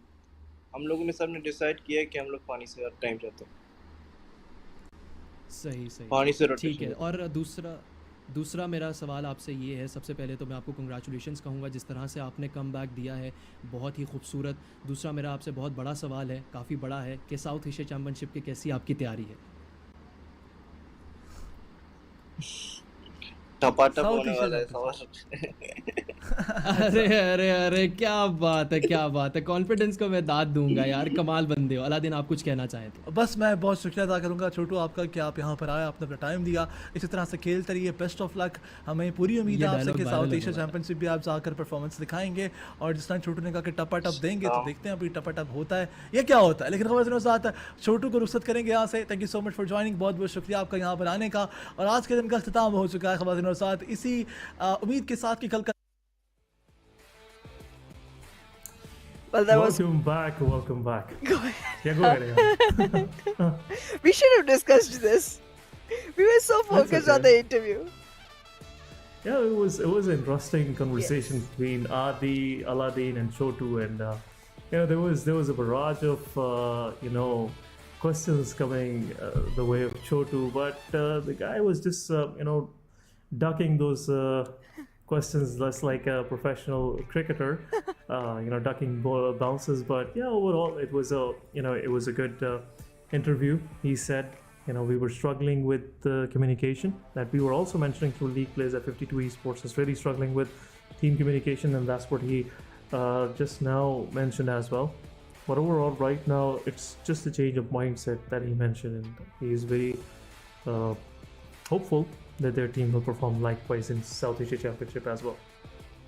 Absolutely. And also about the rotation, the way that the question came in from the side of Ahmed, it was really important to find out what the mindset was, because as he said, it's generally not the same vision that we see. Generally, the teams that do not play on military base find it hard to actually go ahead and fight there. And Choto just goes ahead and reminds us that every single time 52 Esports goes through the bridges, they die. So they just try to float back into the circle and rotate through water. And I think it worked out. It worked out pretty well. They went all the way to third position. If they had any idea of where Bablu was, they might be able to actually go ahead and do a little bit better. But yeah, in any case, it was a great performance. It was a great interview. But looking at how the day went, it went fantastic. Yeah, and again, it was a very good day for 52 Esports overall. The way they performed, and now they are sitting in top 5. Definitely all eyes are on them.